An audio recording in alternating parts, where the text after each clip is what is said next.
protect our children than the United States.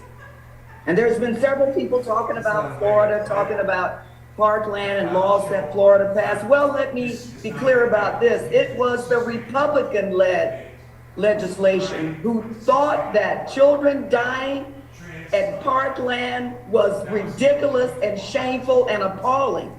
And it was that legislation that raised the age, that legislation that imposed a 3-day waiting period, and that legislation, or legislators that passed red flag laws. Somehow, through it all, through all of the politics that we see played today, they remember, as we talk about constitutional rights, they remember the rights of our children not to die by gunfire in the classroom. But you know what? They don't spend all of their time in the classroom. They go to church, they go to the balls, they go to the movie theater. We will be held accountable for acts of omission and commission. May heaven help us. Mr. Chairman, I yield back. Gentlelady yields back. For our purposes, Mr. Buckseek recognition. Right, the last word. Gentleman is recognized. Thank you, Mr. Chairman. Mr. Chairman, it is terribly sad what's happened in this country in the last few weeks and in the last few years, frankly. I was a federal prosecutor when Columbine happened and was part of a group that went into the school the day after. And what I saw was terrible. I had young children in school, and it impacted me and those with me and frankly, all of America. Living in Colorado, I've also experienced the Aurora school shooting, or I'm sorry, the Aurora theater shooting up close, and certainly recently the Boulder grocery store shooting.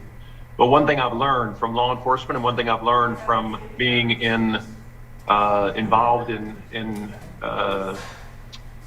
these particular shootings, and also observing what's happening in our country, these laws will not help the situation. And frankly, I will vote against the bill that has been proposed. It is a problem when we tell the American people that we have solutions, and we don't have easy solutions for what's happening right now. We need to hold hearings. We need to examine the underlying causes. There are some ideas that I think would be helpful in terms of hardening schools and some other ideas. Gun-free school zones have been a failure.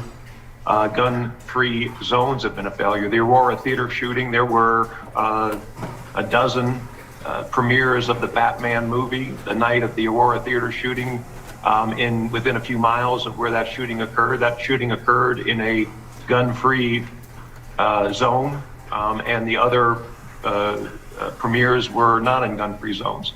Did the shooter take that into account? I don't know. I doubt it. But it's clear that disarming Americans is not a way to reduce gun violence. We've seen assault weapons bans. The assault weapon ban that was in place, the federal assault weapon ban that was in place for 10 years, we saw a violent gun crime increase during that time. It did not reduce violent gun crime in America. These bills that have been presented, the Safe Storage Act, Ethan's Law, Safe Guns, Safe Kids Act, Closing the Bump Stock, Keep Americans Safe Act, would not have prevented what happened. Hey, are any of you here, or can you guys hear and see everything okay? None of you are saying anything in the chat, so let me know if you can hear and see everything okay. In this country, we have gone the wrong direction in the last 40 or 50 years. We have become a less safe society generally. Blaming the gun for what's happening in America is small-minded. It is unfortunate that we can't come together as a group of well-thought-through legislators that want to deal with this problem, pointing the fingers at each other and saying, well, you're only doing this because you're trying to gain political points on the heels of a dangerous shooting, and then for you to tell us that, well, we're controlled by the NRA. I voted against the NRA. I'll vote against the NRA when I think they're wrong. I'm representing my constituents. In rural Colorado, an AR-15 is a gun of choice for killing raccoons before they get to our chickens. It is a gun of choice for killing a fox. It is a gun that you control predators on your ranch, on your farm, on your property.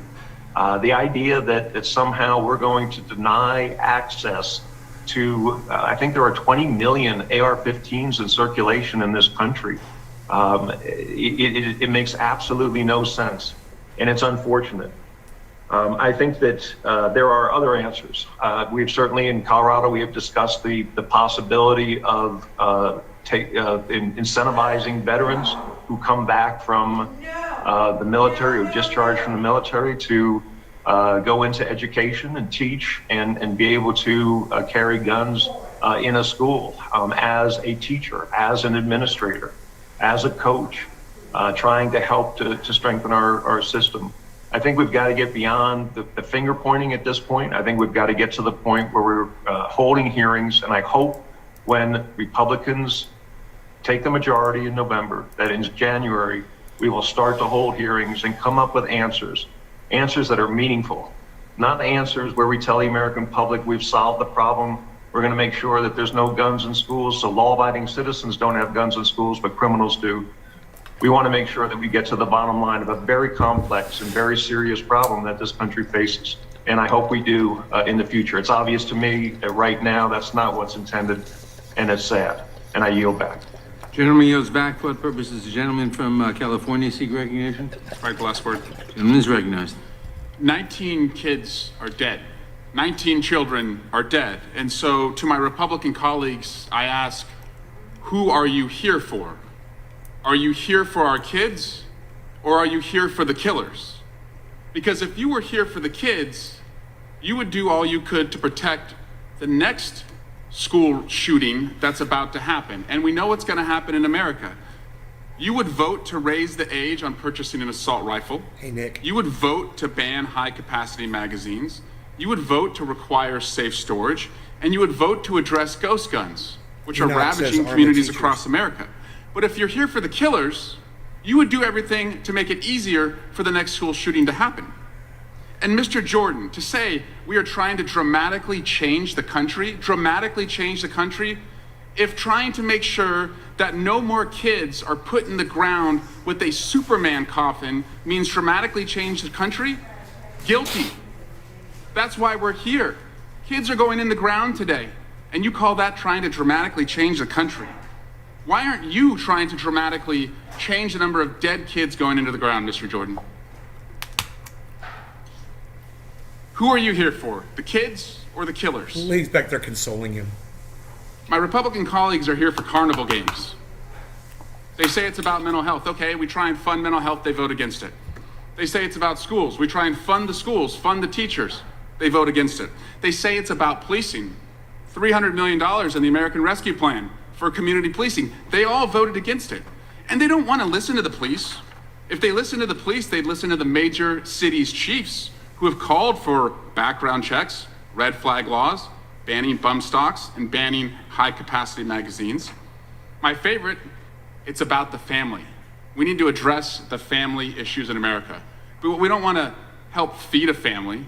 We're going to make it harder for kids to live on food stamps. We don't want to help a family learn. We're going to go after teachers in America. We don't want to help kids go to college. We don't want to give them jobs. We're going to vote against the infrastructure and jobs bill. And then they say that laws don't work. But they have no problem crafting laws to take away a woman's right to make her own healthcare decision. That law must work.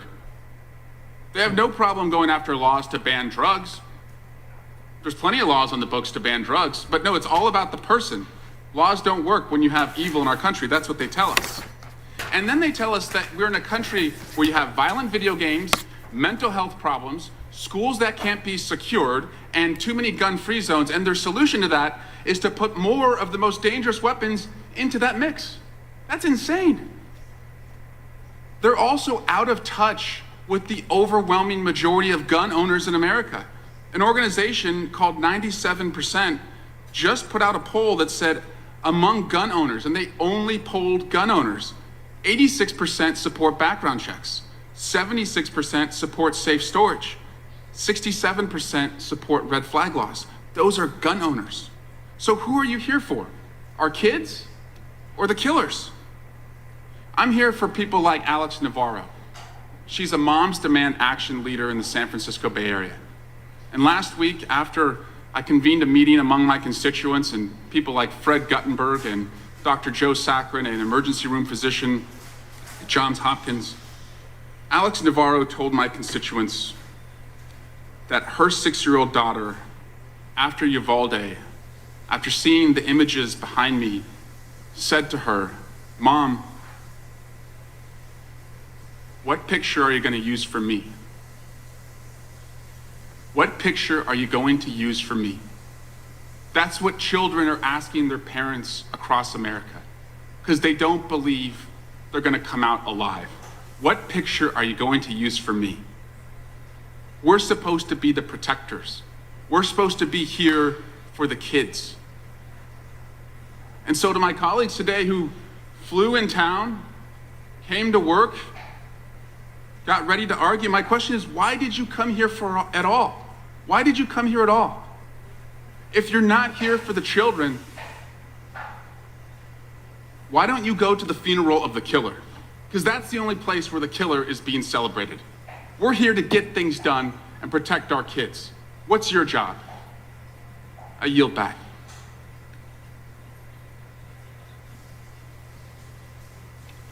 Gentleman yields back. For what purposes, Mr. Gorman seek recognition?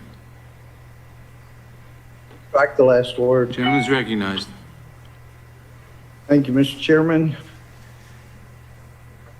I don't think that it's very effective for the children to have people on the other side of the aisle come in and accuse Republicans of being complicit in murder, and that we put our right to kill over others' right to live,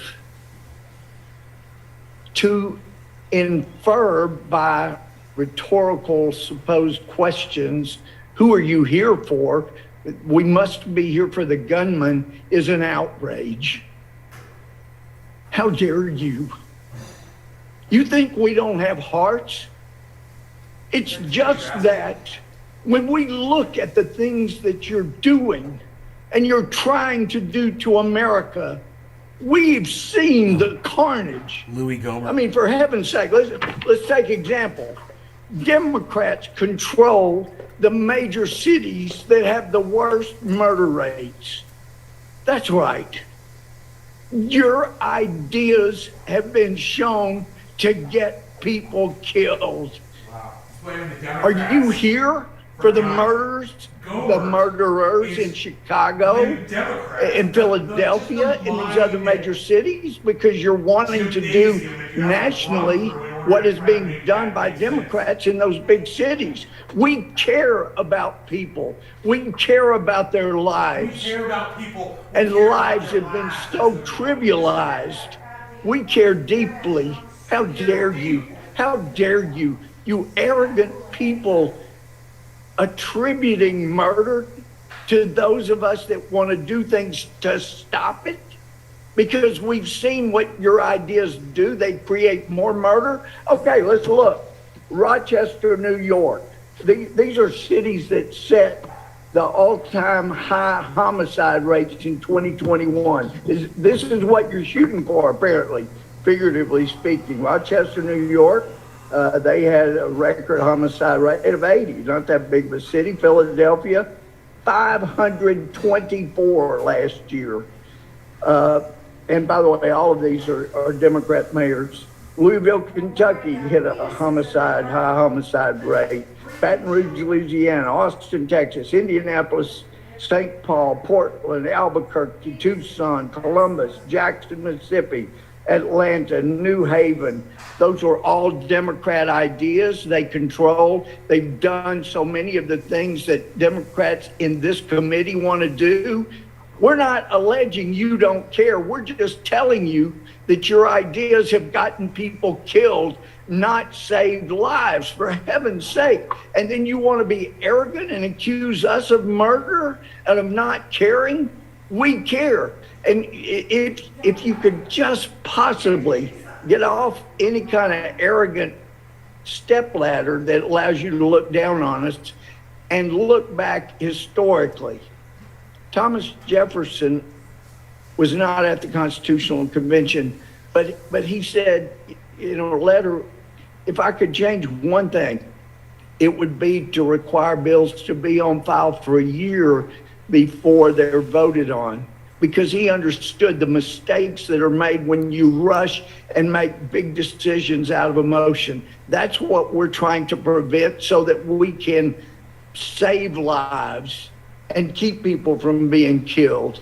For heaven's sake, I think back historically, we had a president in Franklin Roosevelt that on D-Day led the country in a 6 to 8 minute prayer for our troops. And now we had a president come on after Uvalde and he used God's name in vain. Most of us would consider it. It was used as an interjection, not as a source from whom to beg for wisdom, like this country did for most of our history. Since the 60s, we really started having these mass shootings. Perhaps there was something in the 60s, maybe some Supreme Court decisions that gave rise to people being taught in school, it's whatever you think feels good. Well, it's time to get common sense back and to look historically about where people are being murdered in record rates, and don't repeat that like the Democrats are trying to do. Let's do common sense things that will save lives. I'm out of time, so you're back.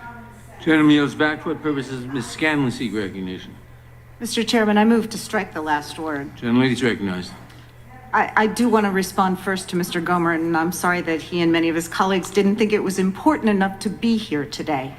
But I did want to respond to his allegation that Philadelphia's homicide Well, the rate gentlelady is... yields, No, I will so not. I can explain I will why not I yield. couldn't get there while my The plane. gentlelady does not yield. Wow. Gentlelady does not What an yield. asshole. Time is I yours. waited for I wanted to hours. Gentlelady does not God, yield. look at this I wanted to respond to disrespectful, Mr. Gomer's misogynist allegation that fuck. Philadelphia's homicide rate is the fault of Democratic leadership in that city.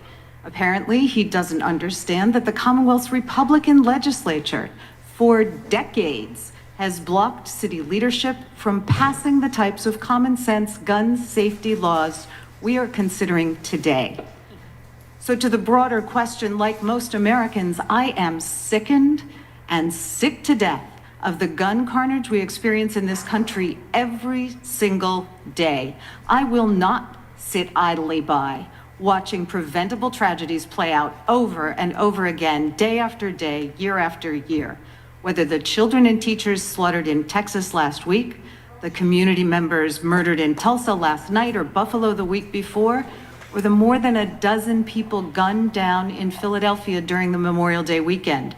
In cities and towns across the country, we are mourning too many people whose lives Right, have been Nick? cut short, including children whose lives had barely begun. We are not helpless here. We can change this.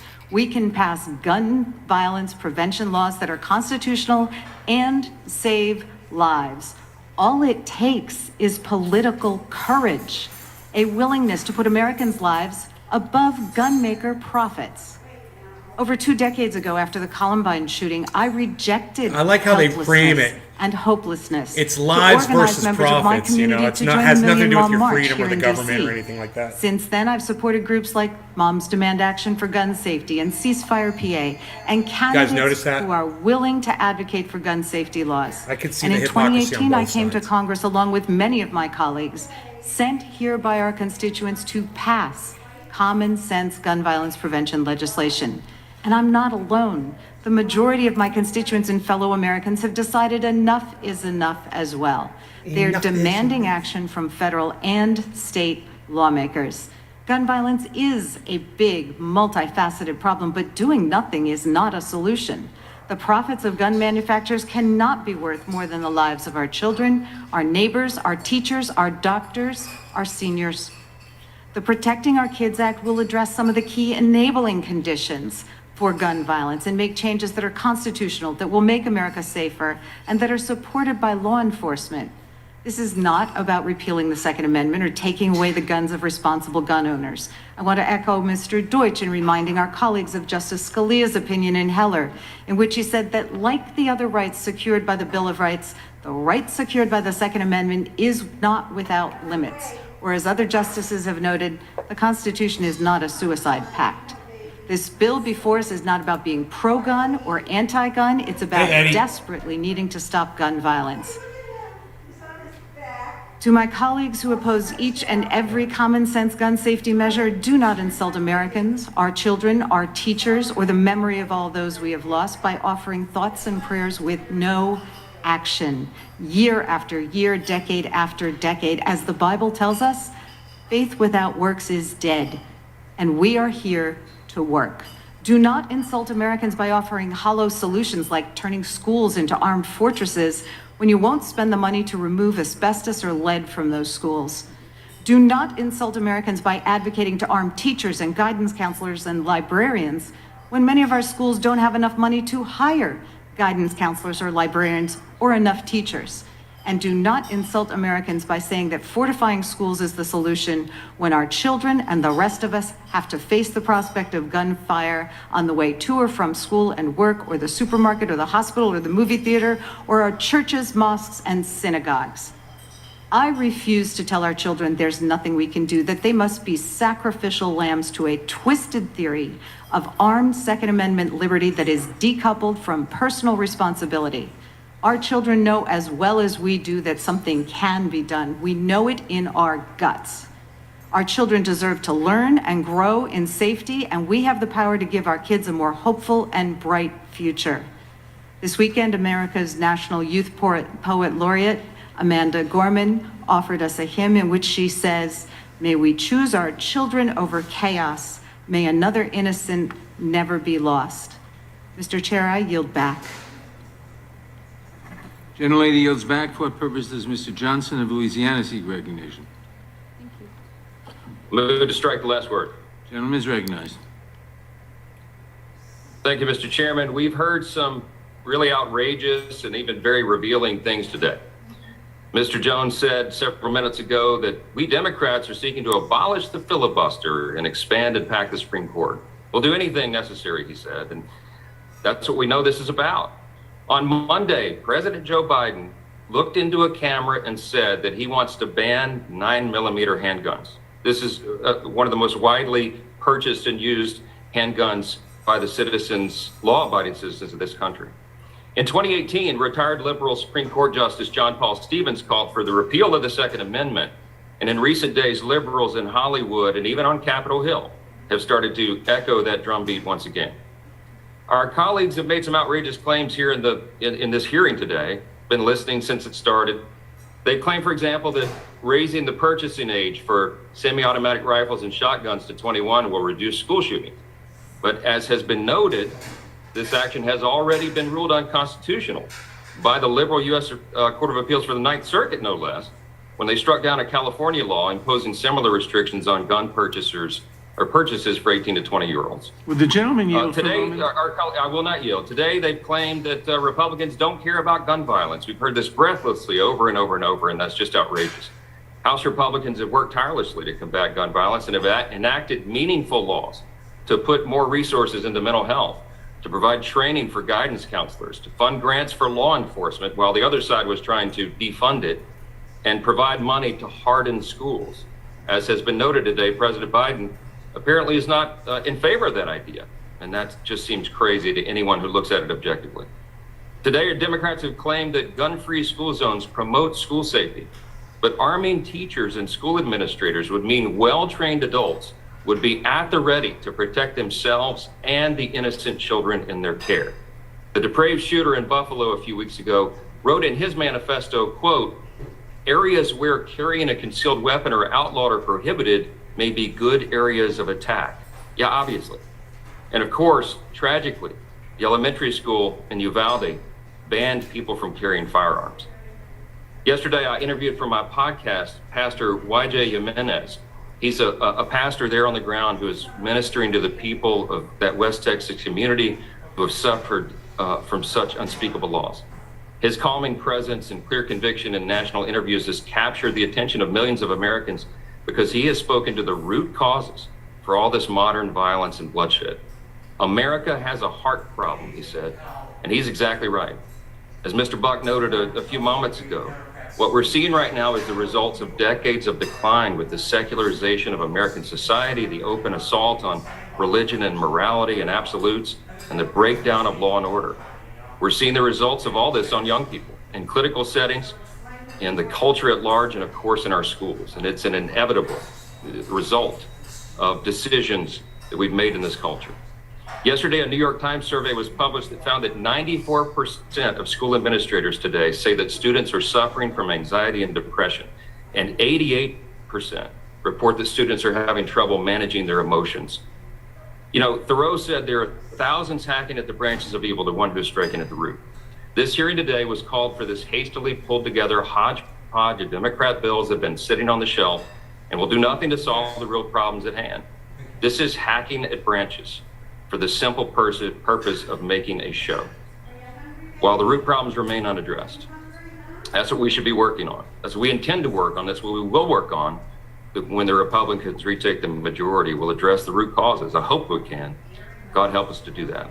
I'd like to yield my remaining time to Mr. Gomer if he desires that, to address the false claim that was just made about him. Mr. Gobert, are you still with us?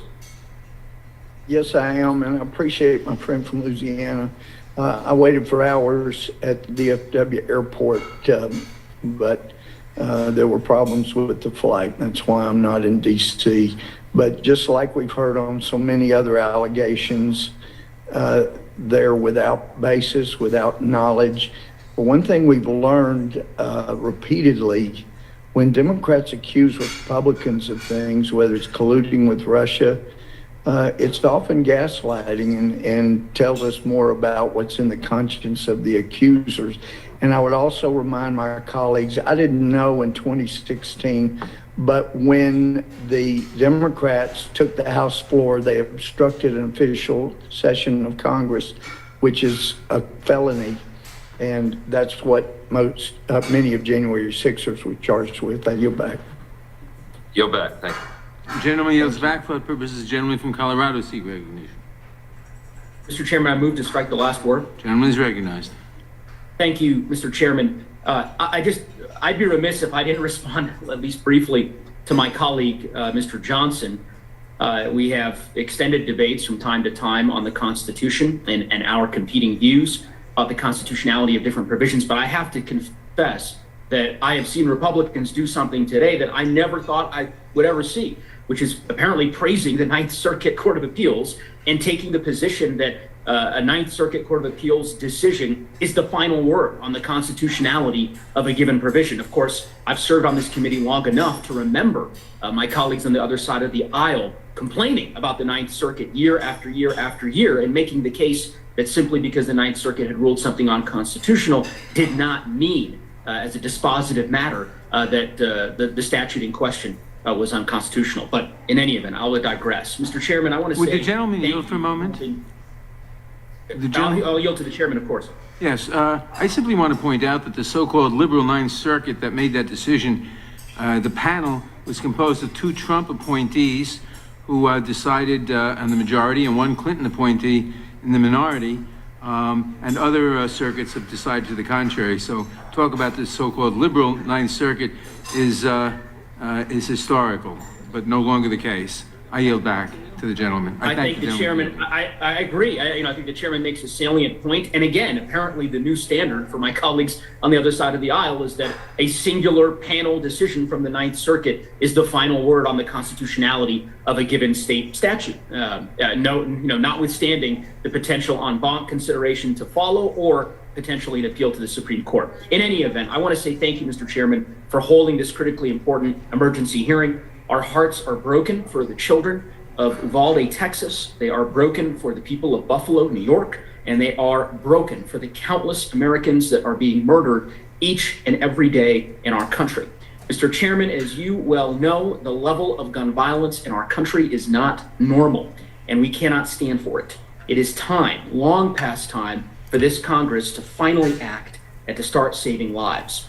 My home state of Colorado has experienced the pain and the tragedy of gun violence far too often. In 1999, I was 14 years old when my high school was put on lockdown because 10 miles away, 2 shooters had entered Columbine High School and murdered in cold blood 13 innocent teachers and students.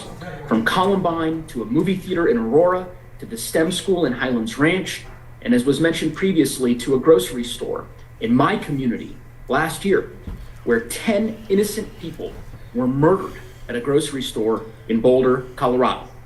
Countless lives lost, children, parents, Coloradans. So it's interesting that I just told my mom, both the Democrats and the Republicans, they'll argue they're going to vote for it or they're going to vote against it, but they're not going to name specific parts in the bill and say this is what we do like or this is what we don't like about the bill, because they don't want you, even the people on the other side, they don't want you to know what's in these bills because they're always putting in bullshit. From Sandy Hook to Uvalde, far too many communities have been plagued by the scourge of gun violence. As policymakers, we have the opportunity today to do our part in stopping this violence. We have got to do more. We have to act. And today, we are doing precisely that. The Protecting Our Kids Act makes common sense changes to our gun laws that'll save lives. The safe storage requirements, which we passed in Colorado last year, raising the age required to buy semi-automatic rifles from 18 to 21, another common sense measure that I've co-sponsored since I came to Congress. There is more that we can and we must do, and I will certainly keep pushing for the same every day, because Boulder can't wait any longer. Colorado can't wait any longer. Boy. And our country certainly can't wait Damn it, any Jim. longer. I'm a So I doctor, thank the not a chairman again Christopher. for bringing this bill up for markup today, and I yield back the balance of my time. Gentleman yields back. For what purpose does Mr. Shabbat seek recognition?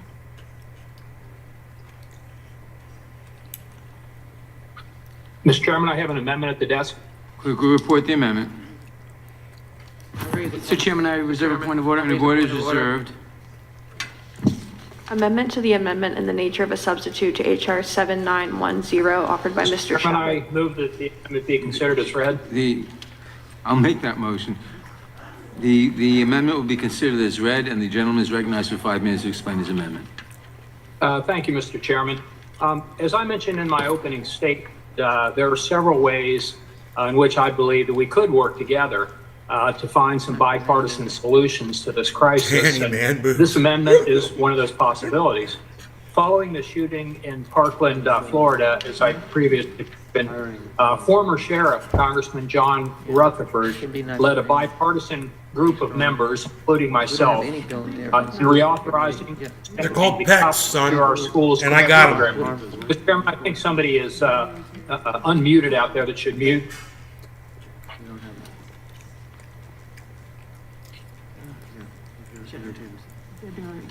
Gentleman will proceed. Thank you, Mr. Chairman. That program provides necessary funds to states and local school districts to strengthen security measures at schools across the country. The money can be used for metal detectors, for example. It can be used to adopt security plans. It can be used to train school officials. It can be used to help to identify students who have mental health issues and get those students the treatments that they need, among other things. And oftentimes, teachers can be trained both on how to identify those students who may ultimately become dangerous with or without a weapon, or also how these particular incidents ought to be handled. You know, how doors can be locked and kept locked, and a whole range of other ways to make our schools safer. One of the additional items the grants could be used for is hiring school resource officers to help protect our schools. In particular, I think that we should be looking to hire retired police officers. And following Parkland, I met with the head of our local FOP here in Cincinnati, and that was his suggestion, and that was the reason that I had initially offered this and why I've been pushing for this since that time. And we'd like to see that expanded, not just retired police officers, but also honorably discharged military personnel. And they could also serve as resource officers where needed. I know for certain that there are at least a handful of school districts in my district in the greater Cincinnati area that either cannot find any school resource officers or cannot find as many as they'd like to hire because of lack of available personnel that have the necessary training. Obviously, I won't name those districts or those schools and expose any potential security vulnerabilities, but I'm sure that if this problem exists in Cincinnati, it exists in other parts of the country as well. Fortunately, we have a fairly expansive group of highly trained security experts readily available, and that's our retired police officers and honorably discharged military personnel. Placing highly trained and professional individuals in our schools is one of the easiest and safest methods to bolster school security. And no one is better trained and better equipped to handle potential school shootings than those folks, the police officers and military personnel. Because the police officers in Uvalde did such a great job. Local school districts should consider employing retired officers. Yeah, nobody's better equipped to follow their example. Where it's appropriate as school resource officers. Hiring retired police officers and retired military personnel to provide school security is a common sense step to better secure our schools, and it could be achieved almost immediately. Most importantly, doing so could go a long way towards protecting our students who are in school to learn, not to become victims. Mr. Chairman, our nation's schools have become soft targets for any would-be killer who has gotten access to a gun. We even advertise with a sign that the murderer-to-be will be the only person on the scene with a gun. It's almost like a welcome mat. We need to do a better job of protecting both students and teachers and other personnel at our schools, because they're all vulnerable from those frequently and unfortunately increasingly frequent threats. Adopting this common sense amendment would be a significant step, I believe, in the right direction. And it's something we could do right now. And I think this is something that really would make a difference, because hopefully we will be, if this passes and is part of the bill, members will read the bill. Members can reach out to school districts and schools in their own communities and make them aware that this money is available for them to harden the schools. That would actually accomplish something. I yield back. The gentleman yields back. Does the gentlelady insist on a point of order? I withdraw my point of order. Point of order is withdrawn. I recognize myself in opposition to the amendment. This amendment is based on the belief that the way to protect students is to have a good guy with a gun, as Republicans often say, to stop the bad guy with a gun. But I believe that phrase was coined by the multi-million-dollar gun lobby's dealer, Wayne LaPierre, after a shooter killed 20 little children in Newtown, Connecticut. For the past 10 years, we've seen time and again that concept has been proven wrong. A catchy saying designed to hide the truth that Republicans refuse to help protect Americans from people we all agree should not be allowed to possess a weapon, as we're hearing today. In Uvalde, there were 7 good guys with guns, and they didn't feel they could go stop that bad guy. The gunman in Buffalo killed a good guy with a gun. We've tested that theory. And there's 31 dead people in these 2 attacks alone. We've tested that theory, yeah, because it didn't work one time, so that's the test. Texas is what is filled that, with science? good guys with guns. Texas laws are so pro-gun lobby that companies need to swear they won't discriminate against the firearm industry. In Texas, there are over 8,600 federally regulated licensed firearm dealers, and according to RAND, 37% of Texan adults lived in a household with a firearm between 2007 and 2016. Again, Texas is filled with good guys with guns, but that couldn't save the lives of those 19 children and 2 teachers. It's time to try something new. Republicans are the same people who told us that more good guys with guns keep kids safe. Then they told us that armed officers in schools would keep kids safe. Then they told us more shooter drills would solve the problem. Then they told us again that armed officers in schools would solve the problem. Each time they've been proven wrong. Children have been murdered. How many children have to die before we stop taking them seriously? This is the dumbest argument I've ever heard. In the wrong direction, and I therefore oppose it. Whoever wrote that was a moron. Back. Who seeks recognition? Horrible argument, dude. No one. For what purpose does Mr. Swalwell seek recognition? Next, they're going to tell us that only assault weapons assault people. Thank you, Mr. Chairman. And I understand the sentiment that Mr. Shabbat is bringing to this. I'm the son of a retired police officer.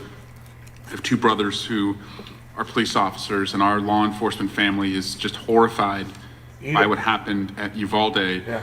It's also unconscionable that police officers waited outside of a classroom as children were being slaughtered and 911 calls were being made from inside that classroom, pleading for their lives. But what we have come to see across America is that our law enforcement are just outgunned. We're a country of unrestricted weaponry that continues to put the most dangerous weapons in the hands of the most dangerous people. So we could hire 100,000 retired police officers, but if we are a country that has over 100 million assault rifles, they're just outgunned. And that's what we saw in Uvalde, and tragically in 2016 in Dallas, Texas, 5 brave police officers, SWAT-trained police officers, were murdered by a killer with an assault rifle. So I think we've debunked the idea that the answer to a killer with an assault rifle is to have more, quote unquote, good guys with guns. The good guys with guns are outgunned by the bad guys that we've given guns in our country. And so that's why we're addressing the root of the problem here with these 6 pieces of legislation. And with that, I'm going to yield to my colleague from Rhode Island, Mr. Sicily. I thank the gentleman for yielding. I'd just like to add a couple of thoughts. And the first is, I don't think there is a single incident, and maybe there's one, but I've not found one, of an assailant using an assault weapon that was stopped by a person with a gun. So this is maybe there's one of the thousands and thousands and thousands of shootings. But the truth of the matter is, school resource officers are an important response to school safety. I was a mayor of a city, we hired school resource officers. But what I also know is it requires special training to be a school resource officer, and it's up to local communities to decide where that's appropriate, what schools they want to use school resource officers in. And so having someone who's a retired police officer or someone who used to be in the Army may not actually be the best person to be in that position. And in addition to that, I think the COPS program that you reference here requires the hiring of police officers. And so I think we're urging the sense of Congress is actually to violate the requirements of the COPS program. So I don't think internally the amendment can work.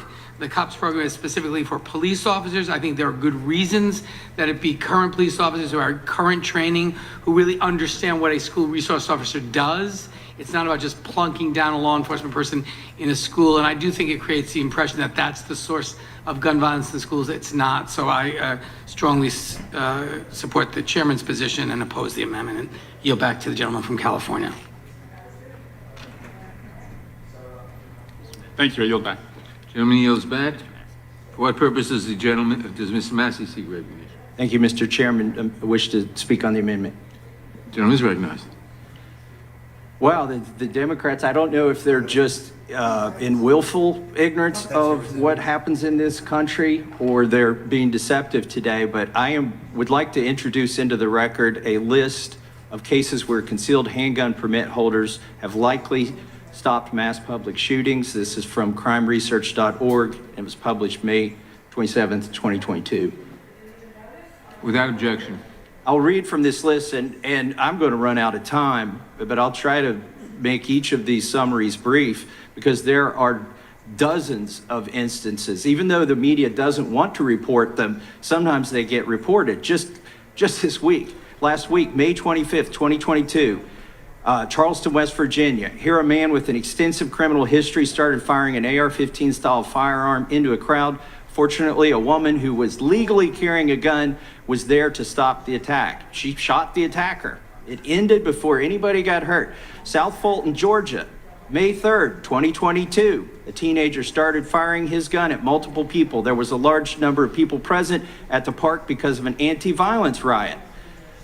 South Fulton, Georgia, this comes from a news report. Meadows said, the men involved in the shootout with Hambrick have been cooperative and will likely not be charged since the teenager fired the first shot. After having reviewed most of the witnesses' statements, it appears that the descendant Mr. Hambrick discharged his weapon first, and as a result of that, there was an exchange of gunfire between him and two individuals, good guys with the gun. Portland, Oregon, February 19th, 2022. Homeowner allegedly confronted participants at a racial justice demonstration Saturday night before pulling out a handgun and shooting multiple people in the crowd, leaving one woman dead and several others injured. The shooting ended when a person with the group of demonstrators who is licensed to conceal carry a firearm fired back, striking the homeowner in the hip. Again, a good guy with a gun stops the shooting.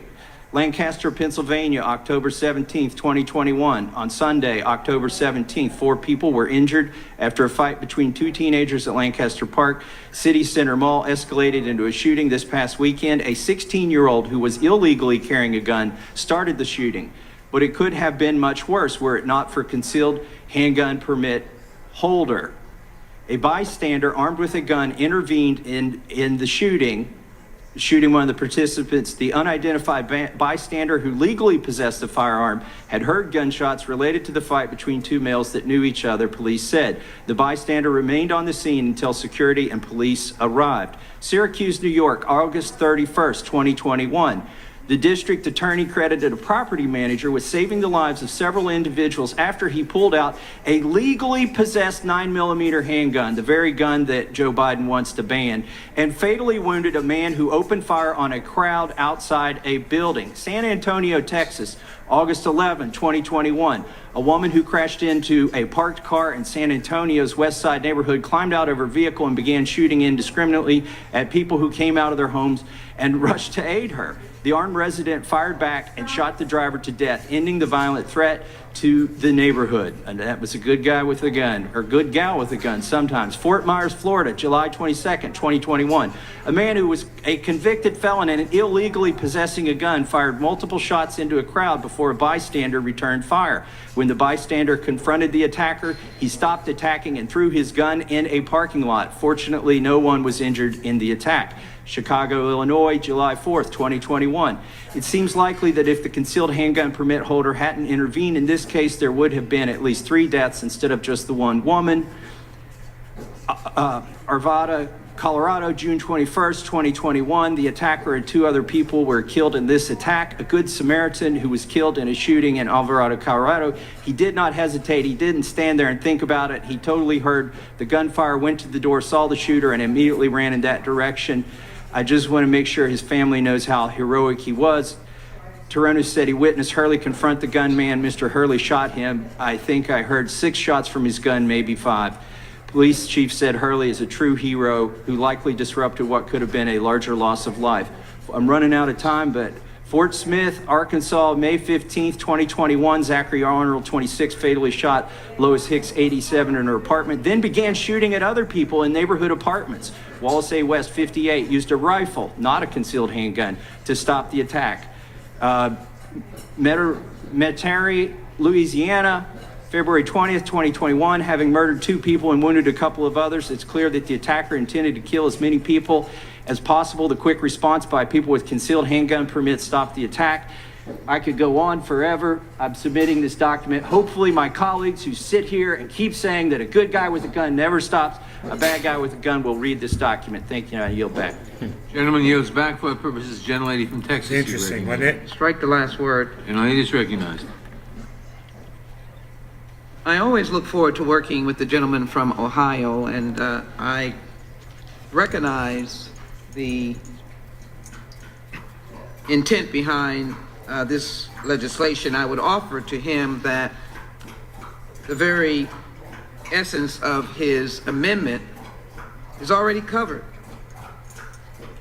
There's already opportunity to do that for school districts to define who they bring into their school. I think it's worthy to take note of the fact that the Robb Elementary School had a good guy with a gun that was nowhere to be found. Oh, so Tragic. It'll never work. Someone It's failed, worthy to understand so that it'll never work. You know, a seatbelt didn't Good save guys someone's with life, guns so we should not wear seatbelts anymore. can wind You know, up killing. Someone who never smoked cigarettes A little before girl got lung cancer. going to So dinner everyone should just in go smoke Houston. cigarettes. You Some know, good it's like, guy who was the robbed reasoning doesn't make sense way at all. out of the way began to chase her vehicle driven by her dad, and shot at it. She is dead. So no matter how we try to circumvent, to protect our kids, good guys with guns that can already be handled by school districts and other entities clearly is not the answer. Why are we running away? Clearly is not the answer. From Why? the crux of the Just get us matter. right on. I like that. Why are we running away from 19 dead children and 2 beloved teachers and her husband who just died of a broken heart? Why are we running away That's sad. from Buffalo, white supremacists, hatefulness, and a good guy with a gun, which has been mentioned? But there was body armor and an automatic weapon. Why are we running away from this style weapon as being unnecessary on the streets of America? Why are we running away from bump stocks that helped kill 59 in Las Vegas? Why are we running away? Or am I to not be concerned about my officers, HPD? This is the real ghost gun that shot my police officers in Houston. Why are we running away from this? I appreciate the gentleman's effort. You'll hear me again. The police have told you that what we're doing is correct. Look what I found. Chiefs, ban bump stock, reinstate the assault weapons ban, Reprieve. ban high capacity magazines. Everything that we're intending to do. My good friend in Ohio said, I said we're not finished. You're absolutely right. We're planting the seeds, not hysteria, planting the seeds. I'm standing on good ground. I'm siding with Justice Scalia in the Heller case. Why? Because he indicates there's no unlimited use of guns. He clearly said, or the opinion, along with Miller, find support in the historical tradition of prohibiting the carrying of dangerous and unusual weapons. These are dangerous and unusual. No, they aren't. Someone asked me, are you against all assault weapons? Well, there's a long list in the assault weapons legislation that we're thinking about that are exempted. It's not all of them. Then what good is that? That's why I argue for a 7-day waiting period on automatic weapons. Oh, see? You But go it's after good one thing, but for they'll my just go buy friend- another one. my other And in friend from 7 Ohio. days, you'll get another mass shooting. Chabot. It doesn't to talk even. about what schools it's need the, to do. It's a hilarious. They're going to be looking at schools. Non-attempt. There's a long document that I will hold up about school security that we've already put forward on the federal level. They have a monster load of plans. But a good guy with a gun was missing in action at the elementary school as the parents are crying and saying. A mother said she was blocked from going in to get her children. She went around the school and broke in. We'll get more facts about that, but the issue is there are tools. But why are we sidestepping the crux of our problem? The fact that guns are not stored, the fact that there are ammunition that should be restrained, the facts that we have trafficking, that the age is ludicrous, and that's why the parents have asked me over and over again, why was an 18-year-old getting a gun? And the grandmother who saw this child get it, his gun was not stored or locked up. Maybe he bought it, but maybe the parents should have had the key. They did not, or maybe when he bought it, there should have been some devices for storing. So again, I'm not going to say anything about Mr. Chabot's amendment other than it can already be done. And it's not on the crux of what we're doing today. Mr. Cabot, send out a message for them to utilize existing law. But you are moving away from what we're dealing with. The killing with these guns and munition needing to pass the Protect Kids Act. We need to pass it now. I yield back, Mr. Chairman. Gentlelady yields back. For what purpose is Mr. Jordan seek recognized? Strike the last word, Mr. Chairman. Gentleman is recognized. I would yield to the gentleman from Ohio, Mr. Chabot. I thank the gentleman for yielding. The good guys with the guns here that we're talking about are retired police officers. These are the most highly trained people with weapons that a community can possibly have. These are people that we've trusted to keep us safe, keep our families safe in the past, generally for 25 years or so.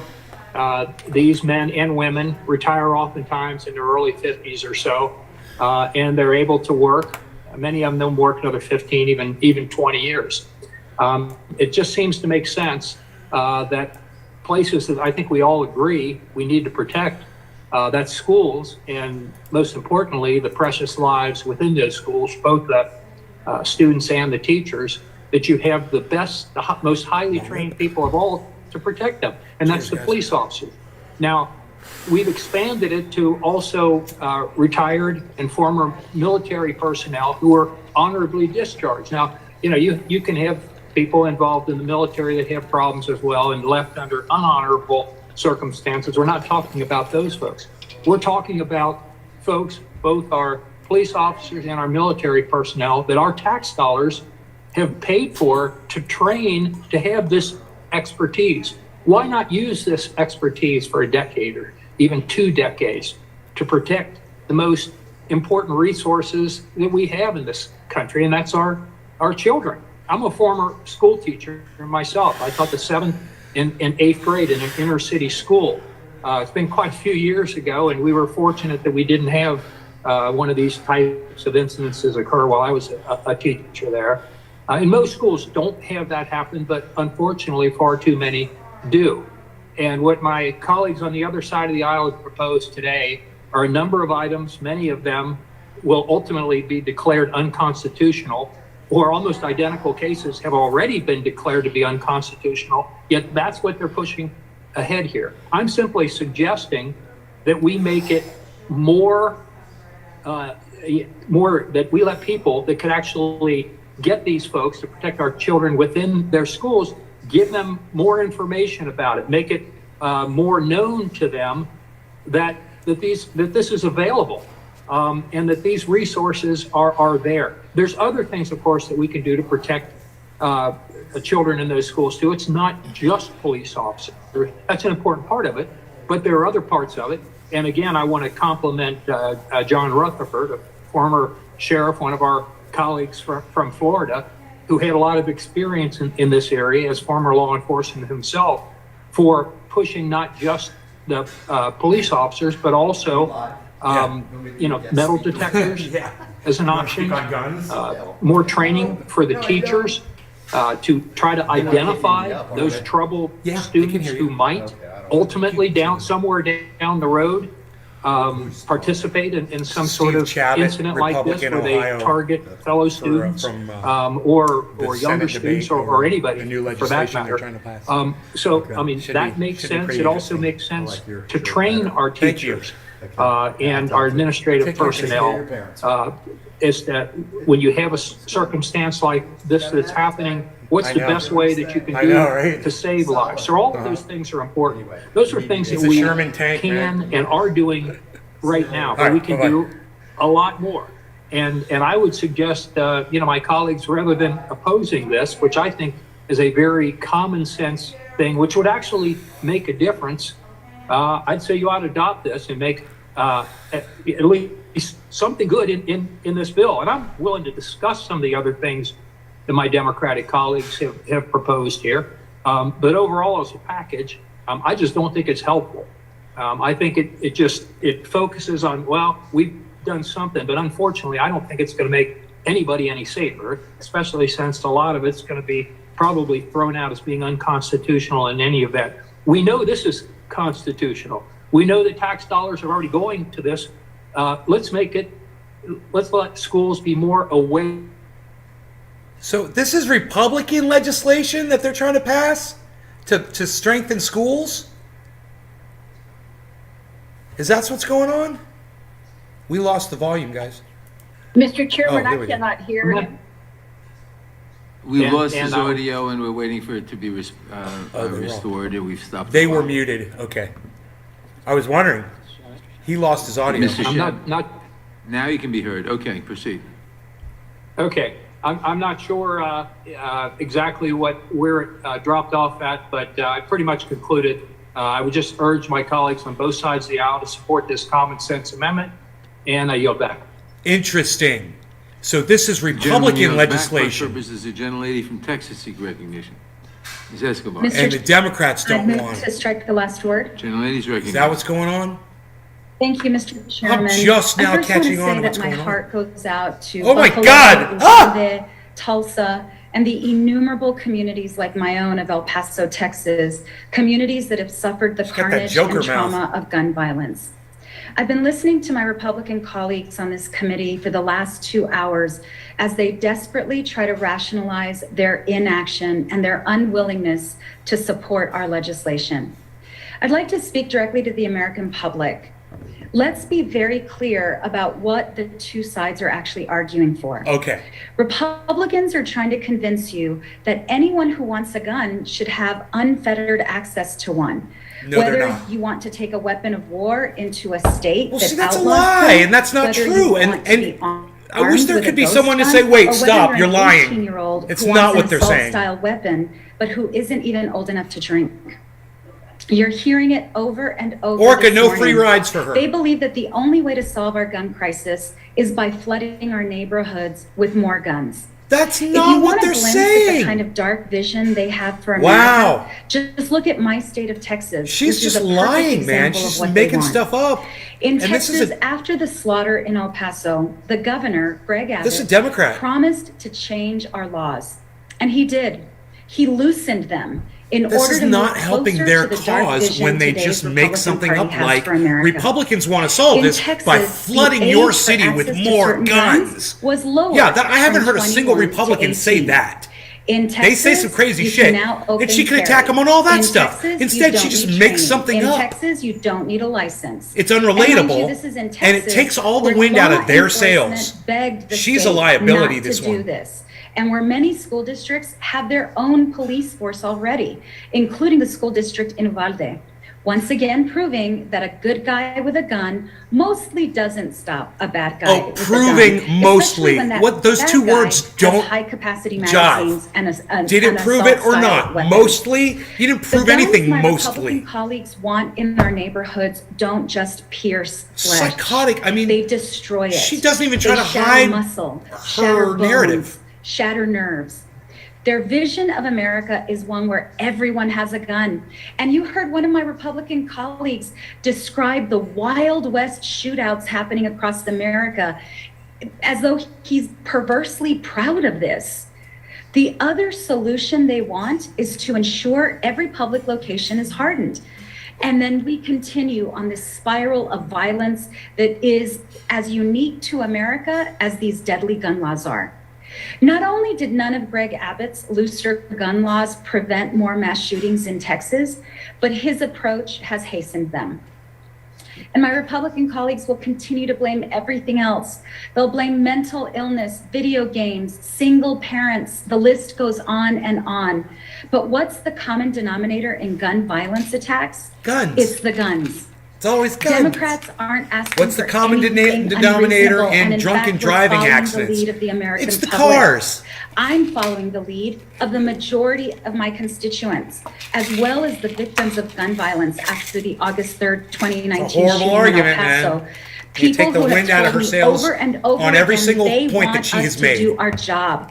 Americans are tired of their children And there's dying. Democrats out there who Americans make are much more tired of sense being than afraid she's to go making. into grocery stores, outdoor concerts, and now hospitals. If she says anything that To makes my sense, let me know. I'm going to Republican grab a colleagues, cafefe. Look at Texas, a state that has tried it your way. There's blood everywhere. To the American people, there is an extremism that has gripped the Republican Party. They're addicted to it. They're slaves to it. They post ghoulish photos of themselves with weapons of war and use it as their Christmas cards. They photograph their children with those weapons. They participate in congressional hearings virtually adorned with them. As they continue with their destructive behavior, it's up to serious legislators to listen to the public, do our job, make people safe. I'd love for Republicans to join us, but when they do not, the American public must take heed of which party protects them, protects law enforcement, and protects their children, and which party chooses its ghoulish obsession over all else. I yield back, Mr. Chairman.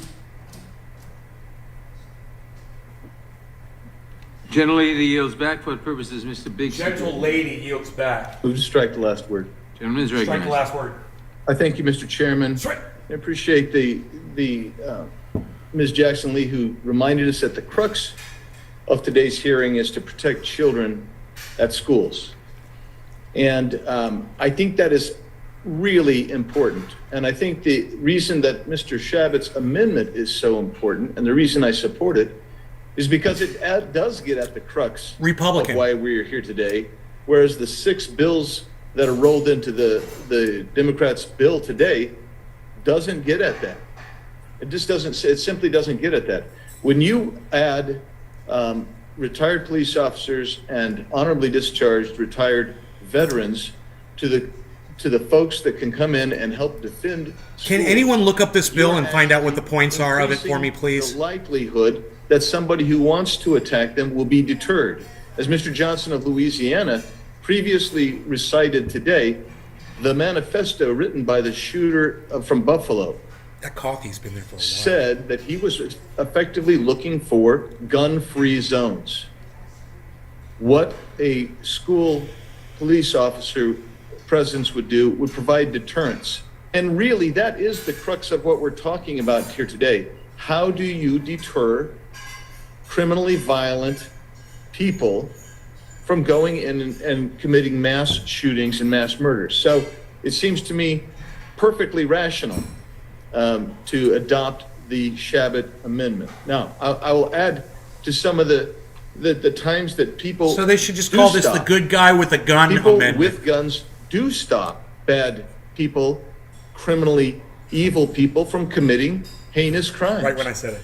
The Department of Justice has done studies, and one of their studies said that on average, about 1.5 million times a year, people with guns stop violent, heinous acts. Okay, I need to see this In other words, they legislation. deter and save lives. They deter violence and save lives. That's what Mr. Shavitz's amendment gets to. Shavitz, I Mr. think Shavitz of, amendment. A guy named Stephen Williford. He was the guy who stopped the mass shooting in its act in Sutherland Springs, Texas. I had a chance to visit with him with several other members of Congress. He said his biggest regret was that it took him 30 seconds or so to get his weapon out of his gun safe to go over and engage the demonic gunman at Sutherland Springs. He believed that had he been able to get over there even 30 seconds sooner, he would have saved 4 or 5 lives. Shavitz. That's important to put these things in context. Jason Shavitz. The reality is, we know Utah's third. that people with guns and their presence deters bad actors. Does it deter all bad actors? No, but it does deter bad actors. And it deters angry, malevolent people with murderous intent. That's why Mr. Shavitz's amendment is so important. It actually adds to and expands the pool of people who are qualified to come in and help defend our schools. So if the crux of this is really to deter people who will shoot up schools and provide safety, and I believe that's what we're talking about here today, then this amendment is wholesale and whole on and should be adopted. But if the crux of today's hearing is something different, the way the gentleman from New York was talking about, and actually several others have talked about, is it's really to ultimately lay the predicate for taking away the Second Amendment and taking away guns, whether they be an AR-15 or whether they be a 9mm handgun. Well, then that's an entirely different matter, and that should be resolved in a completely different hearing. But if you're talking about deterrence, then Mr. Shavitz's amendment should be adopted, and that's why I support it. And with that, Mr. Chairman, I can't find it on the internet. I yield dude. back. I can't find this amendment. It's so, they wrote it so The gentleman quick. yields back. For what purpose does Mr. Johnson of Georgia seek recognition? Move to strike the last word. Gentleman is recognized. Thank you, Mr. Chairman. Today, we're here for the children, for the kids. We're talking about protecting our kids. Yeah, how are you going to from protect your kids out if of you don't have control a semi-automatic rifle gun violence in against, America. I don't You know, it was another country that comes in and tries to almost invade 10 you, years ago, or December a police the force that's 14th of corrupt? 2012, How are you going to protect your when kids? Sandy Hook It's took kind of place. hypocritical, isn't it? 20-year-old We are here to protect armed the with kids. a Kids assault have been weapon protected with guns for a long murdered time. 20 children between the ages you know, of 5 and 6. I might even say, and killed 6 teachers. more kids have been protected with guns than that kids who have been time, killed by them. I'm just going to throw that Head one of out the there. NRA, That's just Wayne me doing this. LaPierre, uttered words that Republicans continue to march to today, and that is that the only way to stop a bad guy with a gun is a good guy with a gun. It hasn't worked in the schools since Sandy Hook. I watched last week, the nation watched a press conference, Governor Abbott of Texas recounting what allegedly occurred at the school where 19 more children murdered by a guy with a long gun, an 18-year-old. And Governor Abbott was interrupted by my former colleague, Beto O'Rourke, who was just frustrated at what he was hearing. You see, the governor was not telling the truth. He wasn't frustrated at what he was hearing. That was planned. He did that on purpose. He did that for votes, for notoriety, school resource officer, to get his name out there. It was a political stunt. Tried to stop. And you're sitting here trying to act like that wasn't a political stunt. That's hilarious. Not to be true. He was. I know how he was feeling inside. Wearing white and he just couldn't take it anymore. With guns. Beto, he couldn't take it anymore. They weren't able to He had to stand stop up right then and there and say something. that 18-year-old with a more powerful weapon than the one that they had. And so today, we're talking about reining in this out-of-control gun violence, which prevents our children from being able to feel secure as they go to school. You know, over the last 10 years,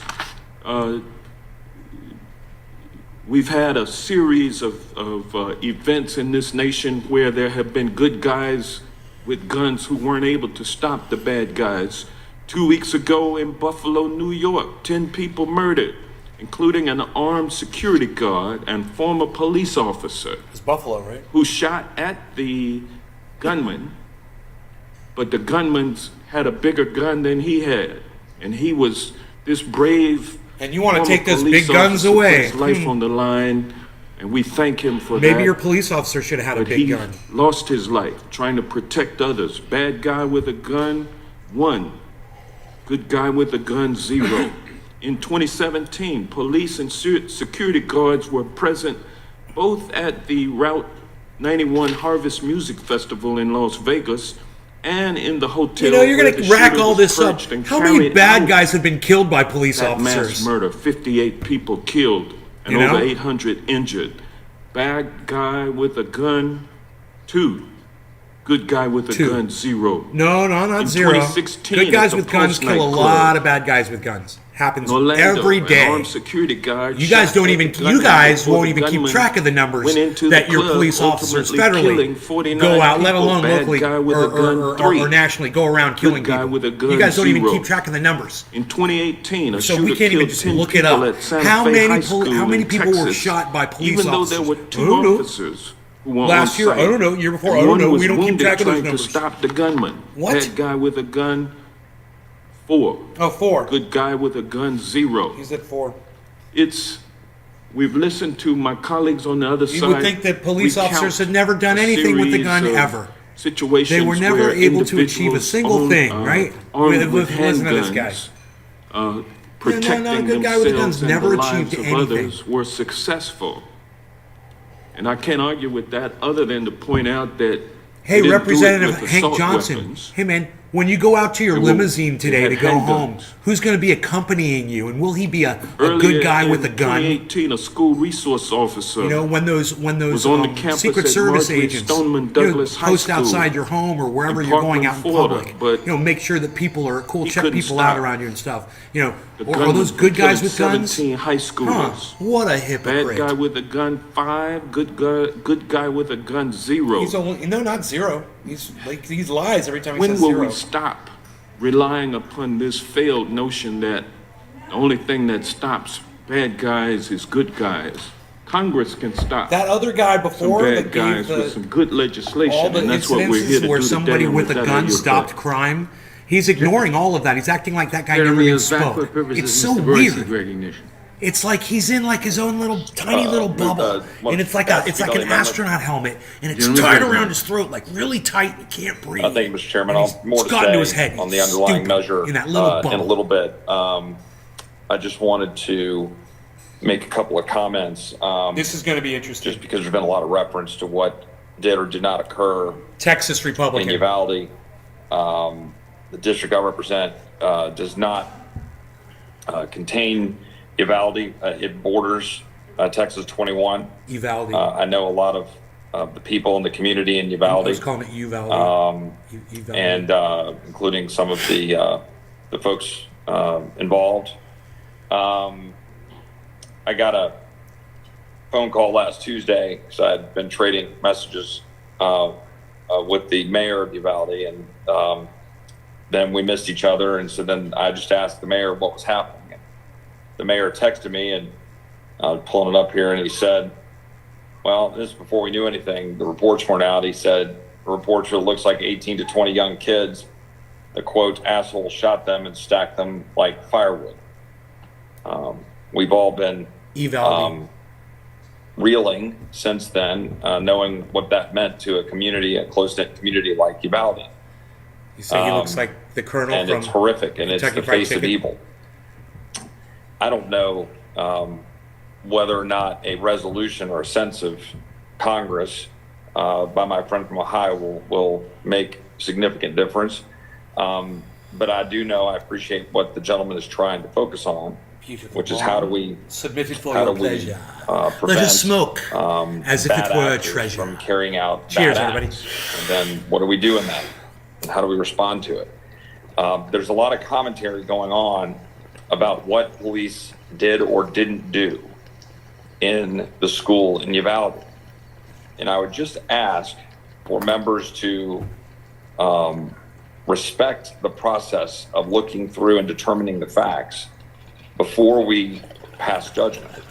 The gentleman from Florida, Mr. Gates, made the point that there are still a lot of unknown facts, and there's still investigations underway, state, federal, and local. Really? I know enough facts to make a accounts, judgment. even in They're the all a bunch last of pussies. 2 days. Shut up. They're all a bunch We of saw pussies. yesterday, for example, And the so day are you for before, defending them. The report of the propped open door by the teacher Fucking pig lover. turned out not to be exactly accurate. The door had been propped open, or at least the facts as I currently understand it, the door had been propped open. Can you believe this guy? When the teacher went out, that was a violation of protocol. no He's doubt. spending his But then time when she to heard defend gunfire, the pigs allegedly who went let in 19 and knocked the children prop get out. slaughtered But in then the door his didn't state. knock. All right, well, Oh, that's not a his fact state, my bad, that right? I don't even know. Or was that Like, Texas? Go pursue that fact. My point I is, can't remember the state. I can't. the entire country It was Texas, right? Then saying, well, what's It was wrong with Texas. this? In his state. Teacher who propped this door, and then that caused.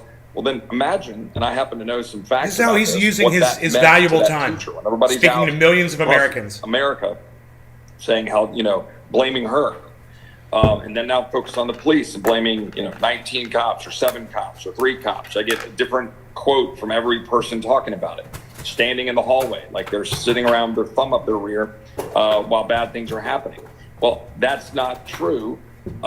Fully based on what I understand from. Oh, I thought you wanted to wait till all I'm the not facts here to before you defend started officers making on the judgments. scene. Isn't that I'm funny? not How here to hypocritical. criticize the officers Now on he's the telling scene. you what he I'm thinks here to say happened. that let's wait on the damn now he's going to facts. tell you what he thinks happened. Because That's these funny. are people, and we ought to be making sober judgments about what actually occurred and making policy accordingly. Because what if the hardening and the steel doors were actually part of the difficulty of entering? What if the key wasn't accessible and there You know, wasn't what if appropriate, Osama bin Laden time had an training to inside getting the man? key? I don't know. This There are a lot of frickin' facts that I'm idiot. still waiting to reserve judgment on. I would just ask that our colleagues, both sides of the aisle, to be honest, but I've heard it from my Democratic colleagues today making judgments about cops standing there. And I don't believe that was true for the vast majority of the law enforcement on the scene who are trying to get access to and try to protect those kids. And they don't deserve to be lumped into one group. We can make determinations about who made what decisions when the reports come out and then pass judgment accordingly. But we're still getting reports and facts on that. I feel really strongly about that. And I believe that no matter where this occurs in the country, get the facts and then figure out policy. There have been a number of things that have been raised about AR-15s. And I don't know how much time I have left because I don't have a clock in front of me, and I apologize for not being in person.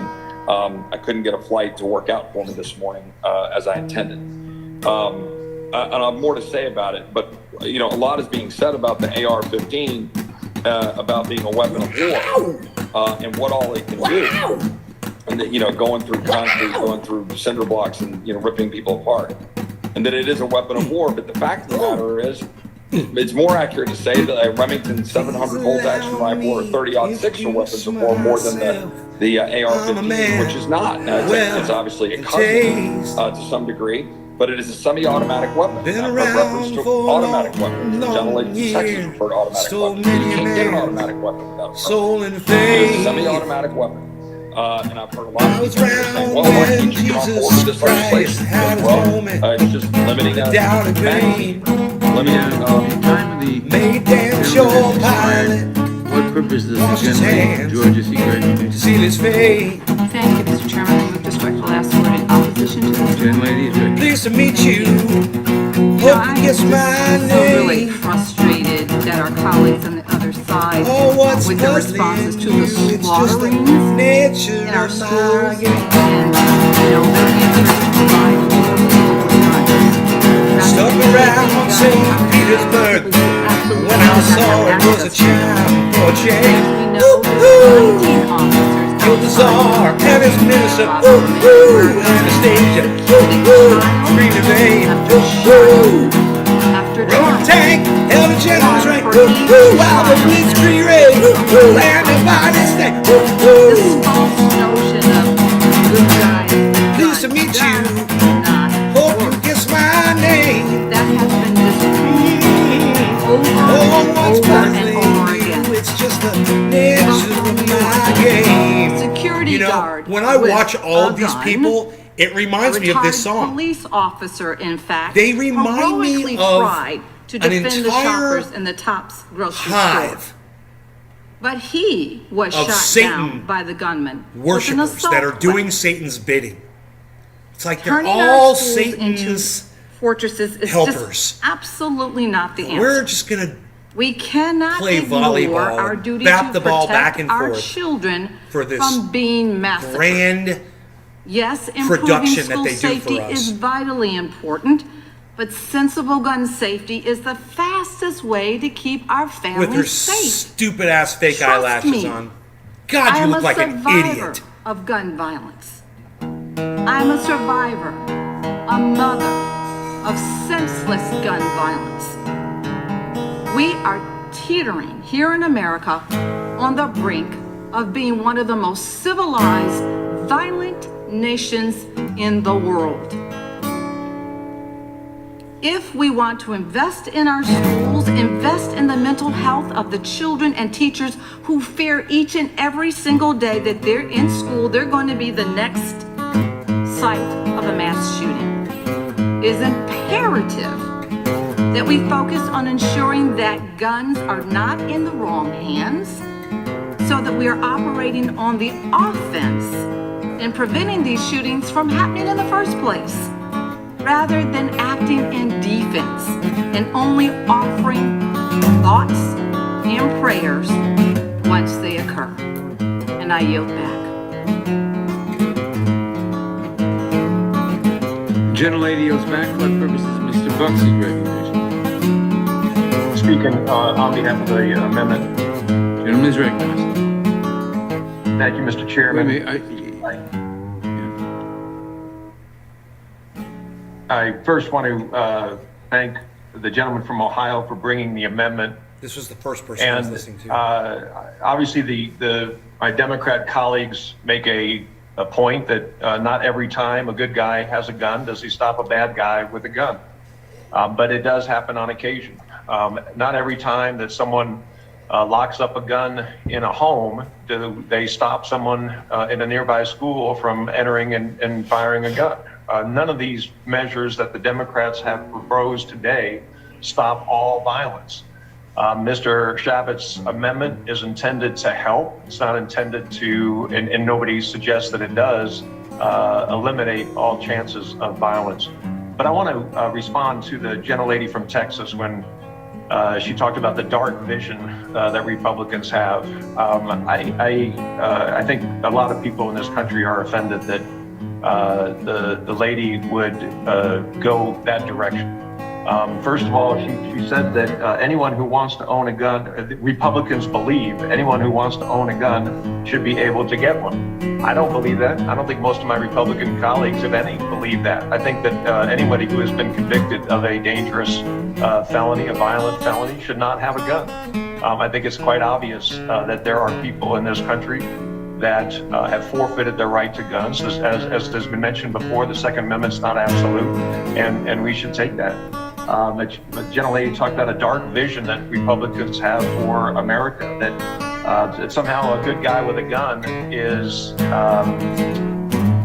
not able, it is not enough to stop a bad guy with a gun.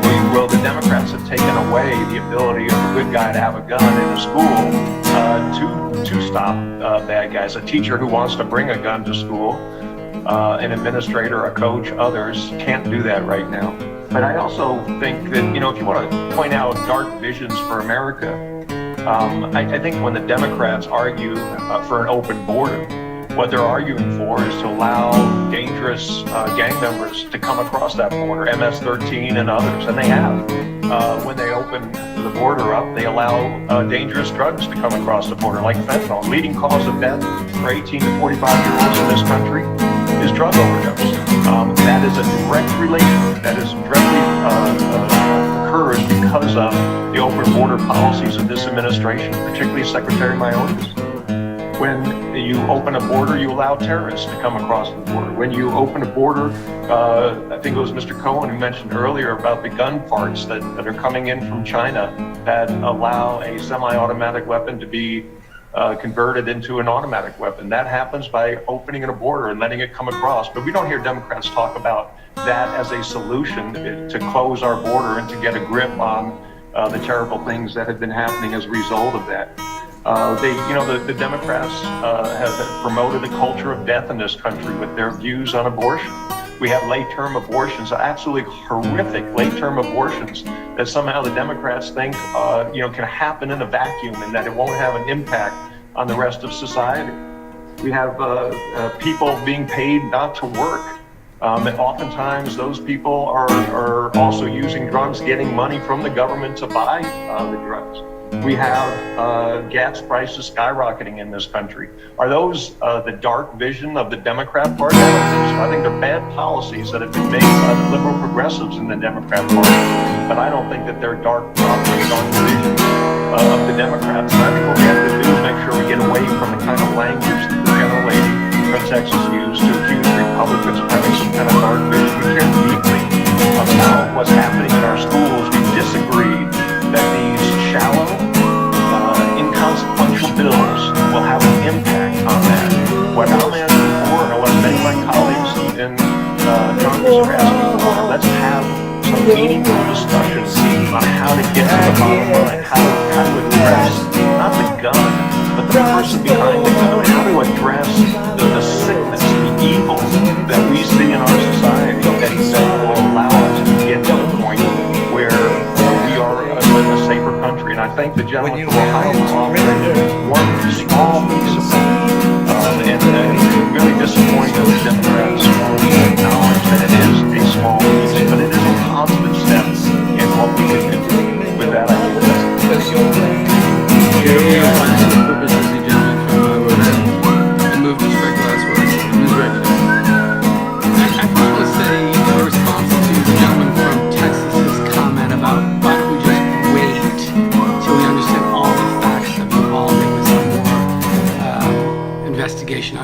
country, he acted as if we've had 2 shootings in America, 2 mass shootings, and we're coming to respond to that.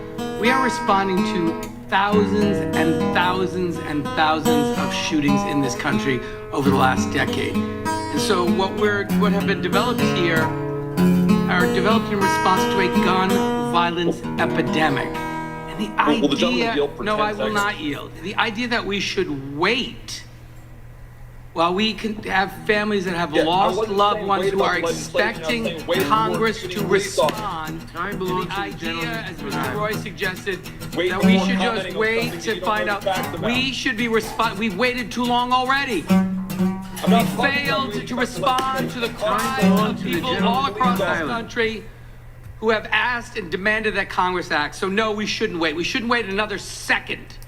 We shouldn't wait another minute, you don't another know what day. happened We to should Val. act now. The second thing You don't is know my the facts. friend and colleague from Colorado just made reference to this suite of bills as shallow and inconsequential. Shallow and inconsequential. I'm going to go through just a few pieces of this. Ghost guns were used in a shooting in Santa Clara, California that killed 3 people and injured 3 others. Ghost guns were used in November of 2017 in Rancho Tehama, California that injured 18 people. Another shooting in Santa Monica, California that killed 6. Bump stocks were used, as we all know, in Las Vegas that killed 60. Shootings that involved people under 21 years of age. Robb Elementary School, as we know, Uvalde, Texas. Top Friendly Market. 10 were killed. 22 were killed in Uvalde. Santa Fe High School, 10 were killed. 13 were injured. Parkland, Florida. Martin Stoneman Douglas High School, 17 were killed. 17 injured.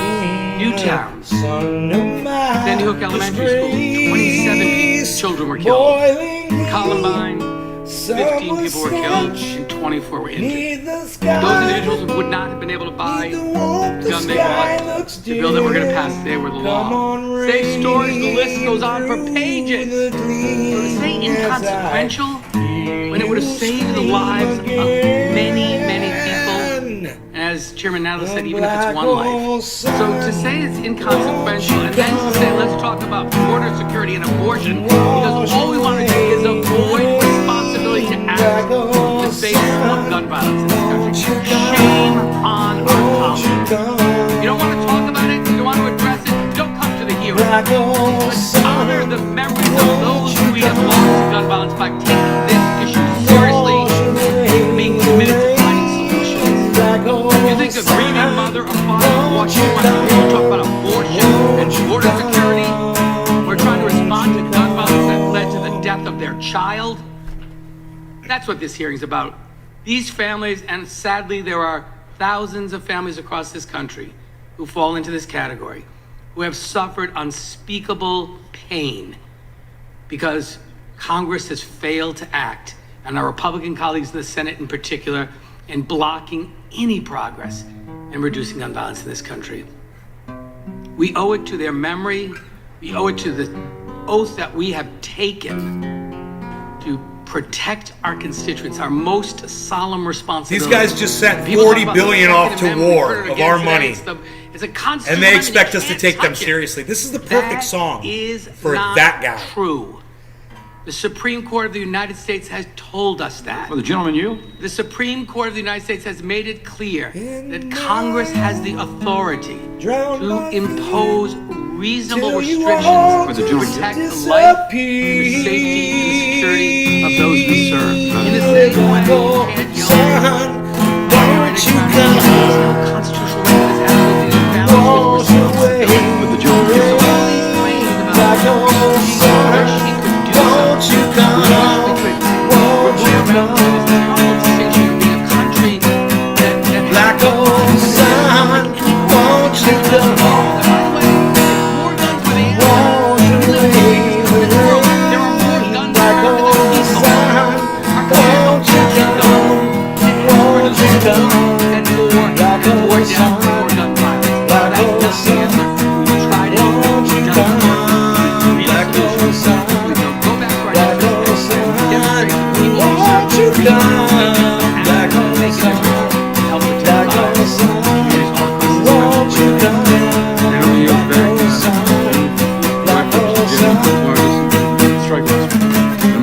He said it right there. What they're upset about is the number of guns in the country. This isn't about, on and stage restrictions that are unconstitutional. It's not about better record keeping.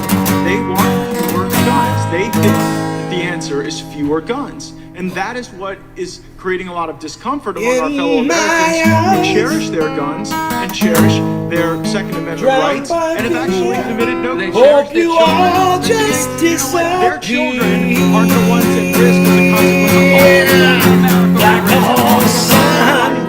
Won't you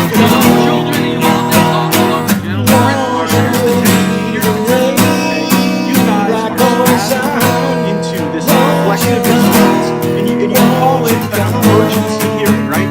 And the basis for the emergency is what happened in Baldy, and we all agree it was awful and tragic, but you are not providing the thoughtful solutions that would actually reduce the likelihood of that. Make an argument to the Judiciary Committee for a change in the law.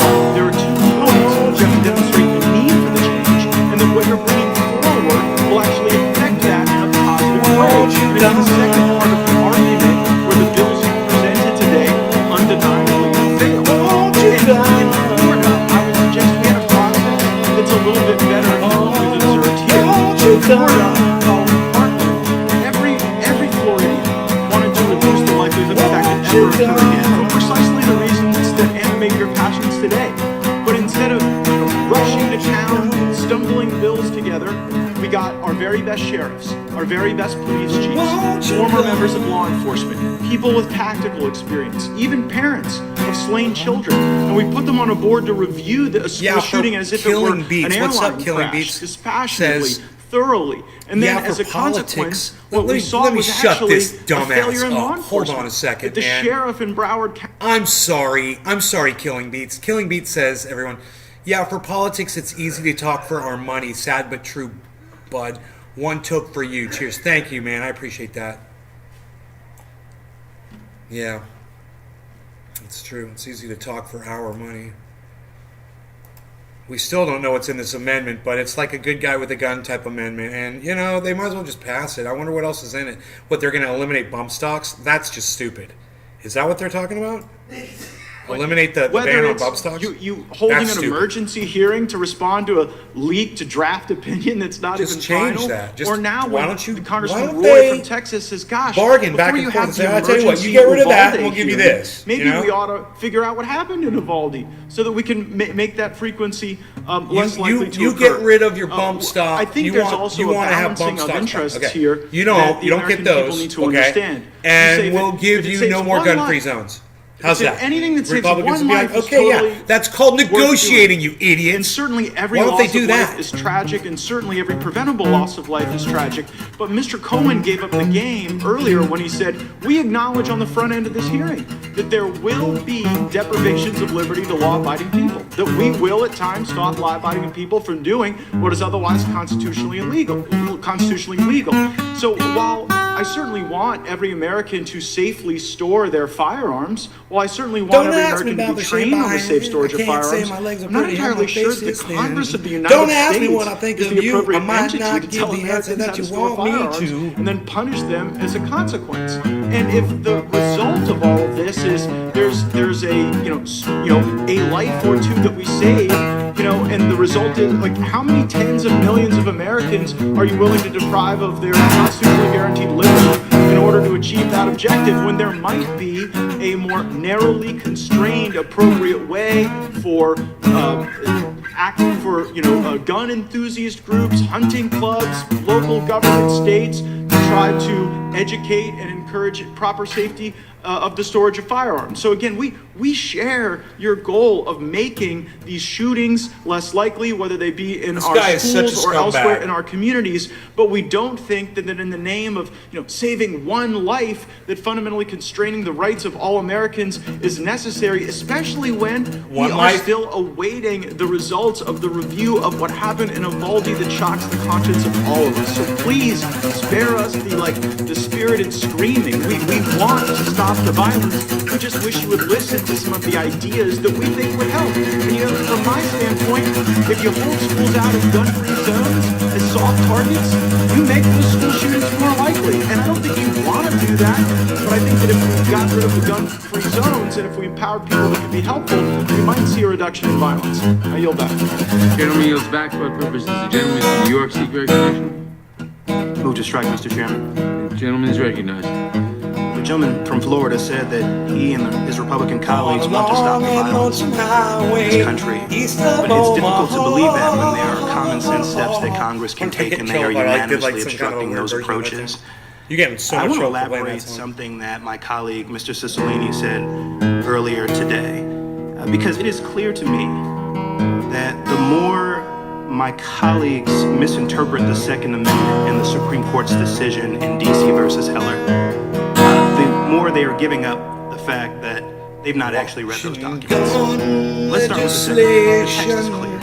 The amendment protects the collective right of the people as a whole to possess arms solely for the purpose of forming a well-regulated militia. Now, last time I checked, the National Guard doesn't depend on teenage boys owning semi-automatic rifles with high-capacity magazines. Yeah, they do. Notice that while the Second Amendment is explicit they do. that the government has What the did you authority just to say? It was so regulate stupid. the It use didn't of even make arms. sense. Did you The hear what the Second man just Amendment said? does not include The a military single doesn't word, have teenagers with not guns. one That's what word he about just an said. individual right to own a gun.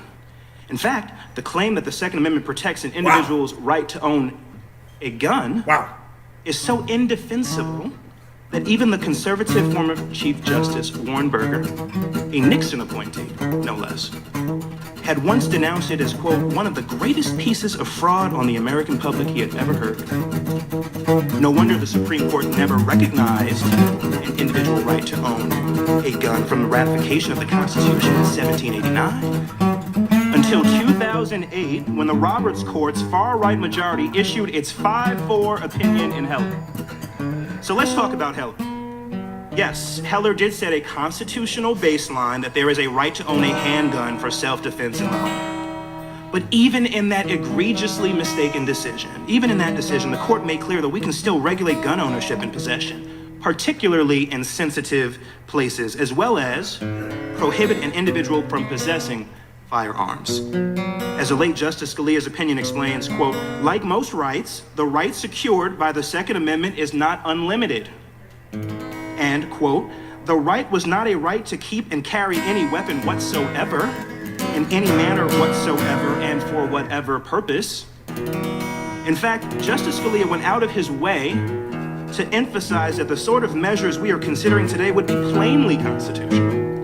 He wrote, quote, nothing in our opinion, nothing should be taken to cast doubt on laws forbidding the carrying of firearms in sensitive places, such as schools and government buildings, or laws imposing conditions and qualifications on the commercial sale of arms.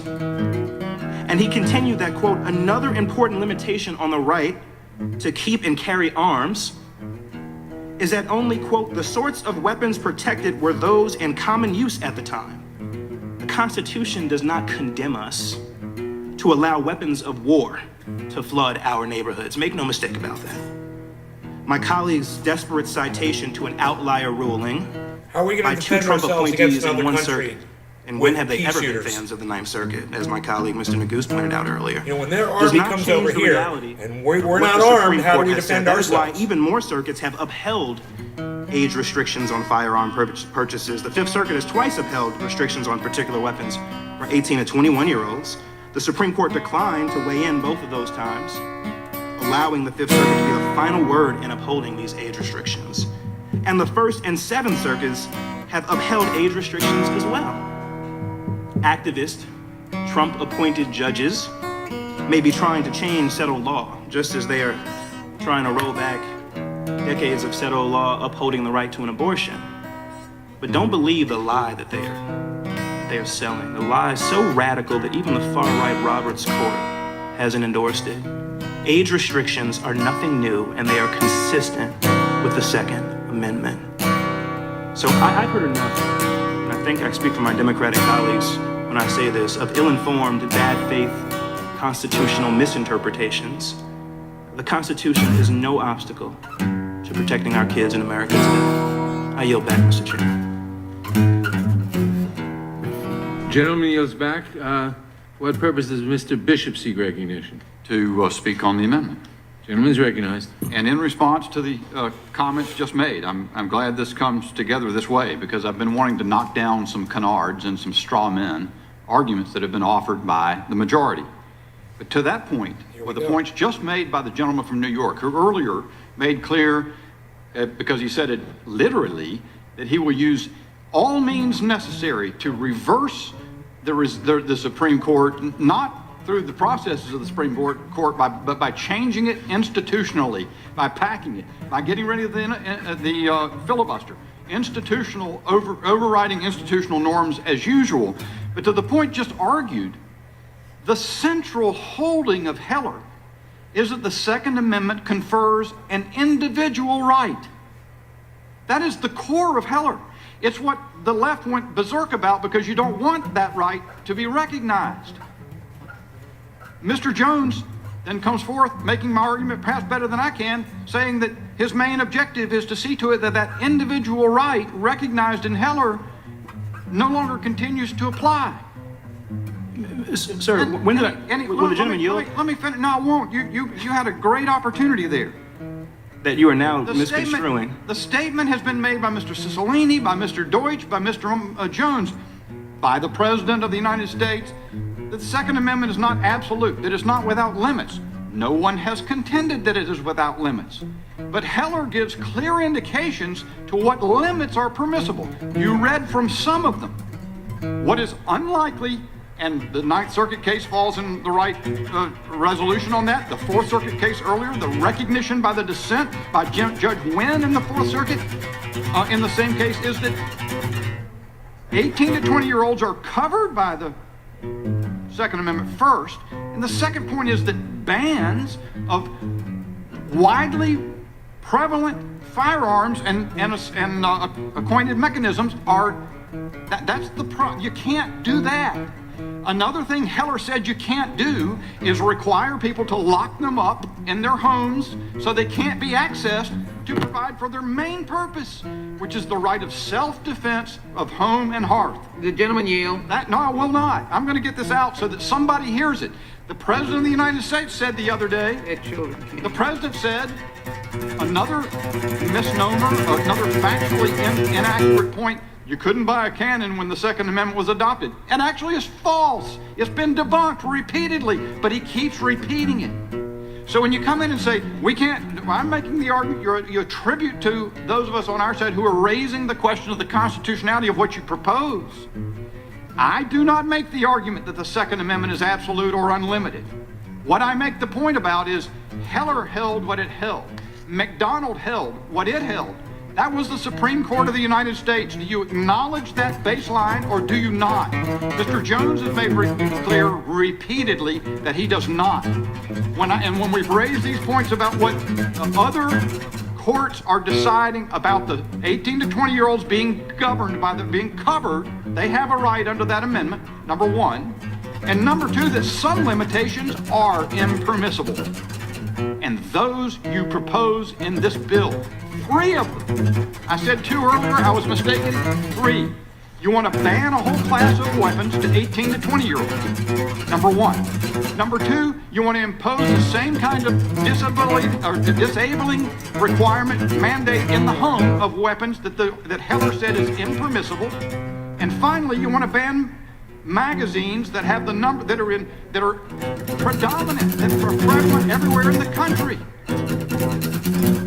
Heller said you can't do that. So you've got to contend with why, at least if you say the Ninth, well, it's great for you guys to cite the Ninth Circuit, you don't respect the Ninth Circuit. Yeah, the Ninth Circuit is liberal. That's why it's so remarkable that even they have said that this is something that can't be done. Regulate ghost guns, require safe storage of guns. 18 to 20. Protecting Our Kids Act. There it was, guys. It just came up on the screen. Let's talk about them. But when you start talking about things you can't do, and then you couple that with statements that essentially say, I'm going to get rid of the Second Amendment by any means. Will the gentleman yield? Yeah, I'll yield to you. What do you support? Like, what are you willing to do to stop the epidemic of gun violence in this country? Because you just referenced that, so I would love for you to articulate the efforts that you would be willing to undertake with your Democratic colleagues. Let's bargain. Here we go. Yeah, to stop the epidemic of gun violence in this country. country. Start the conversation. Look at what's happening, and then you actually do things that would address that. So you're not Let's going to go answer the figure out question why- because you don't actually have an approach other than to Yeah. allow the status quo to remain? Yeah, I wouldn't let teachers prop doors open. I would make sure that police are not discouraged from going in and saving children who are being assaulted while the assault is going on. I would not intimidate the police and tell them they ought to cease to exist. My time's I expired. can translate that for you. He's willing to do nothing. Sounds right to me.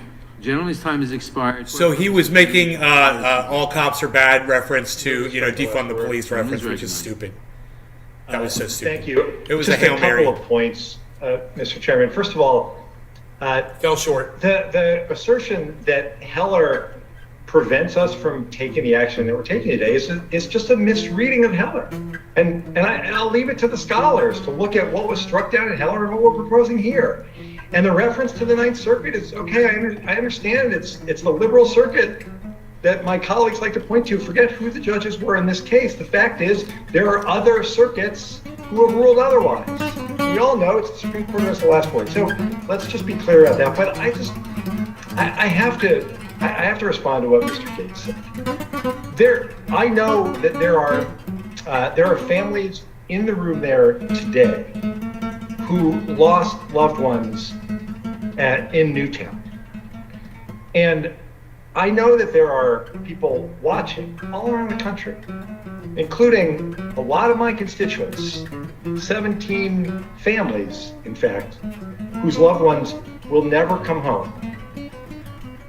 And the 60 families from Las Vegas and 49 families from Orlando and Virginia Tech, the Virginia Tech shooting, 32 people killed, that was in 2007. This idea, this argument that we're rushing into action, that we're not being thoughtful, that we should just take some time to really understand what happened before we respond, is another way of saying we have no interest in ever responding, in ever doing anything to stop this gun violence epidemic in our country. That'd be funny just to clip him saying that one That's the message thing. that it's sending. You can't sit there, with all due respect. We to my never plan colleagues, to do anything to stop cannot gun violence in sit this country. as a member of the That'd House be of hilarious. Representatives Just put that all over the and internet. tell my constituents that it's just too soon for us to rush in to figure out what kind of legislation we should pass. We haven't had time to really fully digest what happened in Uvalde or Buffalo or any other mass shooting that has taken place in the more than 4 years since that awful Valentine's Day in Parkland. And when Mr. Gates talks about what the state legislature did, the way he characterizes it is we all got together and we came up with all kinds of things that we could do that are so radically different than what we're trying to do here today. In fact, what the Florida legislature did was come together in a bipartisan way and raise the age to buy an AR-15 to 21, to buy any gun to 21. That's what the Florida legislature did. Let's be clear about it. You know what else they did? They passed a red flag law because they understand that if you give law enforcement the ability to take action so that someone who poses a threat to himself or herself shouldn't have a firearm, and that you build in appropriate due process rights, that's the appropriate thing to do. That's what we're going to do next week also. That's what Florida did. So it just pains me. I think it pains all of us. And frankly, anyone who's watching what we're doing here today, to look at this debate and to be told that Congress is just rushing headlong into doing something without giving it appropriate thought. There are people in my community who all know it's just because they've devoted their lives to honoring the memories of their loved ones who were slaughtered, struck down, taken from them at Marjorie Stoneman Douglas High School. They do not deserve to be told that we have to really dig in and spend more time figuring out how to respond to these mass shootings before we can take action. They don't know other families who's suffering without a loved one, the hole that leaves forever. What we're doing here today is reasonable. Anyone who looked at these proposals knows it is reasonable. And in fact, consistent with what's been done in my own state of Florida, run by a Republican legislature and a Republican governor. Let's come together and pass this legislation and help to save lives. Gentleman yields back for purposes Mr. McClintock's seat recognition. Speak on the Shabbat Amendment under the 5 minutes. Gentleman is recognized. Thank you. I think the reason we don't often hear about mass shootings that were stopped by a citizen with a gun is that they didn't become mass shootings precisely because they were stopped by a citizen with a gun. As I said earlier, a mass shooting was stopped by a woman with a gun in Charleston, West Virginia, the very day after the massacre at Uvalde. She couldn't have done that in a so-called gun-free school zone. Is there any other possible way to stop a bad guy with a gun, but with a good guy with a gun? There is no other way. The only question is how long it takes. It's often been said that police can be there in minutes when seconds count. And what we found in Uvalde and before in Parkland, even when the police respond, they don't always act once they get there. Those who are directly threatened by a gunman are those who are in the best position to stop such an attack because they're there on the spot and their lives depend on it. And yet you won't let them. That's stunning to me. Nor do you seem to be serious about enforcing our laws when they're violated. I mean, that's what we've observed time and again from your woke district attorneys. And if you don't take our laws seriously, what makes you think criminals will? And again, I ask, why hasn't Hunter Biden been prosecuted for violating the law that forbids drug addicts from purchasing firearms, a felony? Remember, his gun, which he illegally obtained by lying on his application, yet another felony, ended up being retrieved from an open trash can 500 feet from the school. So again, I pose the question, what makes you think gun laws will keep guns out of the hands of criminals any better than drug laws keep drugs out of the hands of terrorists? MS-13 is going to obey your laws. Addicts aren't going to obey your laws. Terrorists won't obey it. No criminals. All your measures do is make it lawfully impossible for law-abiding citizens to defend themselves.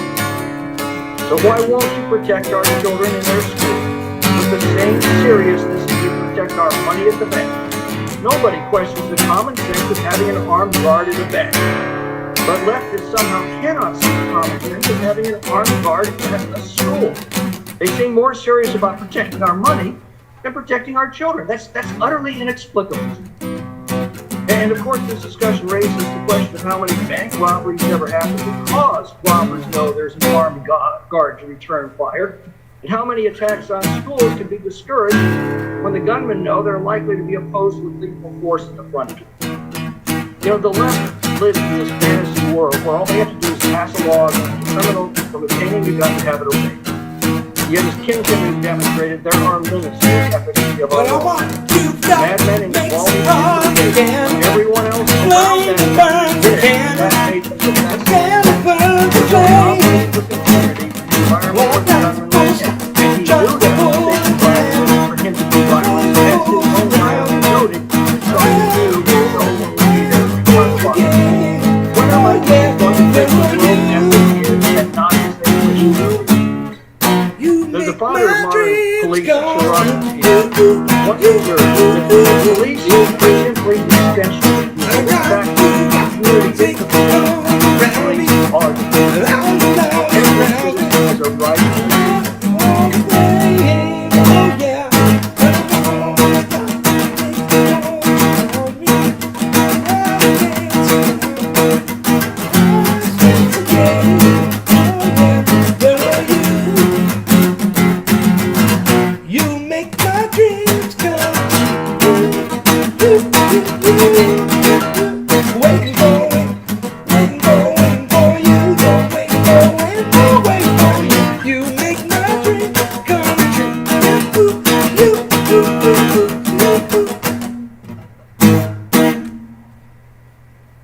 Resume playback.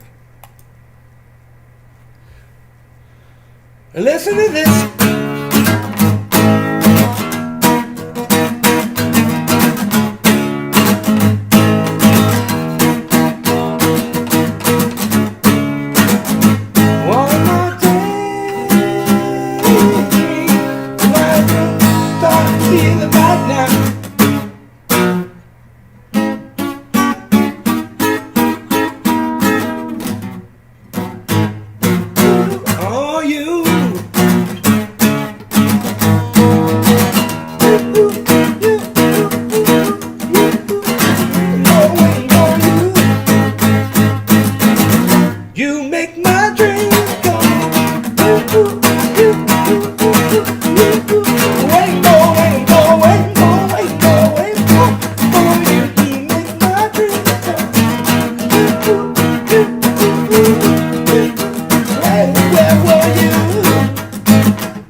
What's up, Merkster? Merkmeister? Merkman, the Merkster's in the house. In 2019, at the annual Gilroy Garlic Festival, a young man with an assault weapon, a semi-automatic rifle, killed 3 people and wounded 17 others before killing himself. Now, California has strong gun control, but he went over to Nevada and purchased these weapons and then brought them back to California. That's why we need to have a nationwide approach. And even if we can't stop all gun violence through these measures, the common sense provisions in the bill before us today will do some good and it will save lives. And I'd just like to say that the recent polling indicates that 89% of Americans support universal background checks.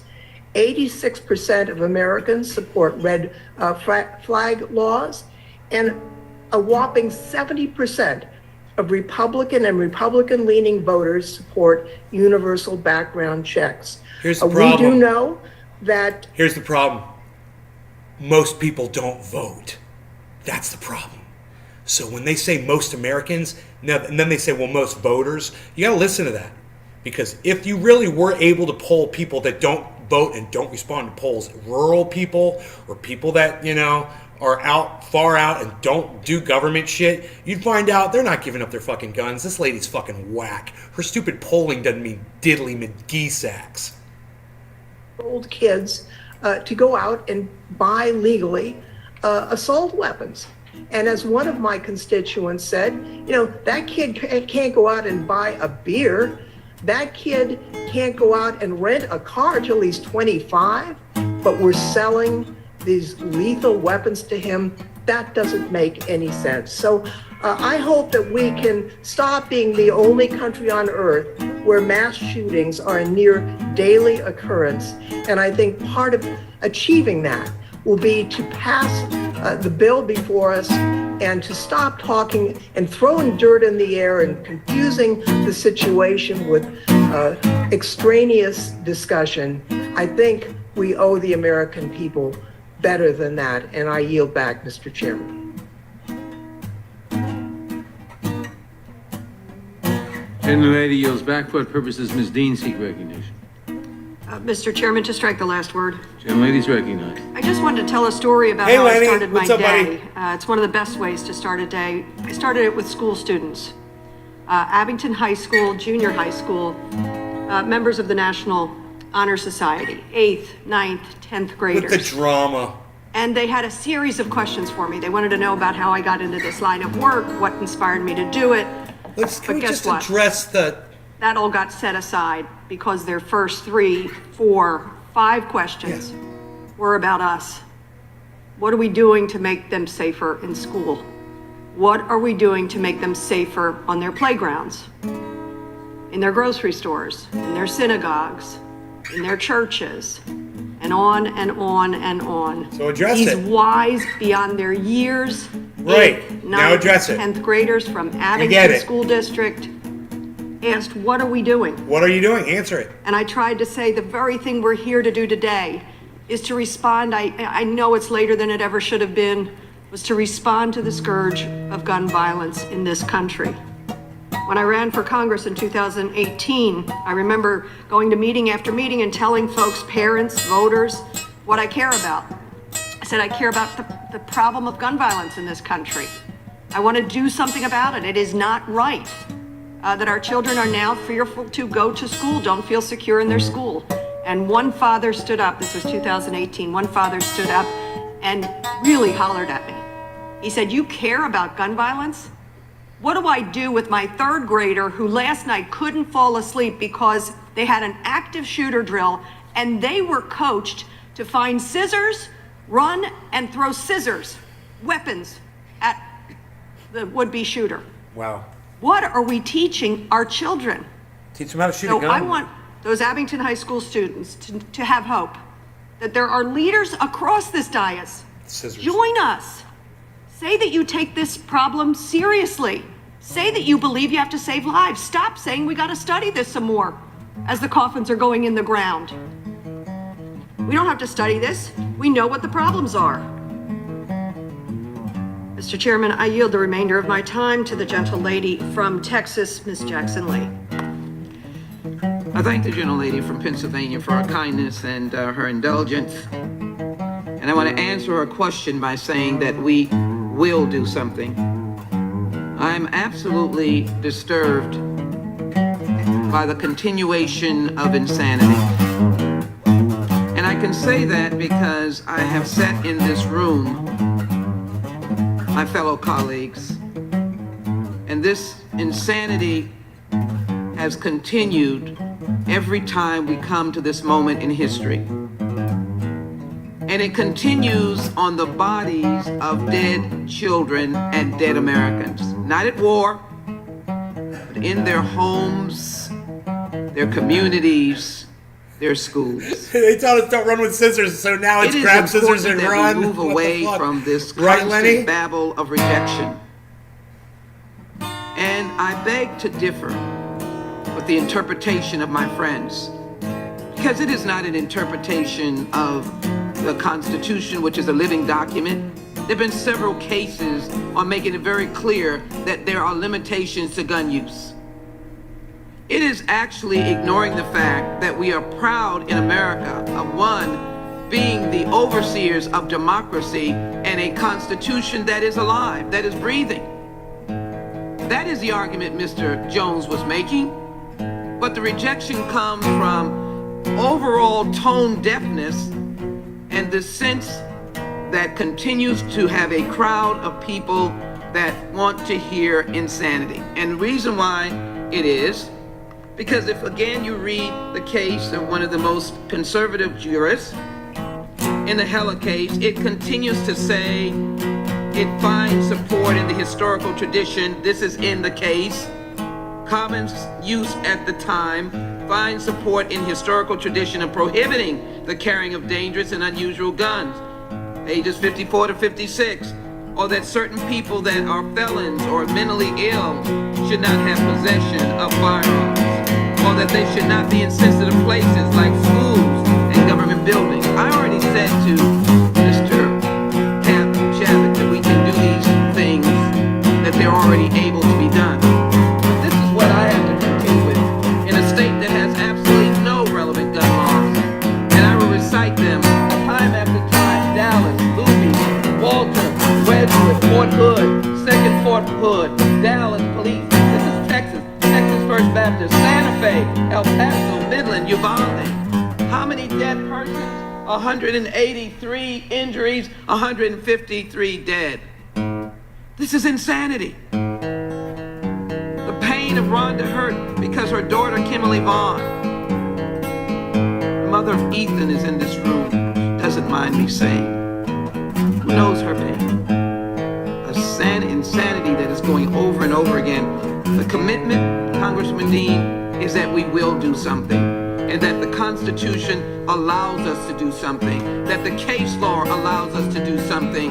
And I would think the names of these dead children and the two beautiful teachers and her husband. Manufactured hysteria. Imperative that we do Manufactured something. hysteria, Ensures right, James? that we must do something. We must. will Look at her join hand that up in the family of air. insanity All the if we numbers do of all not the do dead something. behind I her. refuse to do that. We will do something. I yield back, Mr. Chairman. It's really not a lot of dead. How many kids have died under American bombs in other countries that we've dropped bombs with our money? How many kids have we killed with our bombs? Chair, the I noes wonder. have it. The How many amendment is drone not strikes agreed have we roll call is flown requested. over The children clerk and will call the killed roll. them? We just did it in Afghanistan. You know, we're doing it No, every the day in clerk will Yemen. not call the roll. At this time, the committee will take a brief 15-minute recess. You should stop people from becoming shooters, right, Dave?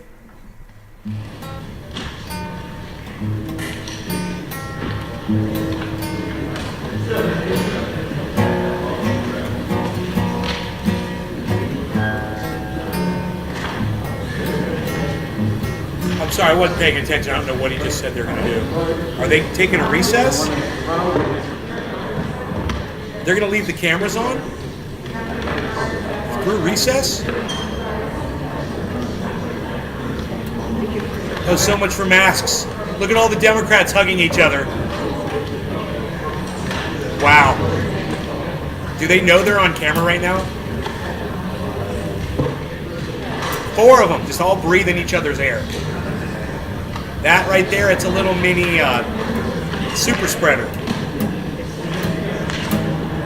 Wow. No masks and all breathing each other's air, talking at each other. You know, that's what I think about. What do you think about that? Oh, this is what I think. What do you? Oh, yeah, this is what I think. Oh, what do you? Oh, yeah, let's talk. Yeah, let's share what your thoughts. Yeah, what's a? Yeah. Look, they're the Republicans. They're no better. Same thing. Yeah, so what do you say? I don't know. I'm gonna breathe your air in. Yeah, let me breathe air for you. Okay, puff some air over this way. Okay, I'm gonna breathe that air in. Okay, cool. Let me get the moisture and the droplets. Okay, cool. The microscopic droplets. Oh yeah, we sneeze and cough for me a little bit. Do they realize they're on camera? Mic's on when it recess. The mics are on.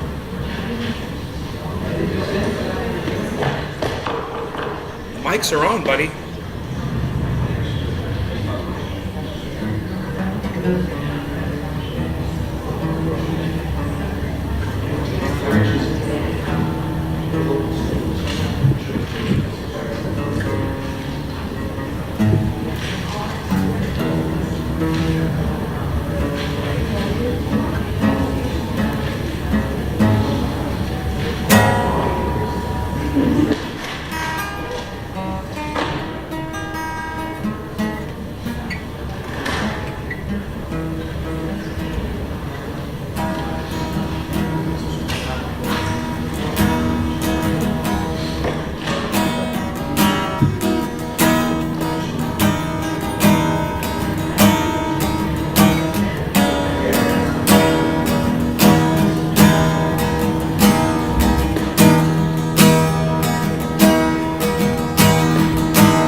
Obsessed, it reminds me of us. The legislation will raise the age of that Congress is a giant cesspool, and they disgust me so. Ammunition magazines.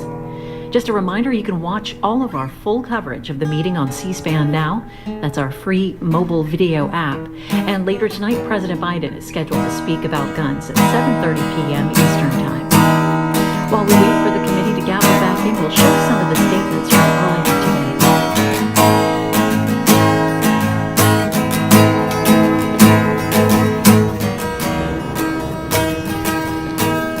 In the days since the shooting at Thompson department store in Buffalo, New York, and the long, sad nights since the shooting at Robb Elementary School in Uvalde, Texas, and in just the last few hours, we learned of yet more deadly gun violence in the Tulsa, Oklahoma medical office building.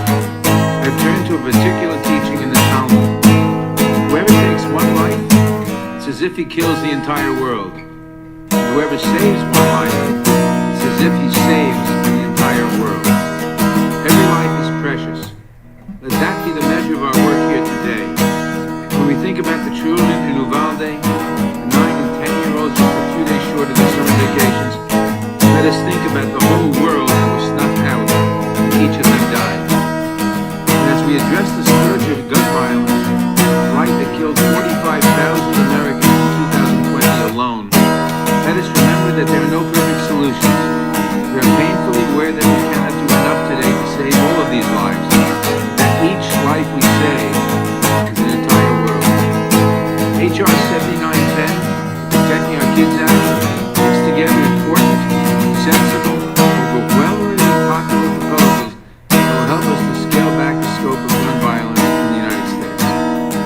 Representative Anthony Brown's Raise the Age Act raised the lawful age to purchase an AR-15 semi-automatic assault rifle from 18 to 21 years old. In deeply red Wyoming, the state with the most guns per capita in the Union, this is already the law with respect to many firearms. And I note with great sadness that the suspected shooters in both Buffalo and Uvalde were only 18 years of age.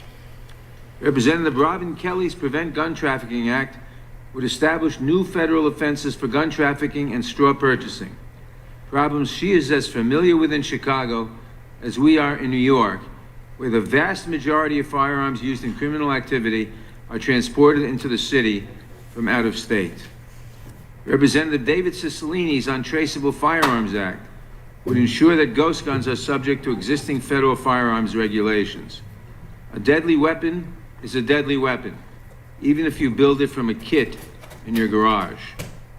A trio of gun storage proposals, Representative Rosa DeLauro's Ethan's Law, Representative Alyssa Slotkin's Safe Guns, Safe Kids Act, and Representative Sheila Jackson Lee's Kimberly Vaughn Firearm Safe Storage Act, would establish voluntary best practices for safe firearm storage and award grants for firearm storage assistance programs.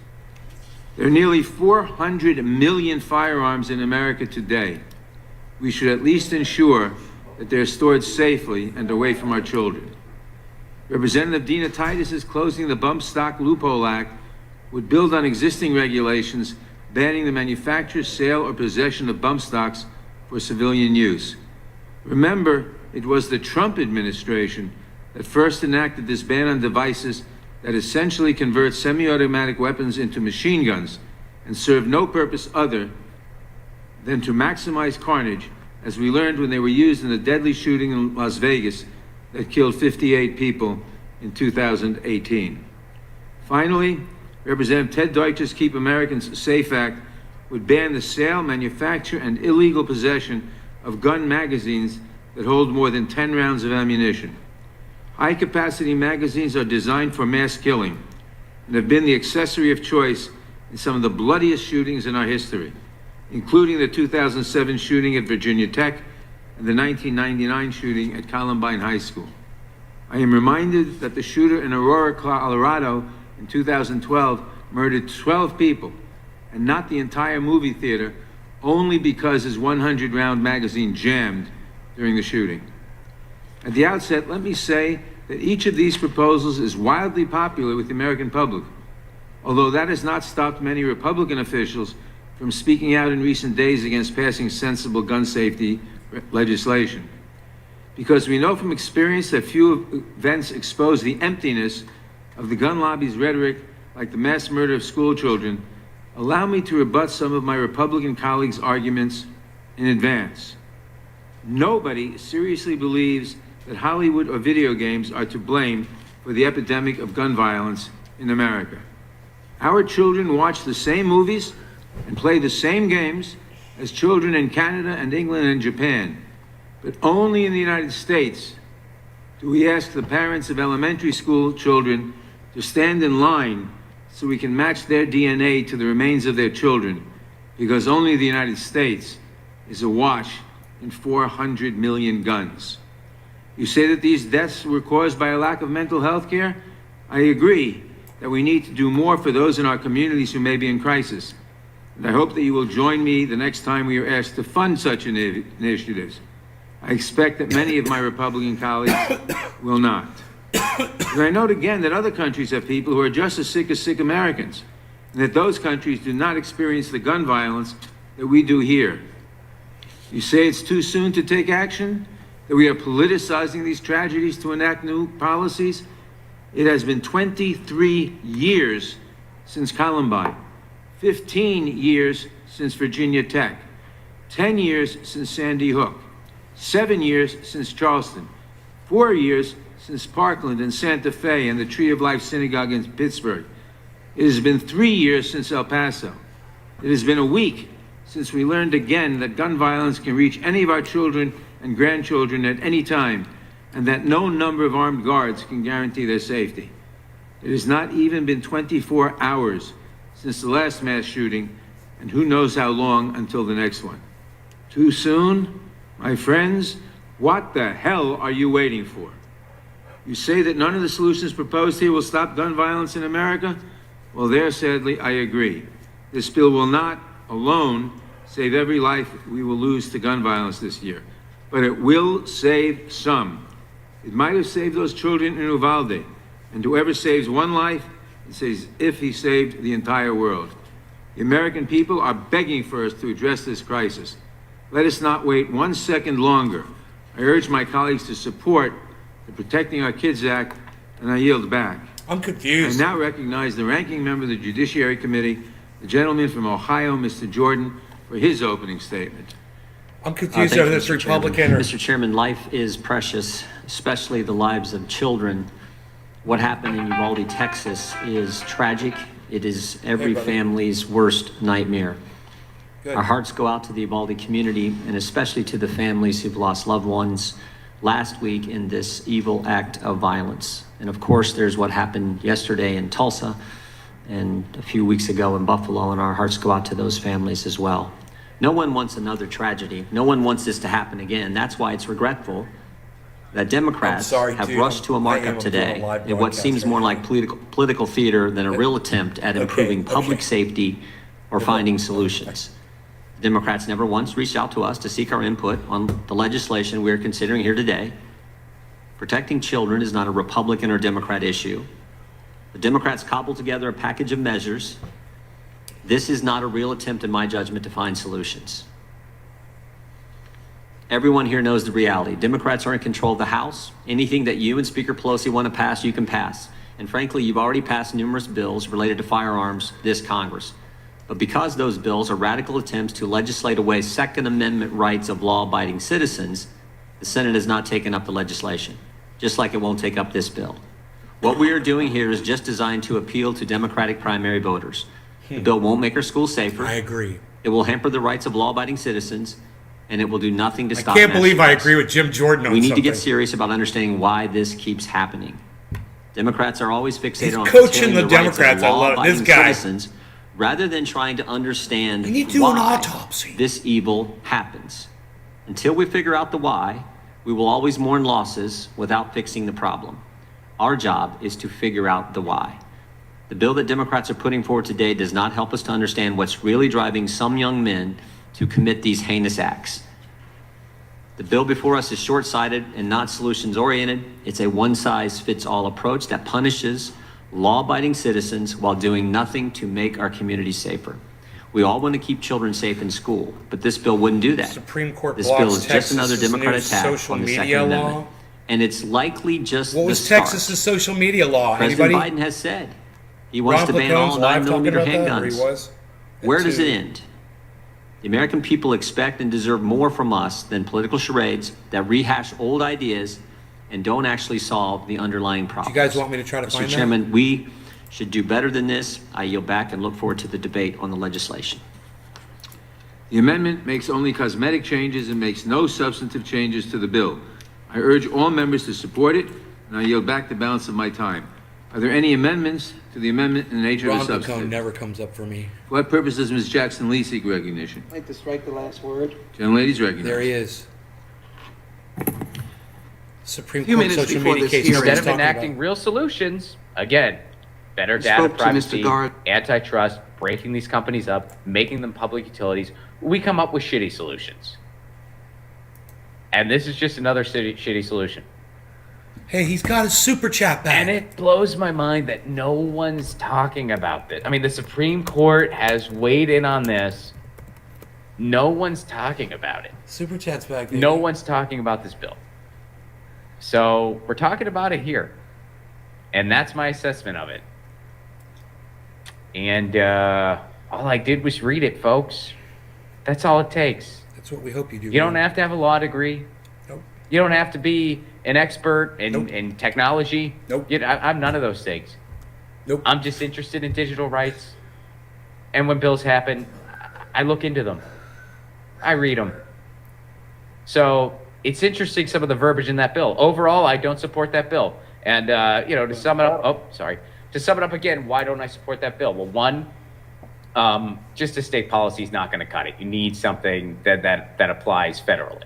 Two, it doesn't actually make these companies not behave as the private entities they've been behaving as. All it does is it just requires a little more transparency, like you have someone to email, basically.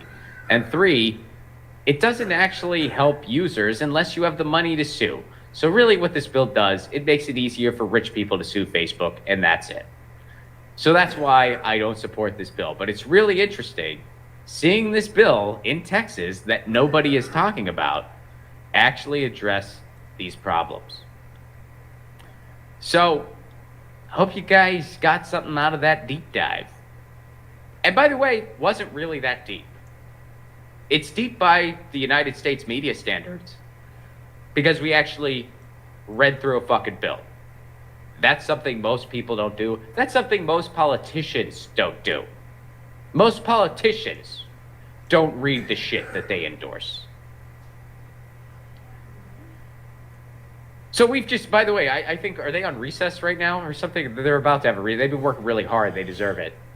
You guys have just worked harder than politicians do. Right now, you and I, we've just done it. What a time. What a country. So this is going on. This is from More Perfect Union. And this is going on in Minnesota. Okay, Construction workers in Minneapolis are taking... Sorry. Let's go back to the gun debate. In a stupor of stupidness. I believe it is crucial that what we did some years ago, sit on the floor of the House when we were in Republican control after Sandy Hook, just to do something. And here we are again. Now remember the words of John Lewis, who said, "Where is the heart of this body, the Congress? Where is our soul? Where is our moral leadership? Where is our courage?" From Columbine, of which I served at that time, on the Columbine Task Force.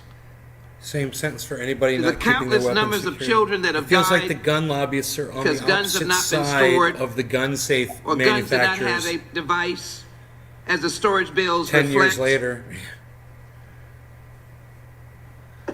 This is the question of whether or not we as Americans are blind. Do we only see the power and money of gun manufacturers? Are we not? It's not about gun manufacturers, sensitive man. to Why does it Boulder, always go back down to the gun Atlanta, manufacturers? Tree of I don't Life, manufacture Ardrey, guns, Stoneman and I'm Douglas, against this shit. Las Vegas, San Bernardino, Gilroy, Garlic, Washington Navy Yard, Sandy Hook Elementary, Virginia Tech, Aurora, the Sikh Temple, Emmanuel African Methodist Church, or Santa Fe in Texas, near my district. And how many kids did you vote to El send Paso, if I $40 did billion not mention over to Ukraine to go murder So with today, bombs? Yemen, I'm reminded Syria, Palestine, of the great and outstanding the tip work of of Africa. my colleagues. I thank you. Where else are We you have murdering introduced these people? I have a bills feeling you've over done it and in other over places again. too. You know, Now have an opportunity South America. to discuss how important your You know, legislation is. how many But children we're have not you finished. murdered, America? The assault weapons ban is a necessity. A 7-week waiting period is a necessity. Actions against manufacturers to give civil liability is a necessity. No, it's not. And countering the cycle of violence is a necessity. I end by simply saying Kimberly Vaughn died in Santa you Fe. end by She was being 17 wrong. years old. Her mother is still in pain in Texas.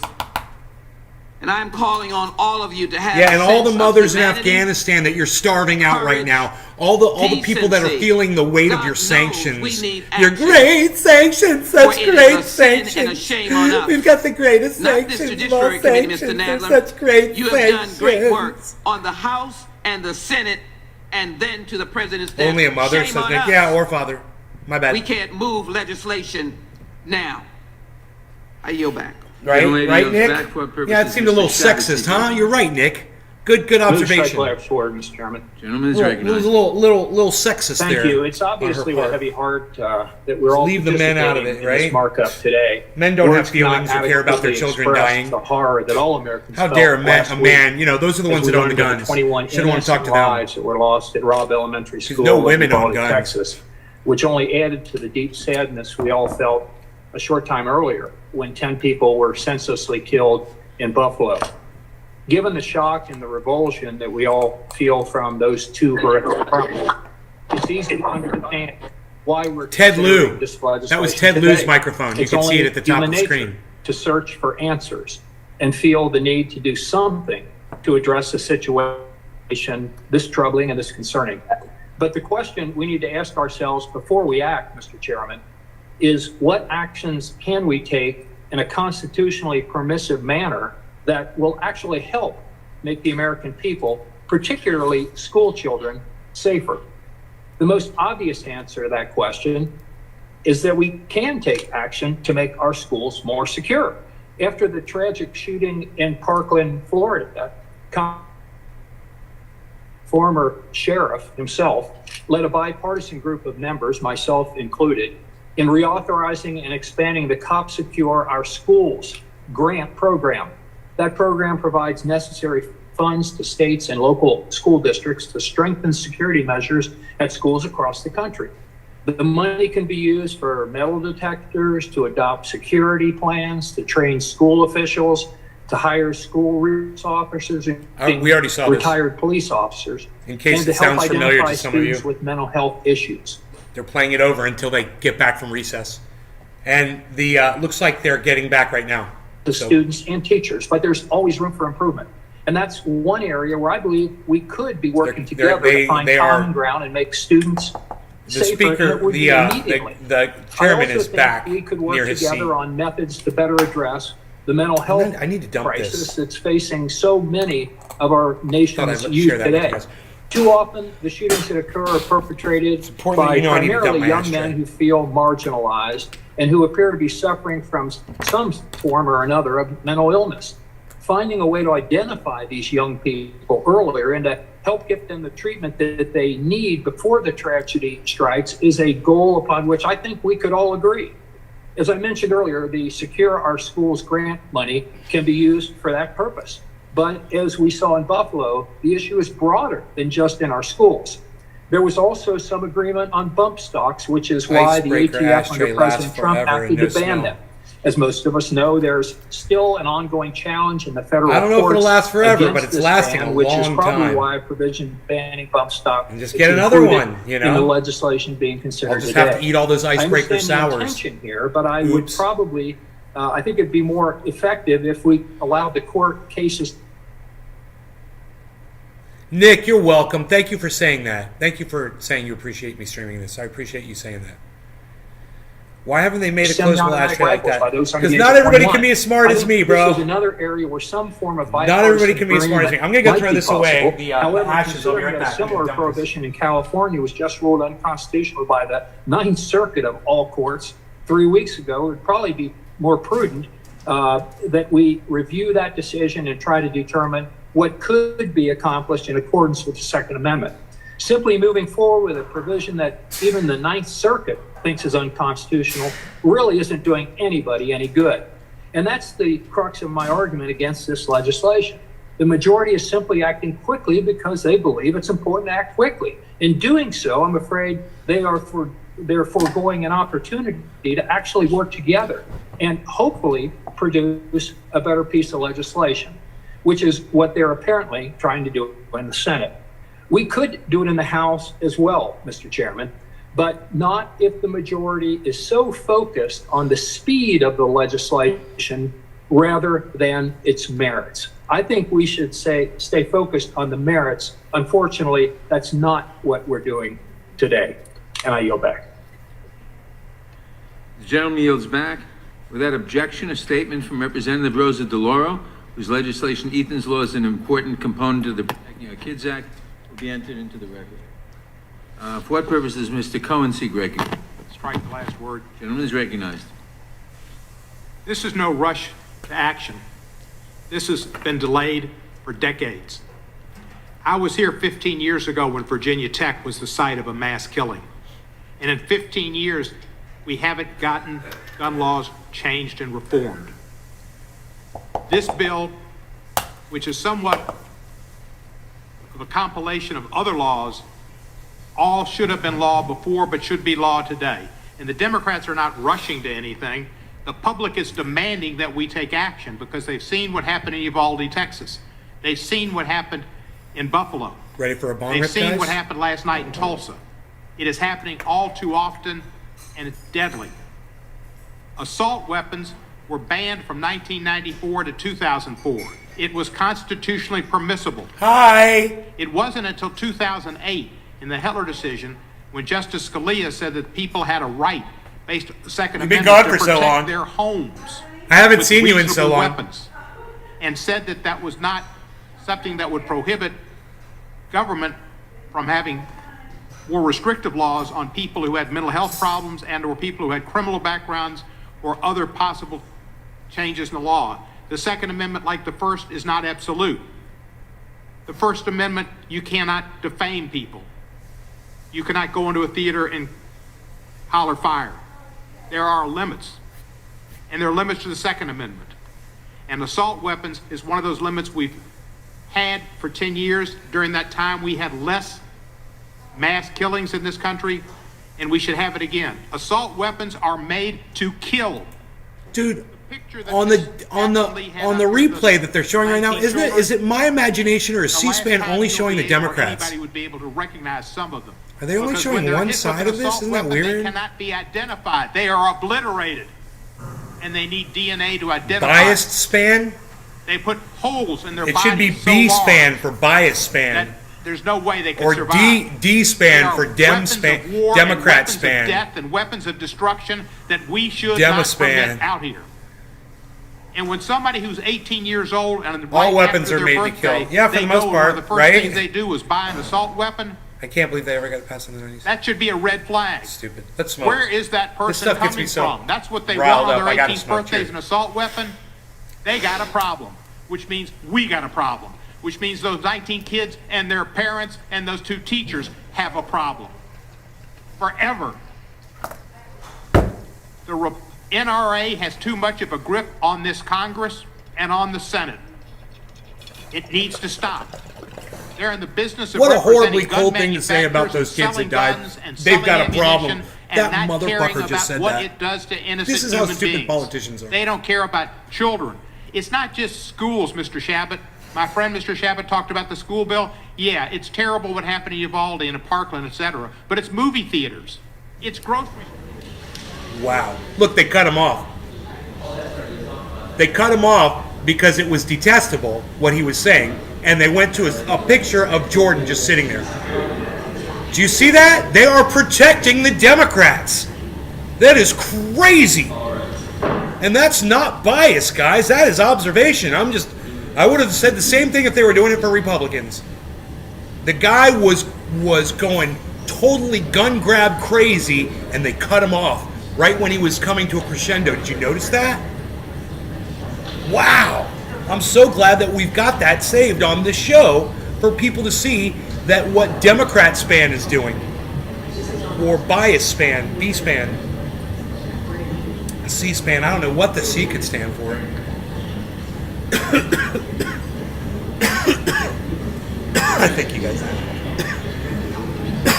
Actually, I think C-SPAN is perfect. I think C-SPAN is a perfect name for these people.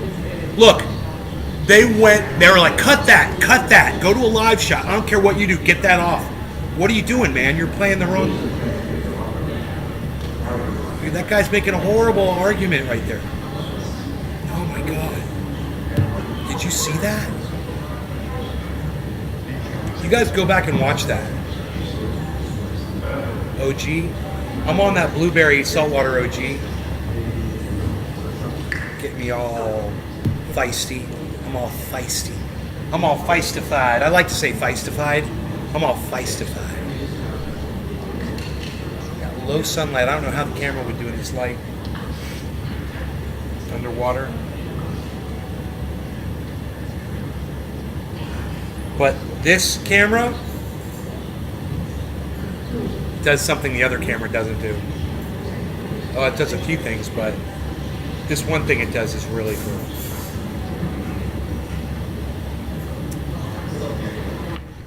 I'm just waiting for the hearing with House Judiciary Committee lawmakers coming back from their break as they consider possible legislation dealing with guns in the U.S. after several recent mass shootings. The legislation they're considering would raise the age limit to buy certain semi-automatic rifles from 18 to 21. It would also make it a federal offense to import, manufacture, or possess large-capacity ammunition magazines. Also a reminder, you can follow along live online, cspan.org. That's bullshit. Or use our free mobile video app, C-SPAN Now. And later tonight, President Biden is scheduled to speak about possess? guns, expected at 7:30 p.m. Eastern Time. Dude, they better not let that pass. Where's Joe Manchin when we need him? Holy shit. Oh my God. These fucking psychos, they always try to push it too far. You know, if the Democrats would just do the background checks thing and just that, they'd be able to pass something through that would, maybe it would help. Do the age thing, that might pass too. 21, I'm okay with that. Go ahead, do 21 years of age. But don't call anything an assault rifle. You know, you want it to be 21 before you can buy a gun, period. You do that, pass it, good best of luck to you. You know, you're gonna have a lot of angry 20-year-olds on your hands, I guarantee you. You're not stupid. You know, Jackson Hinkle is 22, just recently turned. So, you know, it's just crazy.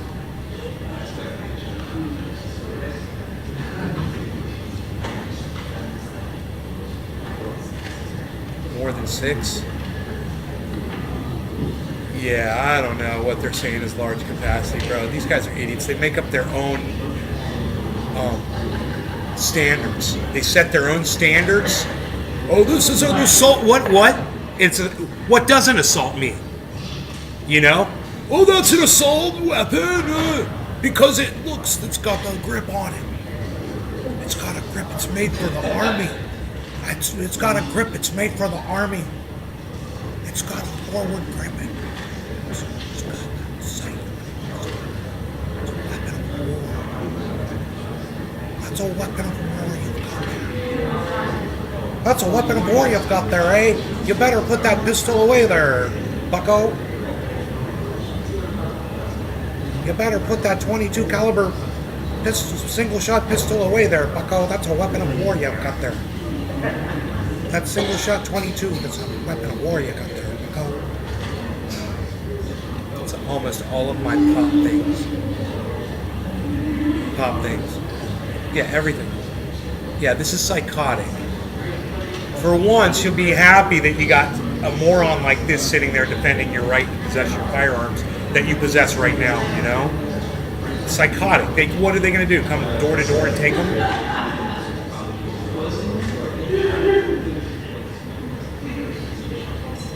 Psychotic. Can you believe they cut that Democrat off because he wasn't making any sense? Did you guys see that? I was just about to chime in to say how moronic it was what he was saying, and they cut him off instead. They cut him off before I could. To protect him.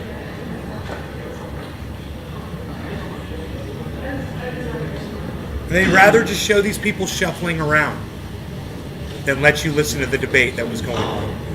Than let you listen to a Democrat that was not making any sense. Making a horrible argument. Losing votes. Here we go. The committee will come to order. When the committee recessed, it had dispensed with the Shabbat Amendment. For what purpose does Mr. Tiffany seek recognition? I have an amendment at the desk, Mr. Chairman. Point of order, Mr. Chairman. Point of order is reserved. Clerk will report the amendment. Amendment to the amendment in the nature of a substitute to HR 7910, offered by The Mr. amendment will be considered as read. The gentleman is recognized for 5 minutes to explain his amendment. Yeah, thank you, Mr. Chairman. This amendment addresses an issue that this committee has refused to address in the past as it relates to gun violence across our nation. The bill before us has been named the Protect Our Kids Act, but it does little of that. It does, of course, create several unconstitutional restrictions on lawful gun ownership. The American people know the end game here. It is to strip law-abiding citizens of their ability to defend themselves. My amendment addresses gun violence in a meaningful way. It doesn't create new laws, but instead enforces them. It would require the Department of Justice to work closely with state and local government and their law enforcement partners to assume jurisdiction of 922G cases, which are declined to be prosecuted by the state. And this would have a real impact because it is The a gentleman problem yield for a across question. the country. The gentleman, what is you said 922G cases. Could you tell us what 922G cases are? Yeah, 922G cases are when the federal government can take over felony gun cases. So let's say you have someone that has committed a felony in possession of a gun, and states can prosecute, but the federal government can also. In some cases, the states, because of, and what I was getting at here is because of weak prosecutors or rogue prosecutors in some of the big cities across America, they're sometimes pleading these cases down, or they're simply not charging. And this would allow the federal DOJ, Department of Justice, to take those cases and be able to file charges for somebody that's carrying a gun who has committed a felony in the past. Does that answer your question, Mr. Chairman? Yes, thank you. I only caught the tail end of that, but that sounded pretty brutal. That is the explanation for the amendment. I want to make, in closing here, I just want to make one point tangential to what we're talking about today. It's really interesting as we've heard the various mass shootings that have gone on in America, whether it's Buffalo, Uvalde, places like that, these horrific shootings that have been going on. And, but I noticed no one brings up Waukesha, the Waukesha Christmas parade. And this is part of what this gets at, though a different vehicle, in this case, a truck was used to kill 6 people in the Waukesha Christmas parade here in Wisconsin just 5-6 months ago. I can't believe I noticed no one brings that mass killing up. And in that case, of course, it was a vehicle that was used, not a gun. We're not outlawing vehicles, I can see with today's markup. But I noticed no one brings that up, which I don't understand why, because you made your point, now move on. We should all, whenever there is an unfortunate incident like a mass killing that goes on, we should all decry that. We should all be saying that this is Mr. Tiffany, will you yield to a question on the amendment? Will you yield to a question on the amendment, Mr. Tiffany? Just so I can understand it. It's Cicilline, sorry. Yes, I'll yield. So I'm just trying to understand. The amendment says the Attorney General shall coordinate with the State Attorney General and appropriate state law enforcement officials in order to prosecute a violation. So is the amendment require the coordination, or does it compel the Attorney General to actually file charges if the state doesn't? Because, you know, one of them would be useful, I guess, to coordinate, but if it's directing the Attorney General, then it seems to me we run into some problems about compelling the executive branch to take certain actions. So yeah, per the, if I may, per Sure. the language that you see in there, it requires them to coordinate with local units of government. But it says in order to prosecute a violation. Yep, the operative term in there, Mr. Cicilline, is coordinate. Could you say coordinate in order to consider prosecution of it? Is that way you give prosecutorial discretion to the, it just seems like otherwise we're compelling a prosecution, which I'm not sure you intend to do. DOJ just has to coordinate with a local unit of government. My understanding, and I hope I'm allowed additional time here, Mr. Chairman, my understanding, the term coordinate is equal, where both the federal government and state and local governments have an equal seat at the table. So they're going to sit down and coordinate. It seems like they just want to lock more people up in jail. That's what it sounds Does like. the gentleman yield back? We've got Prison Planet here. I will snort half a line of ultra-potent supermale vitality. There is, in the morning, Mr. Cohen, before I turn on challenged C-SPAN, and I think all of you know what the C stands for. To come forth with proposals today. Mr. Jones asked, what are you willing to do? This is exactly what we're willing to do. You're seeing these amendments come forth now, like this one, and I'm asking for everyone on this committee to support this amendment. This is what you're seeing from Republicans now. We could have included my amendment here if we would have sat down and worked together earlier in the process, rather than me having to bring it as an amendment now in a markup. With that, I ask for your support and I yield back. Gentleman yields back. Does the gentlelady insist on her point of order? No. Excuse me, I withdraw my point of order. Point of order is withdrawn. I recognize myself. This is a very good idea, but the amendment is unnecessary and redundant because state and federal prosecutors already cooperate in cases of prohibited persons in possession of firearms. In many jurisdictions, including my own in New York, there are task forces, federal, state task forces to coordinate these efforts. So while Mr. Tiffany is absolutely right, it's already done, and so the amendment is really redundant. Wow. So I would oppose it simply as redundant because it's already done and the amendment would do nothing therefore. So just cancel it. What are you wasting time for then? Who seeks recognition? It's stupid. It's just stupidity. Gentlelady from Florida is recognized to strike the last word. Texas, I'm sorry. I thank you, Mr. Chairman. I'm very eager to find an answer to Mr. Jones. I move to strike the last word. I'm very eager to find an answer to Mr. Jones' question from our friends. And I would ask the question to Mr. Tiffany that if this amendment was included, that would then make you likely to support the Protect Kids Act. Is that accurate? Mr. Tiffany? Yeah, I'd be happy to answer your question.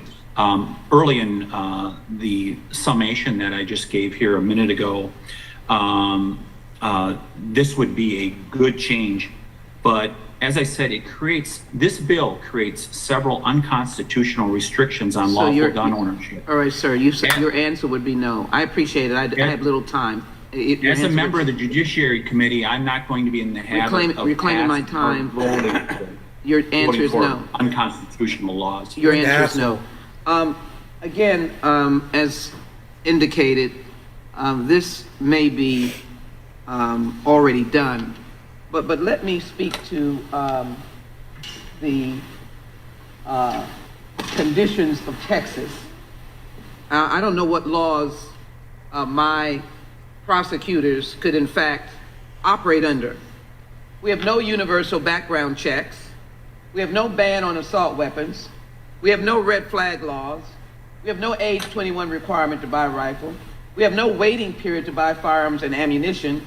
We have no closing of the gun show loopholes. We have no limits on open carry. In fact, we have open carry.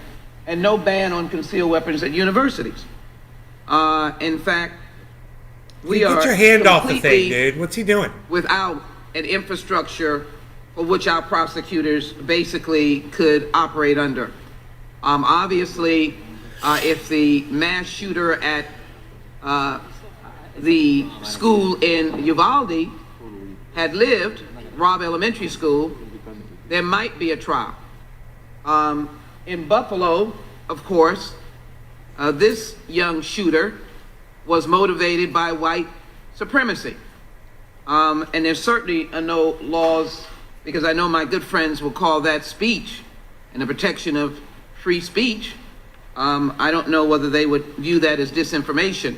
But the difficulty of the larger picture of what you're doing is that is why the federal government needs to act, because there's an inconsistency of protection that does not violate the Second Amendment in our states. There are states like New York and California, Illinois, that have put in strong laws, and they have seen an impact. Maybe not on the individual. I agree. issues. You know what? Now that she's pointed that out, I think those Republicans should work to reverse all those states too. In this legislation, Suck we're not living in leaving out California. those circumstances, but it is well And there were documented. plenty of mass shootings in that states state, like Illinois, regardless New York, and of some of the California, strictest people gun laws bring in guns America. in. We understand that these circumstances allow your coordination, and I would much find it stronger to say that the Attorney General is directed to do such where there is a gap, or that the Attorney General can rely upon federal laws. I don't think I see this clearly here in order to prosecute a violation of the state. And you use Title 18 U.S.C., the state declines to prosecute such conduct under substantially similar state law. Well, we don't have any much in the state of Texas. We certainly have felons who cannot rob a bank, and I assume if they had a gun, that is an element of prosecution. But we're talking about the incidences of mass murders. And so this amendment, of which I certainly am empathetic to your intent, does not work or give any help to the mourning parents in Texas who are mourning quite frequently, including Rhonda Hart, whose daughter Kimberly Vaughn was killed because the gun was not securely stored in Santa Fe, Texas, and nor would have helped the circumstances in Uvalde. With that, Mr. Chairman, I have to oppose the underlying amendment. The gentlelady yields back. Is there any further discussion on the amendment? If not, the question occurs on the amendment. All those in favor say aye. Aye.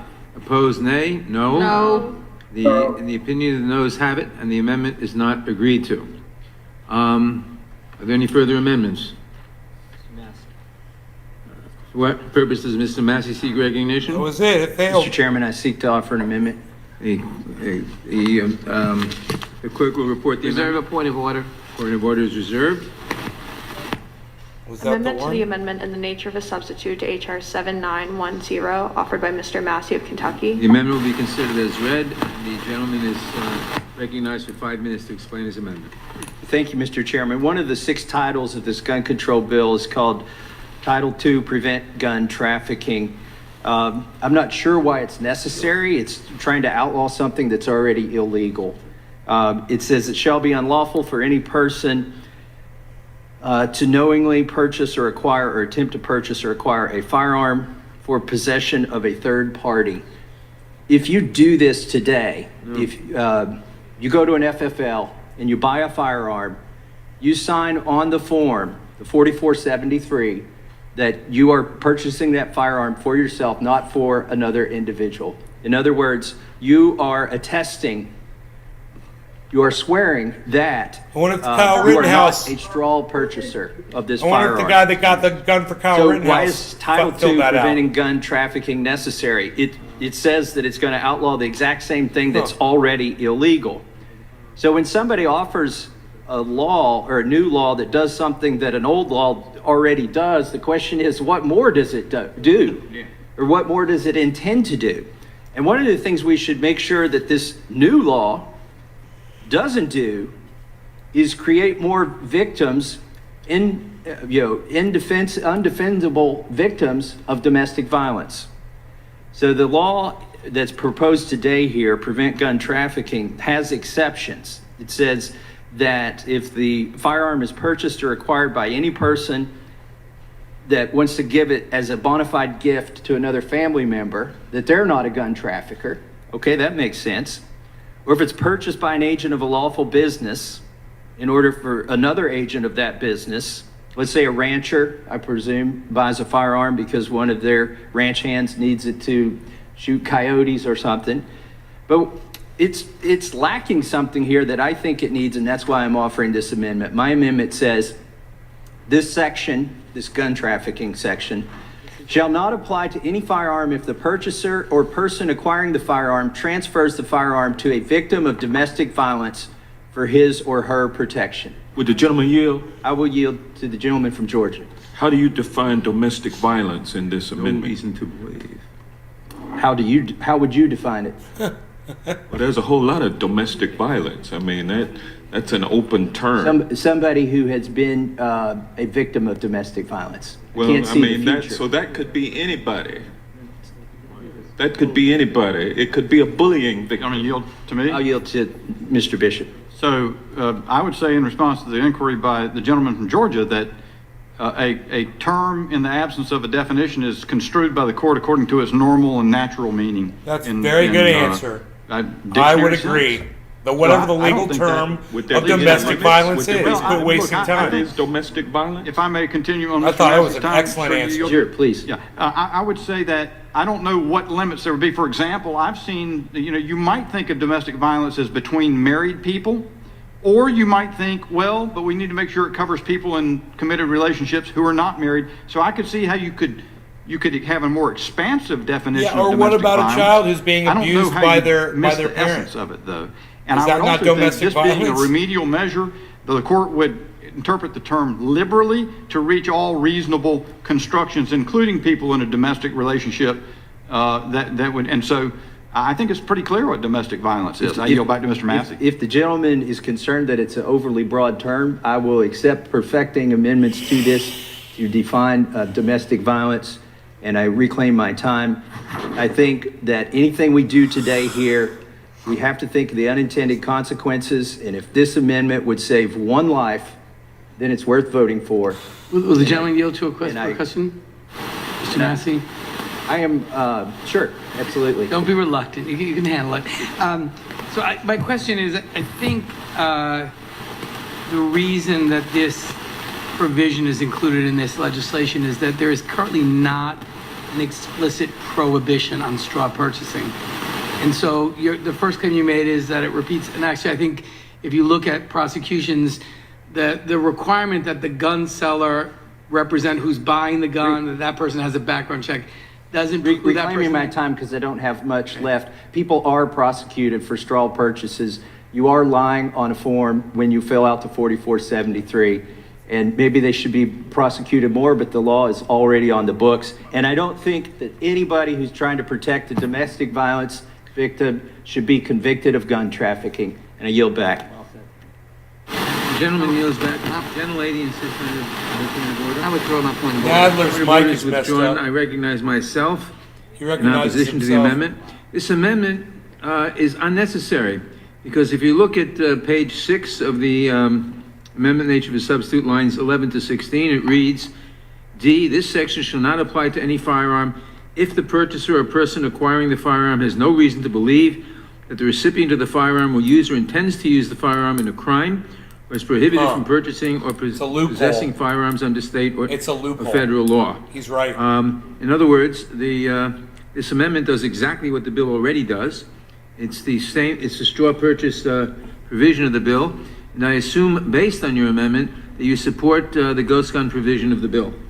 Would the gentleman, I would oppose the amendment simply because it's redundant since it's already done in the bill. Would the chairman yield real quickly? The provision that he just read also requires that the firearm is purchased or acquired by any person or person that wants to give it as a gift to a family member, or that they are an agent of a lawful business and intends to give it to another agent of that lawful business. It's one of those double military helicopters. It's a Huey. To what the It's a chairman goddamn stated. Huey with the two blades on it. Look at that. No, it has to be a gift to a family military, member, one of which them is big old defined military in here, choppers just and flew over. Family member is defined Dude, as there it goes, stepchildren. man. Family member is Holy shit. is covered by the term any person. That was cool, the term man. family member is defined. It was a goddamn Huey. It has to be an uncle or a niece or a nephew. So if you transferred under this law here today that seeks to be passed, if you transferred a firearm to a victim of domestic violence and you were not related to them, you would be in violation of a federal law punishable, I believe, by up to 10 years. And I seek to rectify that with this amendment. Yeah, well, the issue, Mr. Massey, is you have to draw the line somewhere, otherwise. But it's not redundant. My amendment is not redundant, with all due respect, as the chairman stated. Yeah. Oh, you see him all the time? Saying, you have to, the issue is you have to draw the line somewhere, otherwise you're allowing open transfers. And that's what the bill does, and the amendment wouldn't change that. But no, the amendment does change this law so that somebody does not go to prison, to federal prison, for trying to help a domestic violence victim. It doesn't actually require any This one proof was of headed domestic south. violence. So it doesn't change the bill at Southwest. all. It would be a defense for somebody who was convicted under this. They could offer that they were Southeast. assisting a victim of domestic violence. And if they could. They would still have to prove that. That's right. That's right. And that doesn't change the bill. No, absolutely, because that is not a defense if the bill isn't improved with my amendment. That's West. not a defense. The amendment doesn't change It was the bill headed at all. due west. They would have to do that with or without the So amendment. like Tampa. I yield to Mr. Bishop, who could maybe explain. I'm not sure I can do better than I'm that, sorry, Mr. it's the Massey. chairman's time. I My apologize. time. I'll yield to Mr. Bishop. Yeah, wait, I saw it going that direction. I don't know if I can do better than that. Mr. Massey's very explicitly explained why the segment that you read does not provide protection to all domestic violence victims. He has set out a separate defense in his amendment for a domestic violence victim not to be prosecuted for receiving south. It was headed or south. trafficking in guns. Reclaiming my time, we'll work with you if we can come up with a better definition of victim of domestic violence. Due south. That's what it comes down to. I don't think we can, but if we can, fine. With the chairman yield? I'll yield. Well, I think the Headed towards scenario is you Miami. have a lady who has been a victim of domestic violence and her neighbor or she goes to the neighbor and wants some kind of protection and he helps her. He says, okay, we want to help this lady so she can protect her life, protect herself. And that is not covered under the legislation. Mr. Massey's amendment is really that scenario because the neighbor is not a family member. It's a neighbor who understands what's going on and wants to help her out. Mr. That's the Chairman, will you scenario. yield for? Reclaiming my time, it's an interesting story, but we still have to come up with a definition of victim of domestic violence. Mr. It's Chairman, like As I good said, we're willing story. to work with you on Well, that. no, you've changed you initially said Great story, that the bro. text covered it. The text doesn't cover it. So now if we got to come up with a definition, we'll do Cool that. story. Text does cover it. No, it doesn't. but Mr. Chairman, The text covers it, but if you think it doesn't cover it enough, sufficiently, we'll work with you for a better definition of victim of domestic violence. But I think the bill covers it. I'll yield to Mrs. Cicilline. I was just going to say, Mr. Chairman, I think if the scenario that the ranking member just used, I think would be covered by the subsection D, which says this section shall not apply to any firearm if the purchaser or person acquiring the firearm, that is the neighbor, has no reason to believe that the recipient of the firearm will use or intends to use the firearm in a crime or is prohibited from purchasing or possessing firearms under state or federal law. Why wouldn't that? Keep reading. And the firearm Is purchased or acquired by any person or that any other person intends to purchase or acquire as a bona fide gift between family members or is purchased or acquired by an agent. So why would that example not be covered by the existing language of the is statute? there not a family member? No, or is purchased or acquired by an agent of a lawful business or that agent of a lawful They're business. not a business agent. Like you're having a hard time understanding what domestic violence is, but it's not a No, family it's not. member. It's not. And it's not a business agent. It's not a hard time understanding what domestic violence is. It's a hard time understanding why you think the provisions that are in the bill now do not already cover that scenario. And I'll yield to Mary Gase. I believe it's my time, Mr. Chairman. No, actually, it's I think it's my time. And it's well Oh, it is. I'm sorry. I thought you recognized me. think it's our turn, right? Oh, I'm sorry, Mr. Chairman. I do. Who seeks wait a minute. Who seeks recognition on the amendment? I do. Mr. Bishop is recognized. Thank you, sir. No, I No, will I use just- my time. It just, well, yeah. Whew. I think are you ready to take some time yielded? Because I'm not sure I can get myself straight. I just Go want ahead. to. Well, let me say this before Mr. Massey comes back to it. Let's assume this is a superfluous amendment. Let's assume that Mr. Massey's amendment to protect victims of domestic violence from being prosecuted as gun traffickers because they receive a gun to protect themselves. Let's assume that particular protection is superfluous. That duplicates the protection in the subsection you're reading from. I don't think it is, but let's assume that. What is the problem in stating it twice so that a person who's been suffering domestic violence is protected? And, and it just is a general theme here. I like that. I think what I've heard across the aisle all day long is that Republicans are intransigent and won't cooperate to come up with reasonable mechanisms. And third point, this is a great issue. It's core to the question of whether it's an appropriate new law to put on the books. If you had had a conversation with us about any of the stuff in this instead of just ramming it onto a markup and bringing us in here, we wouldn't be having the discussion from the dais trying to sort this out. With all that said, I'll yield to Mr. Massey. Thank you, Mr. Bishop. I mean, it's kind of frustrating here to debate the knowable and what is in plain language and what has been written and introduced by the other side of the aisle. Their bill has no provision to protect domestic violence victims. It does not apply to them. And the fact that they are just now discovering it in this hearing that was rushed, we got 48 hours of notice.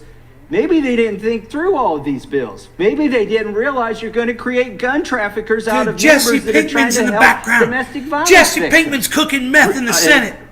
Just read the bill Jesse that has Pinkman. been introduced. It's not superfluous. What I'm Pinkman. saying here. Science, and I think it's bitch. important- Hey, that's science, bitch. Let me close with this What? before I give it back to Mr. Bishop.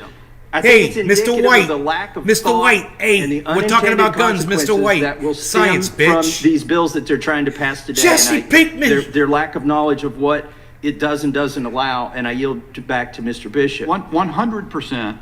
And before I give a specific example that will not be covered by the exception to which the Democrats have referred, I want it to be clear that when a vote is taken on this amendment, Democrats are going to vote against protecting victims of domestic violence from possibly being prosecuted as gun traffickers because they receive a weapon to protect themselves. That's what's at issue. Now, let me give you a specific example. If people are cohabitating as roommates in a property, and one is beating the tar out of the other one on a regular basis, and the one being beaten gets a gun from a friend, they're prosecutable under your bill. Both the friend and the victim, absolutely. So Mr. Massey wants to have a very modest amendment to provide for that. You're against it. He wants to Fine. load the jails up. Anybody else on our side want time? They want to Anybody load want the to jails up, contradict what I man. just said on the other side? While they're doing this. Didn't think so. I yield back. Prison Planet. I will only snort half a line. Gentleman yields Cigarette back for into his purposes of soldier Ms. boy. Scanlon seek recognition. I seek to strike the last word. Gentleman is recognized. I'm really gratified to hear that our colleagues have concerns about victims of domestic violence because they've been so resistant to helping us pass an evidence-based protection for victims of domestic violence, and that would be closing the boyfriend loophole.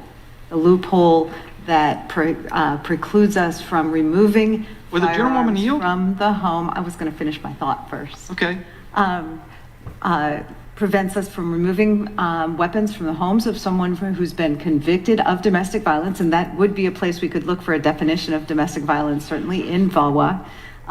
But our colleagues all voted against VAWA because of that very provision. So I would urge that if we want to do an amendment, we do one that deals with removing guns from the homes of stalkers, people who've been convicted of stalking or domestic violence, because the evidence shows that's where there is actually a risk of gun violence. And I'd yield The back to gentleman the yield? chair. Yes. The gentleman yield. Gentlelady yield. I just want to add that there is no research to support the idea that women's gun ownership increases their safety, regardless of whether they're in-person violence victims. In fact, studies show the opposite, that women living in households with a firearm are at greater risk of homicide. A study of female intimate partner homicide risk factors found that even for women who lived apart from their abuser, there was no evidence of protective impact from owning a gun. And a California study found that women who purchased a gun died by firearm homicide at twice the rate of women who did not. I'll yield back to the gentlelady. Do you wish to yield to me? Sorry, no, I yielded back to the chair. It's the gentlelady's time. Mr. Chairman, I asked unanimous consent to submit. It's the gentlelady's time. I yielded back to the chair. Oh, then I yield back. Mr. Chairman. Mr. Chairman. Who seeks recognition? I have unanimous consent requests. Mr. Massey? I'd like to submit to the record an article from the New York Post, November 4th, 2019. Pregnant Florida mom uses AR-15 to kill home intruder. Without objection. Who seeks recognition? Mr. Chairman. For what purpose does Mr. Jordan seek recognition? I'd yield to the gentleman from North Carolina. Thank you, Mr. Jordan. And recognizing this might be taken one step too far, I just want to make sure I understand. The gentlelady from Pennsylvania, did she respond to this concern by talking about another bill? That's what I thought. And so that's where it stands. No one has an answer to the example that I gave of a domestic violence situation that is not protected from being classified as a gun trafficker under this bill. Mr. Massey proposed a... Right on, Treasure Coast. I guess you guys are for 3 victimizing hours. domestic victims, domestic violence victims. You will not respond to it substantively, and the only answer coming from the other side in response to that, you can't rebut that example. I hope the sound The is only okay. answer of Ms. It's not too Scanlon loud, is to talk it? about another bill that somebody didn't support. Fine. That's great. I don't think you could make a clearer case for the nature of the dialogue, the nature of this proceeding on this particular bill, this package of stuff, than that example. And I thank you, Mr. Massey, for a great bill. I yield back to Mr. Jordan. A great amendment. Mr. Jordan, would you yield to me, please? I'll give you a second. The Good Samaritan in the illustration Mr. Bishop gave is going to be a trafficker under this legislation. The person who's been abused is going to be a trafficker under this legislation and face enhanced penalties under this legislation because they won't accept this amendment. That's what this does, which gets to the point we've talked about now for several hours. This is all about making it tougher for law-abiding citizens to protect themselves and exercise their Second Amendment liberties. That's what this legislation does. We all understand it. It's a darn good amendment. I can't believe it won't be accepted. I yield to the gentleman from Kentucky. So I want to talk about where I started out here. If we have a law that does something that the law already accomplishes, why do we need the new law? Well, the difference between the existing law, if you're a straw purchaser under the existing law, you can be convicted. In other words, a Good Samaritan who buys a firearm, gives it to domestic violence victim. Only the purchaser, the original purchaser, can be convicted under existing law. This amendment changes that situation so that the recipient of the firearm, the domestic violence victim, can also be prosecuted as a gun trafficker. So that's the difference between the existing law and what will happen if this law passes. Why in the world would Democrats want to prosecute a domestic violence victim who's received a firearm for his or her self-defense? Proud moment in the formulation of legislation in this committee. Proud moment. Mr. Chairman, I yield to the gentleman from Colorado. I thank the gentleman from Ohio. I really think this is precious. It's a precious moment, and I hope Americans get the chance to watch the last 15 minutes of this. The first argument that the chair raised in opposition to this amendment was that it was redundant, that the bill already covered. And then when it was obvious that the bill already didn't cover it, then the chairman said, well, we don't really know what domestic violence is. We on the Judiciary Committee don't understand domestic violence. So, it may not be redundant, but define domestic violence for us. And then when it was obvious what domestic violence means, and it's covered in state law and federal law, but then we hear from the gentlelady from Pennsylvania, well, women can't really protect themselves. They're not capable of protecting themselves with guns. I hope you tell the women of this country that the Second Amendment doesn't apply to them, that they're incapable of because in Colorado, frankly, the concealed carry permit classes, there are more women who are taking those classes in many jurisdictions, from what I understand from the sheriffs, than men taking those classes. So women should have the right to protect themselves. Interesting, Cenk, calling men, people that own guns, people that are questioning their sexuality, their manhood. who really? intends to harm them. Women Maybe are Democrats more can come up interested with in a them few than other men, red herring reasons to Fail oppose tweet, this very Jake. good amendment, an amendment that would strengthen the bill, an amendment that would make America a safer place. But right now, you failed on 3 counts. And I think that it is time that you acknowledge that Mr. Massey has a good amendment and agree to his amendment. And I yield back to the gentleman from Ohio. I think it's time you just all submit. That was great. The gentleman yields back. For what purpose is the gentlelady from Hey, look what else I Texas found. seeking? So Cali train wreck, a whole jar, man. I didn't even know I had, man. I got all this Gentlelady cannabis from right Texas. here. Oh my God. Dude, I just found this live on I'm my going to show. strike the last Just sitting here doing a little cleaning. word. Gentlelady's recognized. I think the one thing that the American people should know is that Democrats can absolutely not be classified as not fighting to protect women in particular from the scourge of domestic violence. That is just something that I will absolutely not accept. We've been painted with many colors today that I will certainly not accept.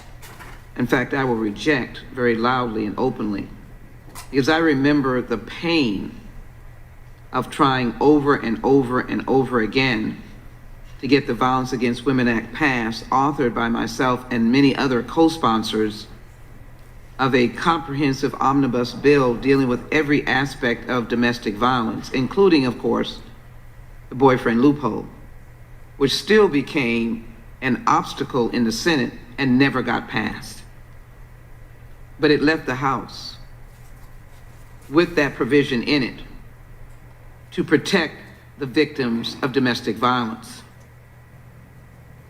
I've had officers in my jurisdiction to admit that the domestic violence call is the most dangerous, and some have lost their lives. For everyone that offers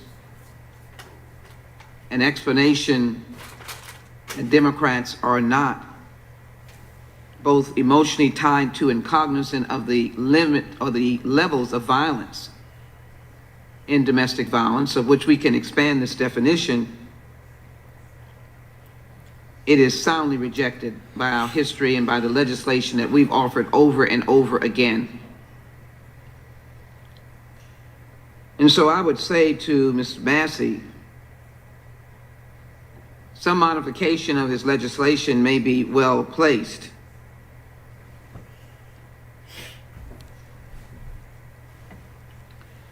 But I do think the underlying support for allowing the transfer in a domestic violence circumstance is in Section D on page 6. And if it was read simply, it says this section should not apply to any firearm if the purchaser or person acquiring the firearm has no reason to believe that the recipient of the firearm will use or intends to use the firearm in a crime or is prohibited from purchasing or possessing firearms under state law. Did gentlelady yield? There's an and at the end of that.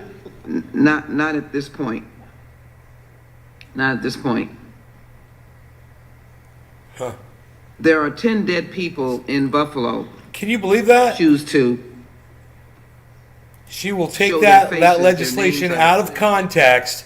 A gentleman will point out that she's taking it out of context, and she ignores it, and she acts like, no, I have all of the facts. They're my facts. It's my set of facts, and I don't need to read the rest of the legislation because it'll totally blow her argument out of the water, probably. Trying to use It's hilarious. falsities What a joke. to label those of us who've been working on this issue very long. We've extended the olive branch, Mr. Massey, for some modification of your language. And that is a decent offer. The bill can move toward the floor and a more defined amendment might be appropriate. But apparently, with all well intention, my good friends grab on to one issue, Second Amendment. They go on and on and on and on about the Second Amendment, complete false argument. No, it's not. Because there are no limitations on the restrictions that could be implemented under the Second Amendment. It's not a false. Several cases uphold that. For every case you have, the Supreme Court has upheld that. And the same thing, but using an argument about our opposition or lack of sensitivity to the victims of domestic violence, I could refute again the argument about a good guy or a good lady with a gun doesn't always rule the day,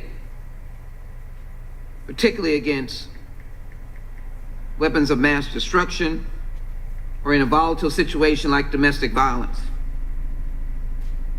This is about trafficking, straw purchases.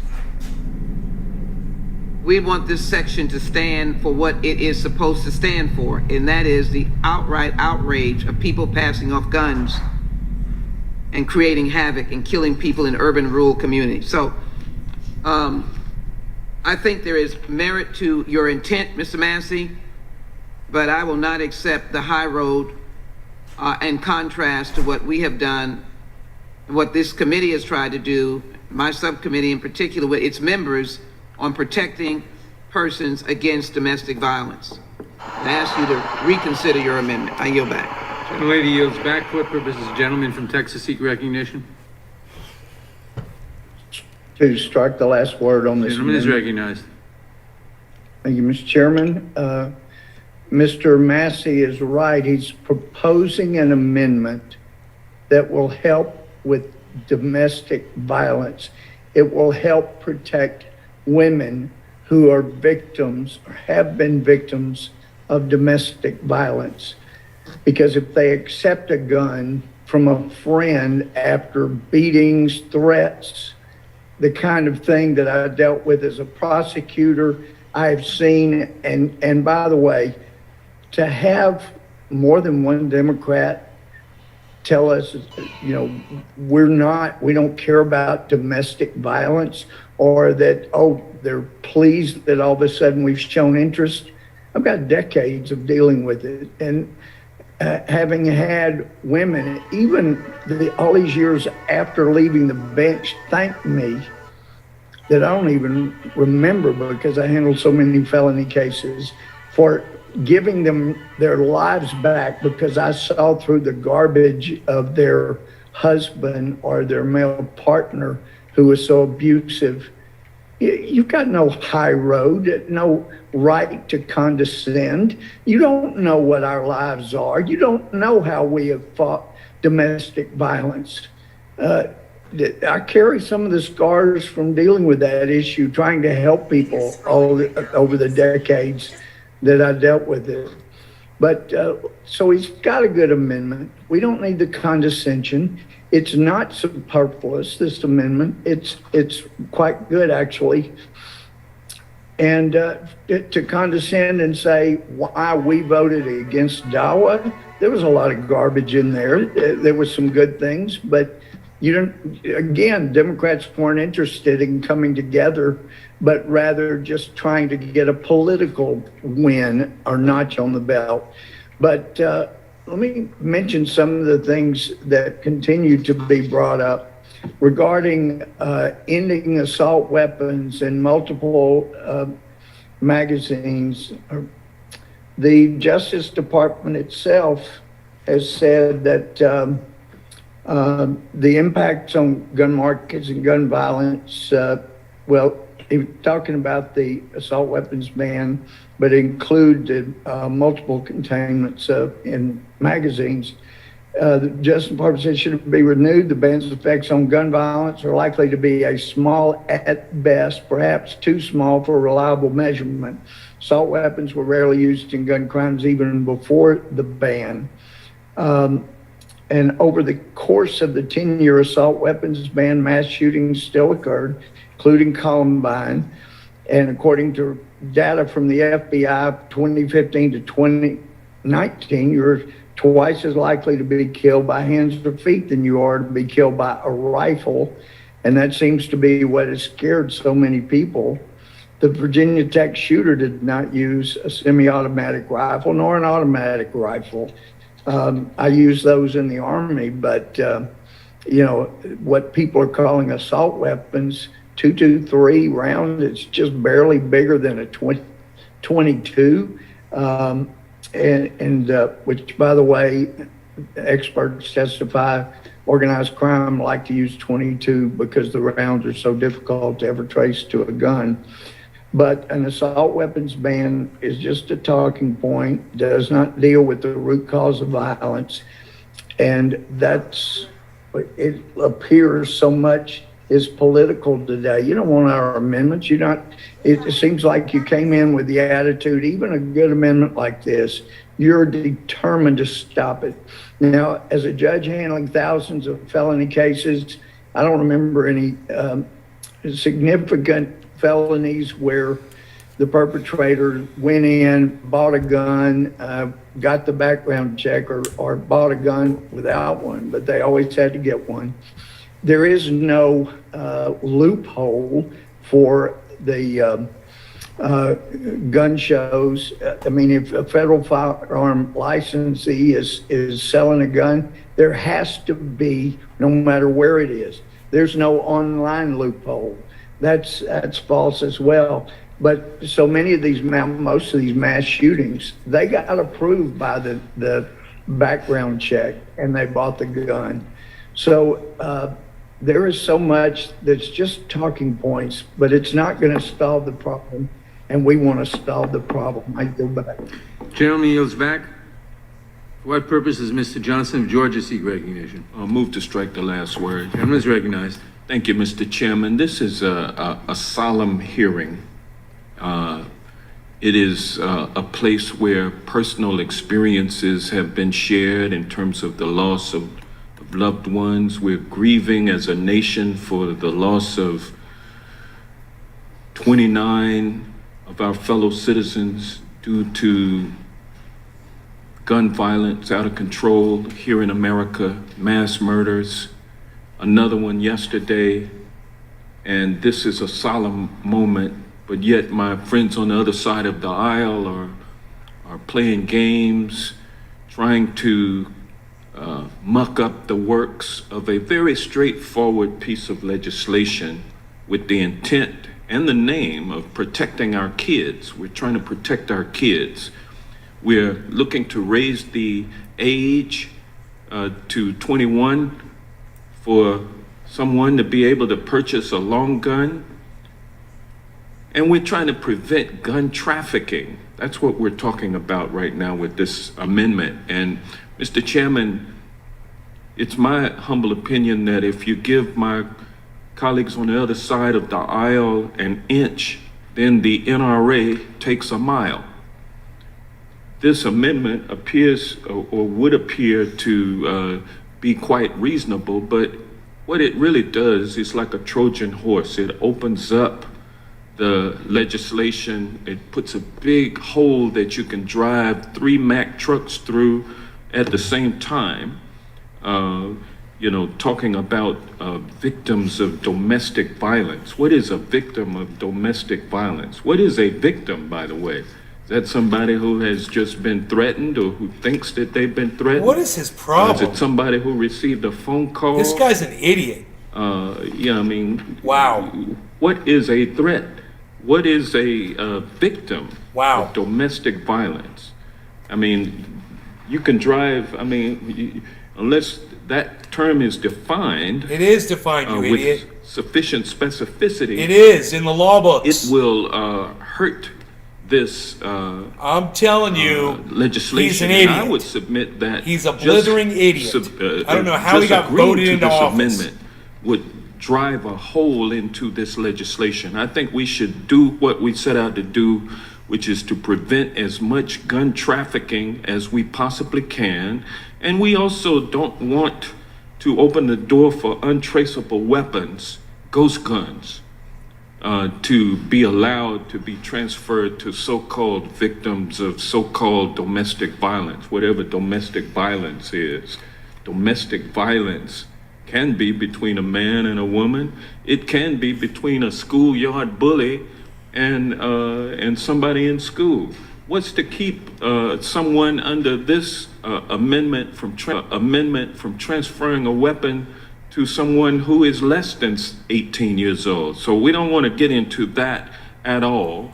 We also want to do our work on safe storage so that people like Ethan Young, 15 years old, his mother is here today, has been sitting dutifully through this hearing to see us do the work that she knows we need to do, and so many other Americans know that we need to do. Let's stop playing games.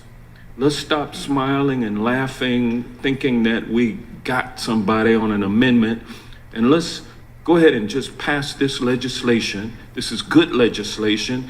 It is composed of components that have been out there for this is nothing new in these legislative proposals. All of this legislation has been out there. It's been put together in this package to protect our kids. And let's protect our kids today. Stop playing games and let's move. Let's move to pass this legislation. And with that, I'll yield to the gentleman from Rhode Island. I thank the gentleman for yielding. I just think there's a fundamental disagreement between our friends on the side of the aisle and the proponents of this legislation, and that is this sort of suggestion that if you just inject more guns, you'll enhance safety of individuals. You want more guns in schools, you want more good guys to have guns, even though we have more guns in America than any place in the world, more guns than people. That hasn't brought us this guy's safety. not making any and even sense. though there's lots of empirical evidence that shows the presence of a gun in the situation of domestic violence makes it much more likely, almost 10 times more likely, that the victim will die of gun violence. So injecting guns is not a solution to that either. And so I think there's just a fundamental disagreement that the way we can enhance safety is by making sure more people have guns. And that's why I think this amendment, because of what Mr. Johnson explained, it would essentially gut this part of the bill and allow someone to claim that they're a victim or have given it to a victim of domestic violence without any of those terms being defined. It's just, it's again, it is premised on this notion that I think our Republican friends believe the more guns. Gentleman's time has expired. For what purpose does Mr. Buck seek recognition? Move to strike the last word. Gentleman is recognized. Thank you, Mr. Chairman. I agree with my friend from Rhode Island, Mr. Cicilline. There is a disagreement on this committee, and the disagreement comes down to whether an individual should have the right to protect themselves. We're not talking about forcing someone to take a gun, a domestic violence victim to take a gun to protect themselves. We're talking about whether someone should have the right to defend themselves and not be violating a law in the process of having that right to defend themselves. Now, given the situation, my colleagues on the other side of the aisle may very well say, I don't want that gun. I don't want to defend myself with a gun. I'm willing to suffer whatever consequences there are from the predator in the domestic violence situation, and I don't want the gun. That's fine. You have that right. You have the right to go hide in the closet and do whatever you want to do. Mr. Massey's amendment is something different. For a man or a woman who is a victim of domestic violence to be able to stand up and protect themselves is a fundamental right that we have in this country. And for my Democrat colleagues to suggest that they want to take that right away, I think is really dangerous. I also, it is just amusing to me that people on the Judiciary Committee in the United States House of Representatives are asking the question, what is a domestic violence victim? We know what a domestic violence victim is. It's an individual who is involved in a intimate relationship that it becomes a victim, that is a victim of a assault or threat. Now, to suggest that some schoolyard bully is a domestic violence victim, we all know that's not true. You're raising issues out there that aren't accurate. If you really cared about domestic violence victims, you would talk to Mr. Massey right now and say, let's define domestic violence victims if there is some doubt about what the definition is, and let's move forward with this amendment. And with that, I yield to my friend from Kentucky, Mr. Massey. I thank the gentleman from Colorado. Everybody on the other side of the aisle is looking for the gotcha in this amendment. There is no gotcha. I found a fundamental flaw with your bill. I'm trying to fix it. I didn't even think there'd be a debate on this. I thought you'd recognize it immediately. And I would love to take my colleague, Ms. Sheila Jackson-Lee's offer up to work on this later behind closed doors. But the problem is, how do you negotiate later in good faith with people who don't even recognize that the bill is flawed right now. Nobody on the other side of the aisle has yet conceded that there is an and at the end of the sentence that they keep reading, that in order to transfer a firearm and not be convicted as a gun trafficker, it has to be a family member or a lawful business agent. There is no domestic violence exception in their bill. I'm trying to add it. I'm confounded and confused as to why they would not accept it. Because there should not be such Wonder an exception. if Mr. Buck would yield to me to supplement your point if you're done. Not quite. Not quite, but we've gone through several levels here. First, they said that they didn't know what domestic violence was. I'm glad our Democratic colleague from Pennsylvania cleared that up for them, and they remembered they've introduced multiple bills to deal with domestic violence. So now they know what it is. It's a clown but they show. still have a hard time reading this. And then we just were If you've been paying attention, by the claim that women can't defend themselves. This is and that they hilarious. shouldn't be What this given guy that is right. saying is And the hilarious. fundamental problem with their bill is it changes the existing law such that not just the Good Samaritan can be prosecuted, but now the victim of domestic violence can be prosecuted for receiving a firearm. And that is wrong. I yield back to Mr. Buck. And I yield to Mr. Bishop from North Carolina. I thank the gentleman. And I don't know, Mr. Massey, it took me, frankly, sitting here very candidly, until Mr. Cicilline spoke, I wasn't getting it. Yep. I thought that what we were arguing over is whether your amendment was superfluous, whether it duplicated pieces that are already in the bill. As it turns out, Mr. Cicilline's made clear that is not the problem from the perspective of the Democrats. They don't want anybody to be able to defend themselves with a gun, even a person who's a victim of domestic violence. I yield back to Mr. Buck and hopes Mr. Jordan gets a chance. Gentlemen, And I yield to Mr. Oh, sorry, I yield to Mr. Gomer. Does Mr. Jordan want time? Yeah, I'm please. sorry. I'll take time. Yeah, I yield to Mr. Jordan. Mr. Bishop made the fundamental point. This is about taking guns away from people, not letting them have a firearm to protect themselves. Where the Democrats are going to take us, let's just be clear. They're going to take us to a world where only the bad guys can get the guns. That's where they're going to take us. That is intentionally, exactly. That is the world they are taking us to, and that's why we are opposed to this legislation. I thank the gentleman for yielding. Gentleman yield. And I yield back. Gentleman Mr. yield. Chairman, For what purpose is, who's seeking recognition from, what purpose does the gentleman from Rhode Island seek recognition? move to strike the last word. Gentleman is recognized. Mr. Chairman, I'm just reading the legislation which is before us, and with respect to the issue of gun trafficking, if you begin on page 5, 932A, it shall be unlawful for any person in or otherwise affecting interstate or foreign commerce to knowingly purchase or acquire or attempt to purchase or acquire a firearm for the possession of a third party. So in the example of your neighbor giving a gun to an individual who's a victim of domestic violence, there is no third party. And so this would not be prohibited under the statute. This requires the receipt of a firearm for the possession of a third party in its initial definition. So I think this is an interesting discussion, but I think it doesn't apply because it wouldn't be criminalized. The gentleman yield? With that, sure. The victim is the third party in the hypothetical. No, in the hypothetical, you said a neighbor is giving a gun to someone who's a victim of domestic violence. There's two people, the neighbor and the domestic violence. Oh, no. No, reclaiming my time. The statute says a person who purchases or acquires a gun for a third party from... One party is the purchaser, the other party is the seller, the third party is the victim to whom you're giving the gun. And the example you're talking about is when a neighbor gives a gun to someone who's a victim of domestic violence. There's two people, there's no third party. The statute doesn't apply. I yield back. The gentleman yields back. For what purpose does Mr. Tiffany seek recognition? I'll just strike the last word. Gentleman is recognized. I yield my time to Mr. Gomer. And I appreciate that. I've been flabbergasted after years of hearing Democrats talk about domestic violence to now hear Democrats say they don't know what it is. They don't know what a definition is. That's amazing. Amazing.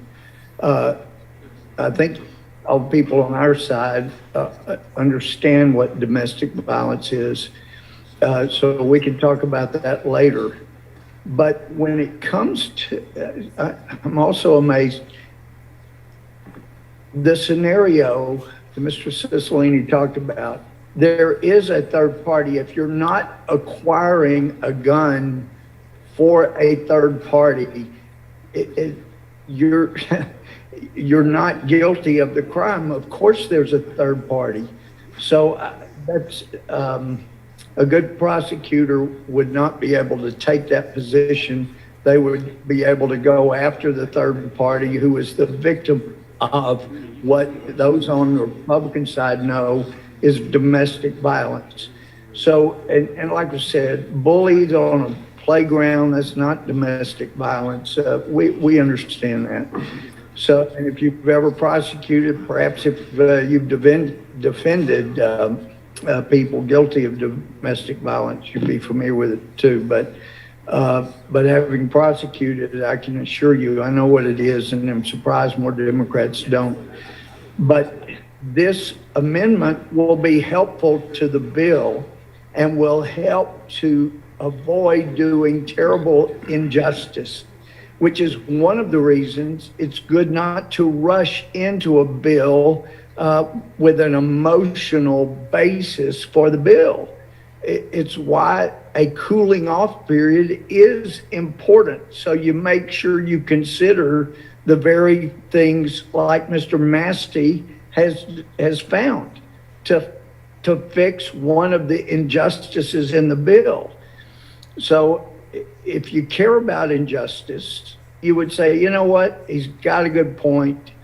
If you still don't know what domestic violence is, I'll be glad to work with Thomas to get a definition that will help you understand. It won't be difficult in view of all the domestic violence legislation that there's been.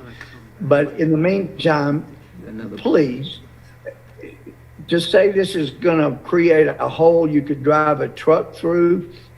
How about a tiny hole that it creates just enough to protect a victim and not have more injustice inflicted upon a victim because our committee was hell-bent on passing legislation without any input whatsoever from people on our side that have dealt extensively with this issue for decades. So I appreciate the amendment. I appreciate Mr. Tiffany yielding. I yield back to Mr. Tiffany. Mr. Chairman, sorry my camera's not on right now. Somehow I lost it here. But I would just add on to the point that Representative Goldmark just made, and it's germane to the amendment that I just produced prior to Representative Massey's, is that it's clear this bill has been rushed. And rather than coming in and working with Republicans to get additional items that we should be considering and working it out ahead of time, this is why we're here now with these amendments. I think it was Mr. Jones who said, you know, what do you guys got? Well, this is what we have. And you're hearing that there are really legitimate concerns. We have a rush process that is not functioning properly. We should really take the time to do this in the right way. I yield back. Gentleman yields back. The question occurs on the amendment. All those in favor say aye. Aye. Opposed, no. No. In the opinion of the chair, the noes have it. Mr. Chairman, I request a recorded vote. Recorded vote is requested. The clerk will call the roll. Mr. Nadler. No. Mr. Nadler votes no. Ms. Lofgren. No. Ms. Lofgren votes no. Ms. Jackson Lee. No. Ms. Jackson Lee votes no. Mr. Cohen. No. Mr. Cohen votes no. Mr. Johnson of Georgia. No. Mr. Johnson of Georgia votes no. Mr. Deutsch. No. Mr. Deutsch votes no. Ms. Bass.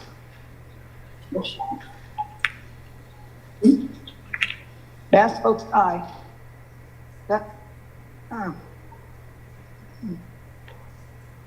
Bass votes aye. Ms. Bass votes aye. Mr. Bass Jeffries. votes no. I'm sorry. Bass votes no. Ms. Bass votes no. Mr. Jeffries. Jeffries votes no. Mr. Jeffries votes no. Mr. Cicilline? Mr. Cicilline votes no. Mr. Swalwell? No. Mr. Swalwell votes no. Mr. Liu? No. Mr. Liu votes no. Mr. Raskin? Raskin votes no. Mr. Raskin votes no. Ms. Jayapal? Jayapal votes no. Ms. Jayapal votes no. Ms. Dimmings? No. Ms. Dimmings votes no. Mr. Correa? No. Mr. Correa votes no. Ms. Scanlon? No. Ms. Scanlon votes no. Ms. Garcia? No. Ms. Garcia votes no. Mr. Neguse? No. Mr. Neguse votes no. Ms. McBath? No. Ms. McBath votes no. Mr. Stanton? Ms. Dean? No. Ms. Dean votes no. Ms. Escobar? No. Ms. Escobar votes no. Mr. Jones? No. Mr. Jones votes no. Ms. Ross? Ms. Ross? No. Ms. Ross votes no. Ms. Bush? Bush votes no. Ms. Bush votes no. Mr. Jordan? Mr. Jordan votes yes. Mr. Shabbat? Aye. Mr. Shabbat votes aye. Mr. Gomert? Aye. Mr. Gomert votes aye. Mr. Issa? Aye. Mr. Issa votes aye. Mr. Buck? Aye. Mr. Buck votes aye. Mr. Gates? Aye. Mr. Gates votes aye. Mr. Johnson of Louisiana? Aye. Mr. Johnson of Louisiana votes aye. Mr. Biggs? Aye. Mr. Biggs votes aye. Mr. McClintock? Aye. Mr. McClintock votes aye. Mr. Stubbe? Yes. Mr. Stubbe votes yes. Mr. Tiffany? Tiffany, aye. Mr. Tiffany votes aye. Mr. Massey? Aye. Mr. Massey votes aye. Mr. Roy? Aye. Mr. Roy votes aye. Mr. Bishop? Aye. Mr. Bishop votes aye. Ms. Fishbach? Aye. Ms. Fishbach votes aye. Ms. Sparts? Bart? Ms. Sparts? Bart votes yes. Ms. Sparts votes yes. Mr. Fitzgerald? Aye. Mr. Fitzgerald votes aye. Mr. Benz? Benz votes aye. Mr. Benz votes aye. Mr. Owens? Owens votes aye. Mr. Owens votes aye.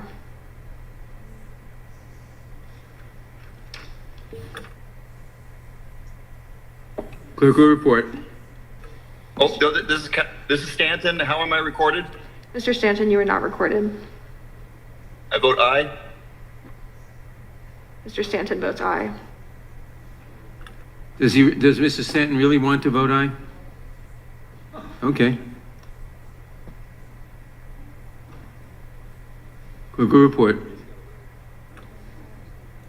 Mr. Chairman, there are 20 ayes and 24 noes.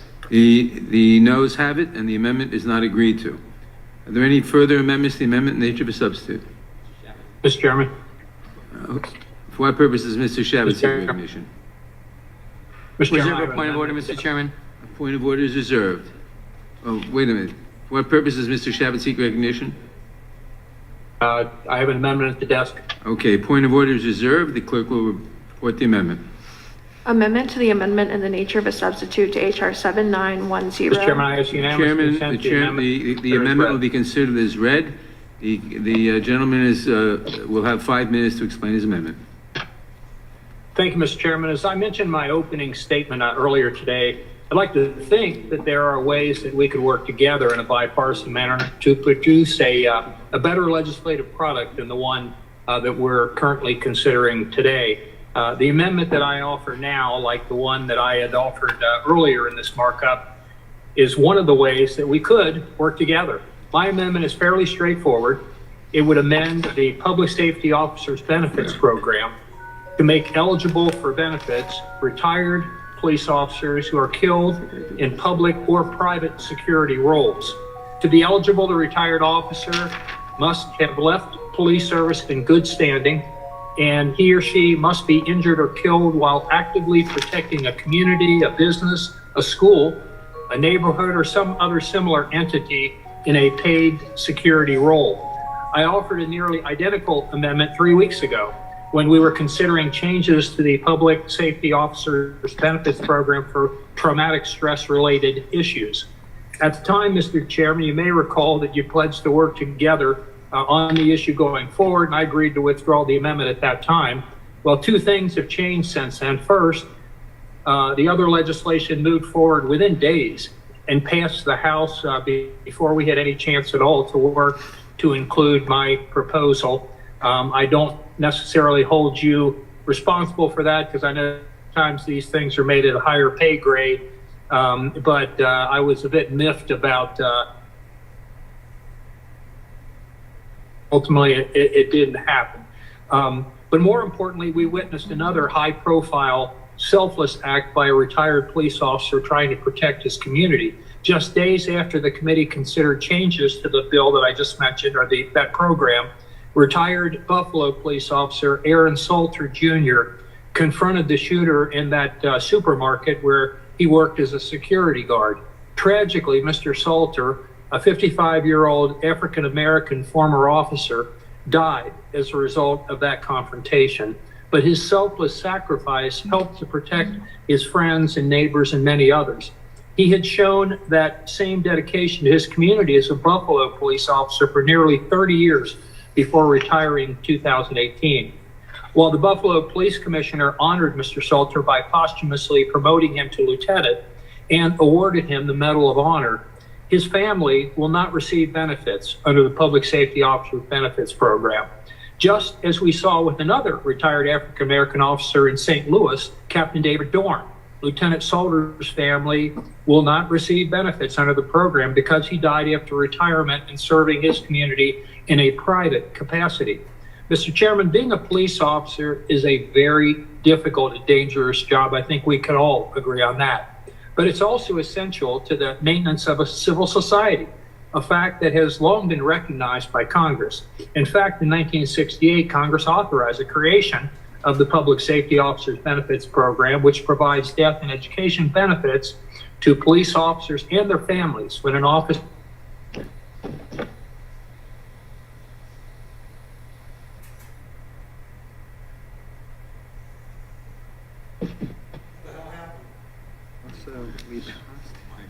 we passed a PXLG benefit during police week already. Mr. Chairman, we have no audio.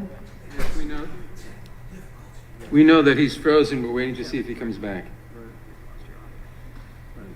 Mr. Shabbat, you've lost your audio. work and contribute to Now society. Can you hear me now? Yes. Well, some okay. sort of a technical. Oftentimes, retired officers like Lieutenant Salter and Captain Dorn continue to serve their communities in a similar capacity as they had as a police officer. They work as school resource officers, provide security to hospitals, office building, places of employment, small businesses, neighborhoods, apartments, a whole range of places that they provide security. By all accounts, Mr. Salter and Dorn are the types of people we want serving as police officers, and yet, even though they both died serving the communities they love, neither officer's families currently is entitled to benefits under the Public Safety Officers Benefits Program because they retired from the police force. Mr. Chairman, we have thousands and thousands of examples of police officers who are near retirement or have recently retired. And those officers have been trained with taxpayer dollars, and many want to continue to serve the communities that they love.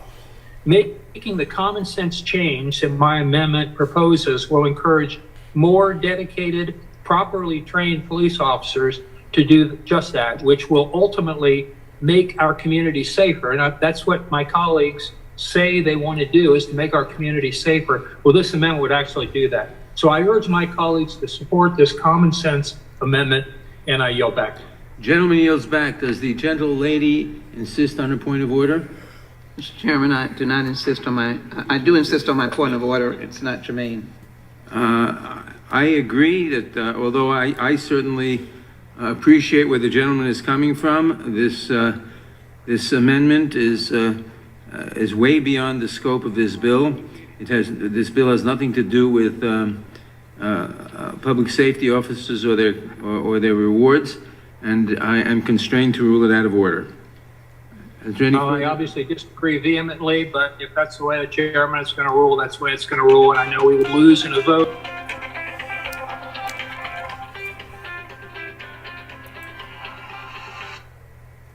Hello. Hey.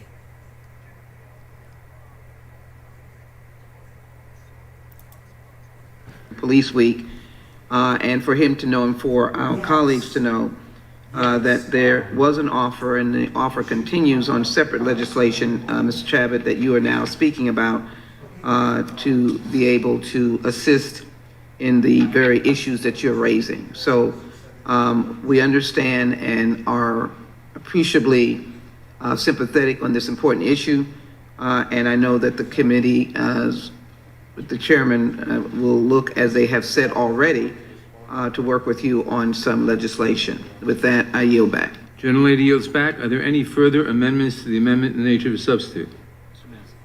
For what purpose does Mr. Massey seek recognition? Mr. Chairman, I have an amendment to offer. The clerk will report the amendment. The point of order is reserved. Clerk will report the amendment. Amendment to the amendment in the nature of a substitute. Without objection, the amendment will be considered as read. The gentleman is recognized for 5 minutes to explain his amendment. Thank you, Mr. Chairman. Title I of this gun control bill would raise the age to purchase a firearm from an FFL from 18 to 21 if it's basically a modern rifle or a modern shotgun. The problem with this is the Constitution covers individuals beginning at the age of 18, not at the age of 21, and so does the Second Amendment quite clearly. But the insult to injury comes when we tell these 18, 19, and 20-year-olds that they can die for their country, that they can sign up, they can use a firearm, they can be shot at, and they can give their lives for their country to protect 18, the freedoms 19, and 20 years and old. to protect the Constitution, Right? Yet they themselves will not be able to enjoy the rights. And do you remember that man earlier said that teenagers, and I said teenagers, are in the military. What are you even talking about? Right now, This is what the federal government says it's okay for teenagers to have guns and be in the military. And he just basically validated what I said before, because I wasn't 100% sure what the enlistment age is in the United States military. But now I know. On active duty. My amendment adds He said 18, 19, and 20-year-olds people that are accepted in the from this military. age restriction, any individual who has registered for selective service. In other words, if your country endeavors to conscript you into the service of that country, possibly to die for that country, to defend that country's constitution, then you deserve the rights that are protected by that constitution. And with that, I yield back. Mr. Chairman, Gentleman yields back. Does the gentlelady insist on her point of order? The gentlelady does not insist on her point of order. I'll recognize myself in opposition to the amendment. This amendment guts this provision of the bill because it says that an individual is registered for selective service, since every individual 18 years of age or over is required to register for every male individual is required to register for selective service. This would permit any male individual at 18 years of age to purchase a firearm. The purpose of this section of the bill is precisely to prevent people 18 years of age through 20 until 21 to purchase firearms, because there is a massive body of research that shows that 18 through 20-year-olds, having not completed the maturation of parts of their brains, are far more likely to engage in violence than people older than that. Really? So in So there must be a ton of violence from 17, 16, 15, 14, 13, 12, 11-year-olds who are more than capable of grabbing a gun and shooting a whole bunch of people. Why not? If I'm not mistaken, the Democrats are wanting younger Why people haven't to why vote. aren't those age When groups going around 16-year-olds killing a whole decide bunch of who people? gets to make the laws in this country, but oh no, 18-year-olds can't purchase a firearm. And now we're saying that if you sign up for selective service and, as Mr. Massey indicated, will go defend your country, you're not qualified for the rights in that very Constitution you're going to take an oath if you join our military to defend. So this is just another good amendment from the gentleman from Kentucky, and I would yield to him to Let me talk. yield for a moment. Sure. Is the gentleman aware that until you're 21, you can't even go into a bar and buy and get a shot of bourbon? I'm certainly aware of that. Okay. In Kentucky, we would make an exception for that as well. And I when I went to college, probably when you went to college, Mr. Chairman, those weren't the rules, but they've since changed. I understand that. I yield to the gentleman from Kentucky. The chairman says that individuals 18 to 20-year-old maturation of use his words, maturation of parts of their brains hasn't occurred. Then why do we allow them to make the decision to go fight for their country, to join the military? Furthermore, are we conscripting people who don't even have mature brains into the service of this country? That's why, I'm sorry, somebody needs to mute. Someone needs to mute their microphone. So that's why I tied this to selective service. We're and it's looking also at you, not Lou. the case that everybody who is 18 is registered with selective service. Law-abiding individuals who are 18 have registered with the selective service, and it's probably the case, even though I don't know this for sure, it's probably the case. It's okay to take undeveloped minds and let them go defend you on foreign lands. Somebody that hasn't and been go in die school for the you. last 2 years. This guy made an excellent has point. Committed one of I these tell you, heinous man, acts. Is probably not registered. These Democrats, the only reason they're doing this is for votes. Gentleman from Ohio. Because they are not going to win this shit. For what purpose does the gentlelady from Pennsylvania seek recognition? I move to strike the last word. Gentlelady is recognized. Yeah, I would have to oppose this amendment because, as the chairman noted, it does essentially gut the purpose of raising the age, but only with respect to young men, because only young men are required to register for selective service. Almost all U.S. male citizens who are 18 through 25 are required to register. So it seems a very bizarre carve-out to allow young men who, by definition, have not yet been trained for the armed forces, and only young men, to be allowed to purchase weapons. Now, there's already in this bill an exception for people who have undergone that training and are members of the armed forces. So on those grounds, I would oppose this amendment and I would yield back. Gentlelady yields back. Who else seeks recognition on the amendment? For what purpose does Mr. Roy seek recognition? I want to speak on the amendment. Gentleman is recognized.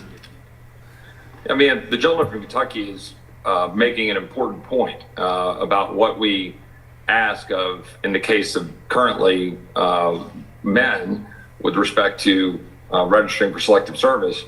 And then here we're saying, for all practical purposes, and the chairman said it, you're mature enough to be drafted. You're mature enough to be forced into service in defense of the country. We can debate selective service separately, but you're not mature enough to have a weapon and to be able to defend yourself. And I think it begs a question about what do we believe adulthood is in this country. And Chairman mentioned 21 for drinking. Well, drinking is a privilege, certainly not a right, but it's a privilege. And so we make determinations about age, an appropriate level of maturity. But here, we say in this country that you've reached the age of maturity for virtually everything at age 18, notwithstanding some of the stuff going on at universities and so forth. The gentleman yield for a quick question. Who was that? I'm sorry. Why is drinking a privilege, not a right? Well, I mean, I know what we set the age in the Constitution, but it's not a natural right to drink whiskey. I know the gentleman from Kentucky might have a coronary when I say that, both from his libertarian sensibilities and being from Kentucky. But it's not a natural right from God per se. what was that? I object. I know you do. I know you would, and I know you would. My point is just simply what we're talking about here in terms of our rights to defend ourselves, and what we're talking about as a country about how we determine what the age of maturity is. This is a very important debate and a very important amendment that the gentleman from Kentucky offers for its raising of the principle and the question. We are blurring the lines of distinction for what we are saying is or is not reaching the age of maturity in this country. Are you or are you not an adult for all practical legal purposes when you're an American citizen? And you're going to be asked to be drafted and go to war. You're going to be able to be tried as an adult. You're able to be held accountable as an adult. You're able to vote and all of these things that get associated with being an adult. And here we're saying, no, you're not. You're not mature enough for that. That's, of course, at the heart of the constitutional questions, which the gentleman from North Carolina has ably raised with respect to both the Ninth Circuit opinion, but put aside the Ninth Circuit opinion, right? What is our opinion of the constitutionality of it, right? Put aside the Supreme Court's precedent, put aside the Ninth Circuit. What is our opinion as members of the United States Congress and the House Judiciary Committee about how you start parsing out rights based on the sensibilities of your vote, as opposed to some amount of consistency and recognition that if you're an adult, that we treat you as such. And I would just add that this entire discussion, and going back to Mr. Massey's First Amendment, which obviously already failed, I didn't jump in on it earlier, but I still find it really astounding that our colleagues on the other side of the aisle can't recognize the very significant flaw in there and seem to still ignore that "and" language, that "and" provision, and the extent to which we're setting as a baseline standard that you can't buy a firearm as a gift or for another person, even if you know that person not to be a prohibited individual or know that person not to be, or you don't have any reason to believe they'd be dangerous. You can't. We're setting a sort of baseline standard for that, which is not, that's a pretty significant advancement off of current law and the way we treat straw purchases with respect to, prohibiting them for prohibited persons. But in any event, I think this is an important amendment. I support the amendment from the gentleman from Kentucky. I yield to the gentleman from Kentucky if he wants to use the rest of my time. Yes, thank you, the gentleman from Texas. What is the morality of conscripting people whose brains aren't fully formed, as the chairman suggested? Would it be moral to conscript a 12-year-old, a 14-year-old? I think we all agree not. But we do agree that when you're 18, 19, and 20, you are an adult and you are covered by the Constitution. And if you can be conscripted, and if you do have the ability to make an informed decision as to whether to join the military and evaluate the risks of doing so, then you should enjoy all of the rights. Gentleman yield. It's not my time to yield, but you should enjoy all of the rights that you are defending by virtue of your service. And my colleague said it's a bizarre carve-out because it only applies to males. They're the only ones who can be conscripted right now, and I would be happy to include females if they would also be subject to selective service, which I'm not in favor of. But So then, Mr. Roy's time has expired. The gentleman yields back. Of what purpose does Mr. Fitzgerald seek recognition?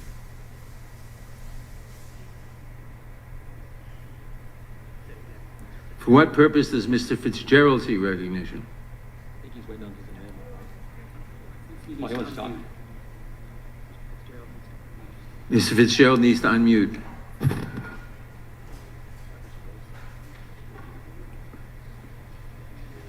Mr. Fitzgerald, if you want to speak, you must unmute.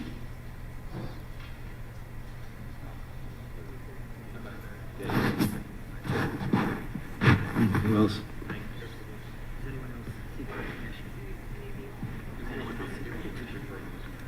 If no one else seeks recognition, the question. Mr. What Gates. purpose does Mr. Gates seek recognition? I'll move to strike the last word, if for no other reason than to alert Mr. Fitzgerald that his mute was never undone. But I'm sure he'll be right. I have a few thoughts on the measure. Would the gentleman yield for a moment? Yes, sir. Thank you. I just wanted to answer a couple of people. I'm not sure who at this point. We recognize different ages for different purposes. We recognize 18 for the draft. We recognize 16 for driving in some states. We recognize 21 for drinking. So we recognize different ages for different purposes.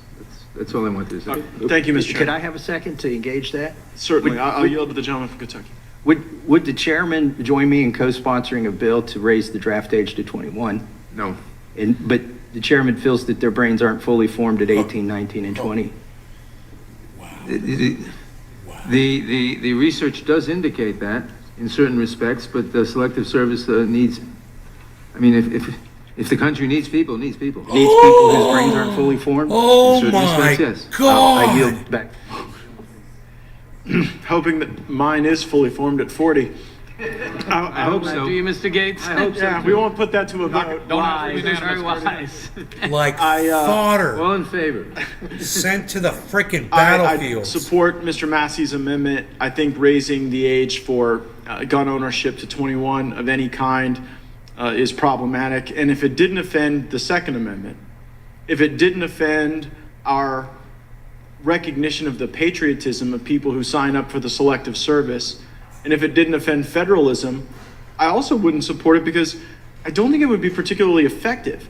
So like assuming the typical school shooter scenario where you've got some like crazed 19-year-old, if they are that determined, where they're training in a backyard, like they were in the Parkland case, which was reported to the FBI, if they're writing manifestos in the case of the Buffalo shooter, if they're stockpiling ammunition, like in the case of Aldi, I think they're going to find their way to precisely this type of weapon, despite this increase in the ability to buy it legally. And second, I don't think that these people wouldn't wait a year or two.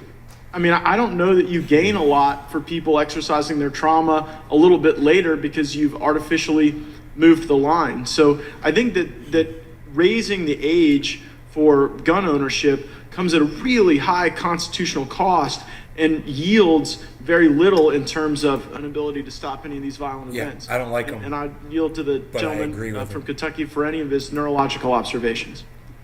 I have no further comments. Yield back. The gentleman yields back. We'll try Mr. Fitzgerald one more time. Mr. Fitzgerald, you're recognized. Okay. Mr. Who? He's a train wreck. Fitzgerald is a train wreck. Does anyone else seek recognition? If not, then the question occurs on the amendment. All in favor say aye. Aye. Opposed, no. No. I had my hand up, Mr. Nevin. Mr. Biggs, Yeah, did you seek recognition? I did. I raised my hand by the little deal here. The gentleman is recognized. What little deal here? Thanks, Mr. Chairman. And again, I hope that Mr. Fitzgerald is able to get his microphone going. But I wanted to talk to a point that on this amendment that Mr. Gates was just alluding to. And that was, again, the use or attempt to obtain weapons, plan mass shootings by people within this particular age demographic. So recently, well, actually, it's been a little more than recently, but one thing that we saw about under a GAO study of some time ago was the frequent use or attempted use of young people to use fake IDs to get weapons. And Good so luck on the background check. that this is really not going to do much with that, the underlying bill. But I would say, out of just sheer respect of our Dude, you use a fake ID to try to obtain a firearm, you're going to go to prison, I guarantee you.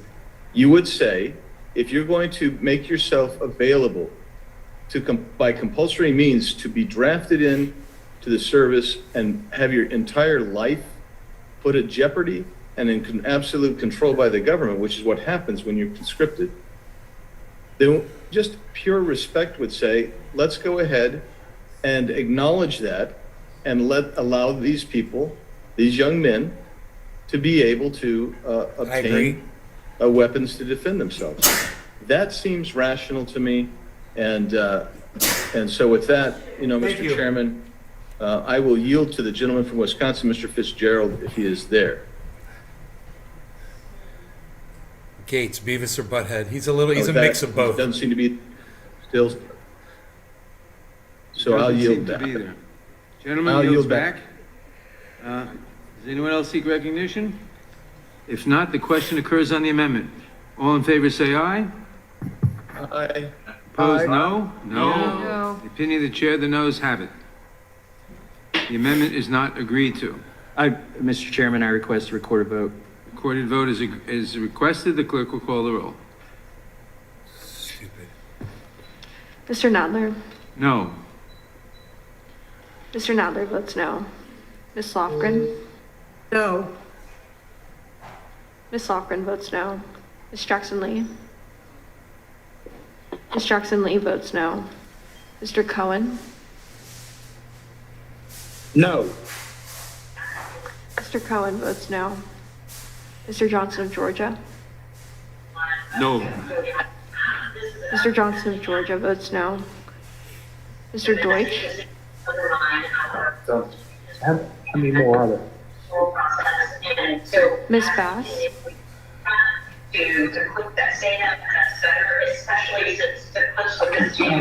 Someone should mute their microphone. They calling? Yes. Bass votes no. Ms. Bass votes no. She muted her. Mr. Jeffries. Jeffries votes no.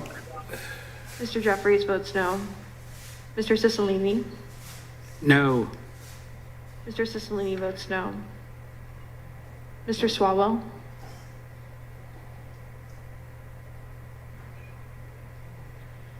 Mr. Liu. Lou votes no. Mr. Liu votes no. Mr. Raskin. Mr. Raskin. Thank you. Jamie Raskin votes Raskin no. votes no. Of course. Mr. Raskin votes no. Ms. Jayapal. No. Ms. Jayapal votes no. Ms. Stimmings. No. Ms. Stimmings votes no. Mr. Correa.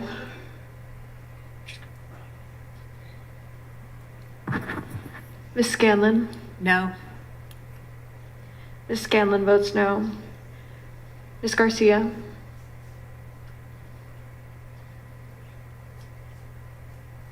No. Ms. Garcia votes no. Mr. Neguse. No. Mr. Neguse. We all have to votes sit no. through this because Ms. McBath. Matt Gates No. is an asshole. Ms. McBath. He votes no. demanded this vote. Mr. Stanton. What an asshole.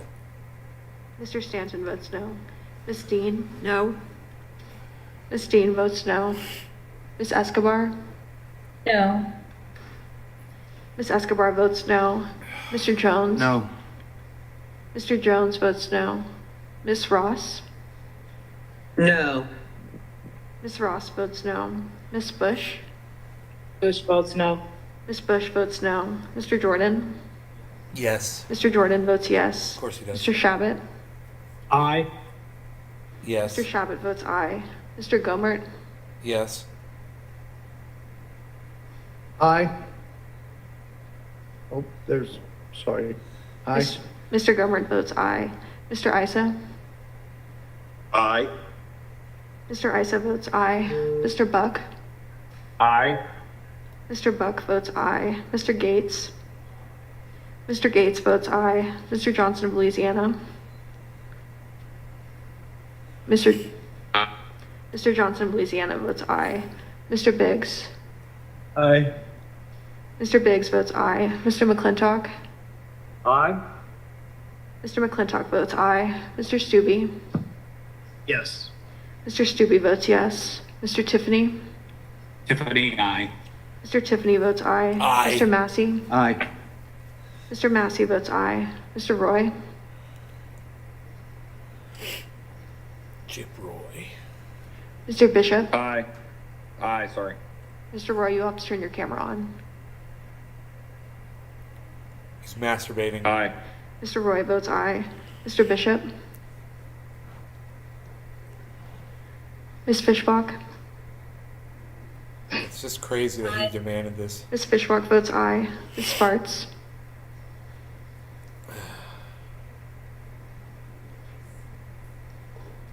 Ms. Sparts?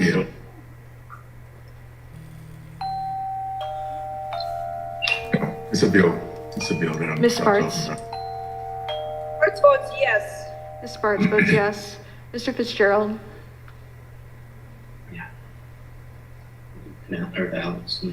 Aye. Mr. Fitzgerald votes aye. Mr. Benz? Benz votes aye. Mr. Benz votes aye. Mr. Owens? Owens, aye. Mr. Owens votes aye.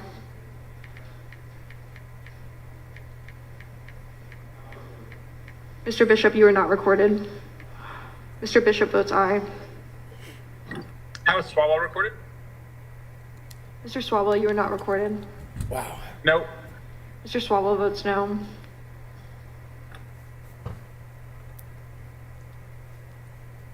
Are there any other members who wish to be recorded who haven't been recorded? The clerk will report. Mr. Chairman,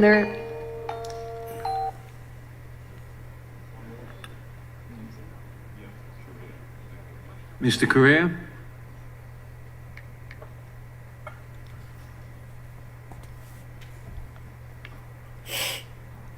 Correa votes no.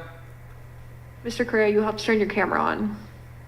Correa votes no. Mr. Correa votes no. Clerk will report. Mr. Chairman, there are 19 ayes and 24 noes. The amendment is not agreed to. Are there? For what purpose does Mr. McClintock seek recognition? Mr. Chairman, I have an amendment at the desk. Really? The clerk will report the amendment. The point of order is reserved. Amendment to the amendment in the nature of a substitute to H.R. 7910. Without objection, the amendment will be considered as read. The gentleman is recognized for 5 minutes to explain his amendment. Huh. Here we go. Thank you, Mr. Chairman.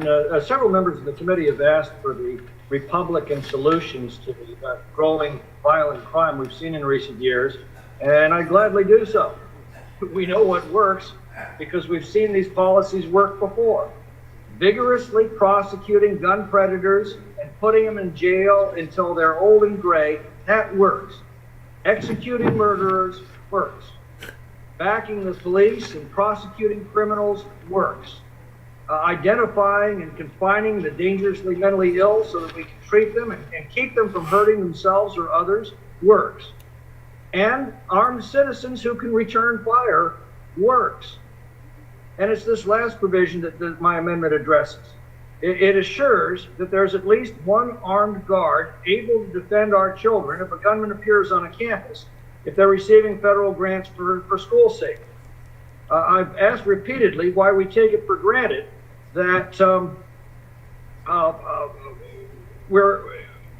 there's be an armed guard at a bank to protect our money. That's what I say. And yet we then go berserk when it's suggested that there should be an armed guard at a school to protect our children. Does this guy watch my show? And the amendment also says that if the That's district my is giving talking federal point. grants for school safety, they must allow staff with concealed weapons permits that are valid in their state to carry those weapons on school grounds if they wish to do so. A retired police officer who's become a teacher as a second career, for example, who wants to protect himself and his students against a would-be gunman, ought to be allowed to do so. That, after all, is the entire purpose of a concealed weapons permit. It's for self-defense. A concealed weapons permit isn't for hunting. It isn't for target shooting. It is solely for self-defense. A citizen who's met the requirements of their state to carry a concealed weapon to defend themselves ought to be allowed to carry that firearm to defend the children who are under their care. You know, I pointed out earlier the incident where a gunman with an AR-15 style rifle fired at a graduation party on private property in Charleston, West Virginia, the day after the massacre at the so-called gun-free zone of Robb Elementary School. An armed woman was in that crowd. She immediately returned fire, killing the would-be mass shooter on the spot.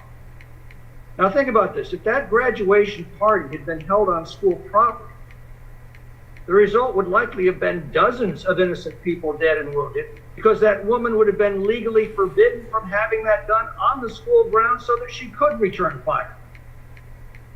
They would have had to wait many agonizingly long minutes until the police arrived while the gunman ran amok. That's what happened at our schools time and again when they've been attacked by gunmen who do not obey those laws. So the question is, are we willing to protect our children in our schools with at least as much force as we protect our money in our banks, or for that matter, the merchandise in our malls? This is something that can be implemented immediately that could well have stopped the massacre at Uvalde, just as it did stop the would-be massacre at Charleston, West Virginia the very next day. This amendment doesn't depend on criminals obeying the law. It doesn't depend on someday, ever so slowly, maybe reducing the availability of the 400 million firearms in the country today. It does not make self-defense harder for honest and decent people. And in fact, it makes self-defense easier for honest and decent people, and it makes future attacks on our schools much less likely to succeed and infinitely more dangerous to those who are contemplating such an act. That's the simple issue this amendment addresses. Our children in our schools as worthy of protection as the money in our banks or the merchandise in our shopping malls. That's the question. I yield back.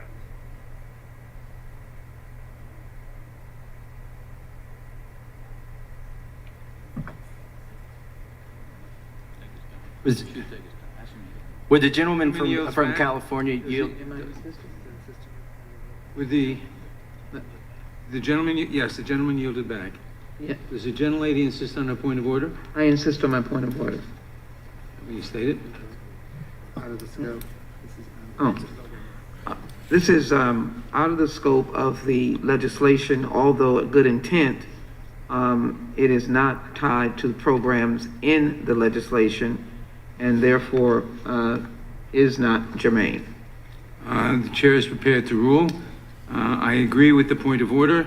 This amendment amends a program that is not within the bill and is therefore outside the scope of the bill and is therefore not germane. Wow. The amendment is not germane. Are there any further amendments? That ends that. They're not even going to vote on it. He struck it. I bet that guy's pissed. For what purpose does Mr. Massey seek recognition? Mr. Chairman, I have an amendment at the desk dealing with the Nix report. Reserve a point of order. Point of order is reserved. The clerk will report the amendment. Amendment to the amendment in the nature of a substitute to HR 7910 offered Without by... objection, the amendment will be considered as read, and the gentleman is recognized for 5 minutes to explain his amendment. My amendment is simply a reporting amendment. We need to get some information from the DOJ, from the Attorney General on the existing gun laws. Right now, the Nix background check for the latest year that we have numbers issued 112,000 denials, yet only 12 of those were federally prosecuted. So presumably they were rejected. I mean, the presumption is that you're rejected because you were an ineligible person to buy a firearm and you tried to buy a firearm. Why weren't they prosecuted to a greater extent? Why were only 12 out of 112,000 prosecuted? It's because the dirty little secret is most of those are false denials. Now you might say, well, it's better to be overly safe than to let a few through the cracks. The problem is that the current system is riddled with errors. If you have a similar name, phonetically pronounced or spelled to somebody else. Yield? The gentleman yield? Let me finish my amendment and then I'll yield. Okay. I'll happily yield to the chairman.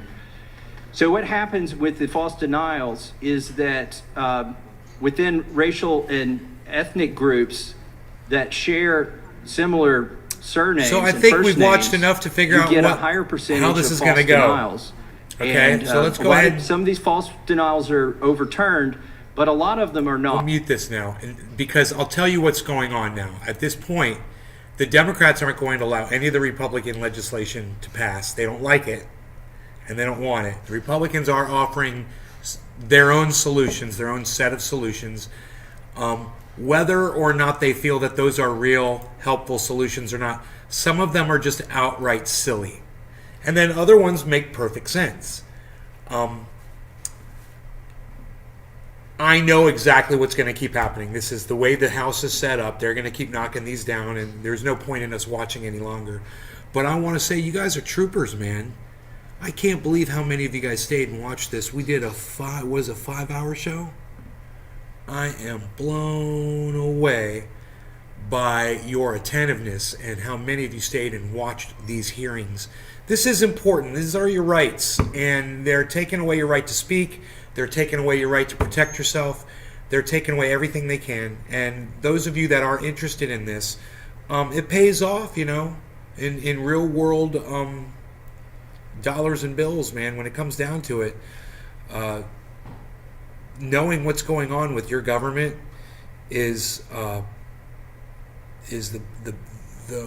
best way you guys can help yourselves avoid having these motherfuckers come bashing your doors in and demanding your weapons, you know, and taking away your social media and your free speech and everything. So, yeah, hey, Ryan, you don't believe in freedom of speech? Yeah, me neither. You're blocked. You guys like that? Yeah. I'm good. Did you guys see that? That was great. Right at the end, I was just going to cut the show off too, man. And now I'm like, feel like smoking with you because I got a block on there. Oh, it was good. Dude came in and said he didn't believe in free speech. I said, I agree with you. You're blocked. Do you guys like that?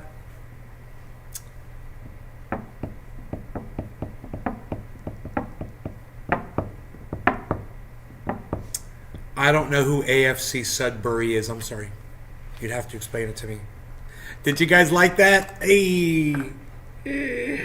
Look at me. Looking at you.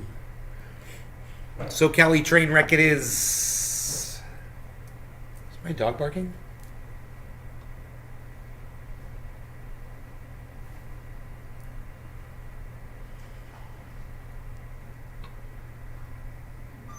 Hell yeah.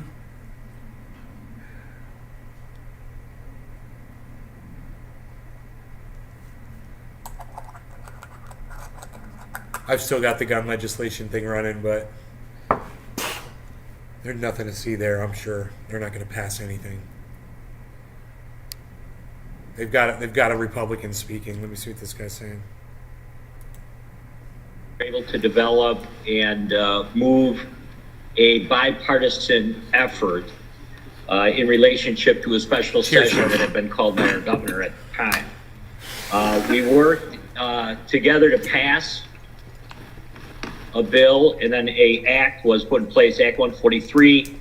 It appropriated $100 million in fiscal year 18-19 to award school safety grants throughout the state of Wisconsin.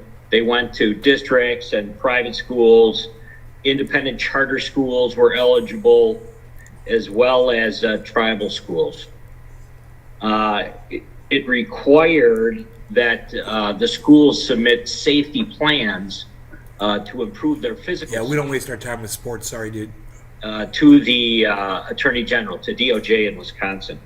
The bill was an unbelievably tremendous success in our state.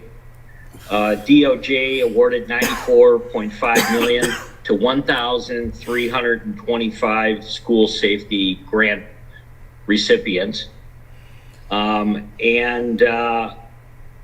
You know, what we thought we would do after talking to myself and Congressman Tiffany is just kind of repurpose some of the dollars that are already related to the bill and simply see if we couldn't find a way of allowing either states that have already moved forward with something like this. And a lot of these things were initiated as a result of Parkland, the Stoneman Douglas High School. Or if there are states out there that are contemplating making these moves. And you know, if you look at the 8 bills that are before us today that have been pushed into this omnibus bill, and I even question whether or not some of this stuff has been cross-checked, especially on the personal security items included. But if you look at them, none of them really address what just happened in Texas. Yep. There are definitely weaknesses when it comes to physical security in a lot of these school buildings.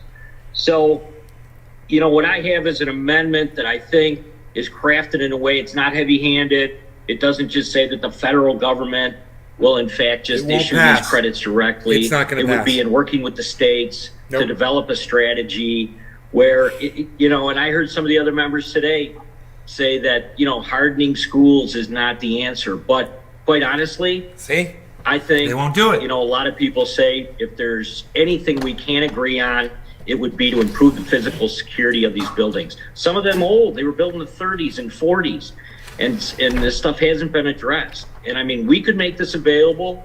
I think in a bipartisan fashion, there is support for this type of concept. It's a great idea. And at the end of the day, I think that's one thing that we're kind of looking for here. They should do it. I would hope that we could No, they add won't. this amendment. They're not going to this bill, and it might be something that would garner some bipartisan support. Nope. And before I yield back, I did want to make a comment about one of the earlier. They're playing amendments party that was offered by politics, Mr. son. Massey. You know, in 1981, I went to basic training in Fort Jackson, South Carolina. Jackson, Wisconsin. And there were 40 17-year-olds, maybe some 18-year-olds, I don't remember. We were all issued M16s. And we used those on live fire ranges. We were taught to assemble, disassemble, and clean those weapons and take care of them like they were our own. So the idea that a 17-year-old isn't up to, or certainly doesn't have the ability to understand how a firearm works or whether or not they can be responsible or trusted with one, it's happening in our armed services each and every day. A new group of basic trainees make their way through, doesn't matter whether it's the Army, the Air Force, or Marine Corps. So I just put that out there as something that is real and it's happening each and every day.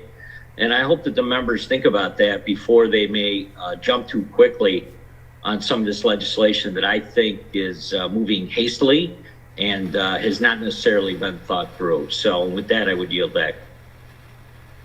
The gentleman yields back. Does the gentlelady insist on her point of order? I do not insist on my point of order. Gentlelady does not insist on her point of order. I recognize myself in opposition to the amendment. The amendment is well-intentioned, clearly. Unfortunately, it would condition participation in the firearm safe storage program, which we want to promote. We want wide participation in the firearm safe storage program for obvious reasons. And this would condition participation in the safe storage program on an unrelated program best addressed in the Ed and Labor Committee. So I would, with all due respect for the good intentions behind this amendment, I think it's ill-advised to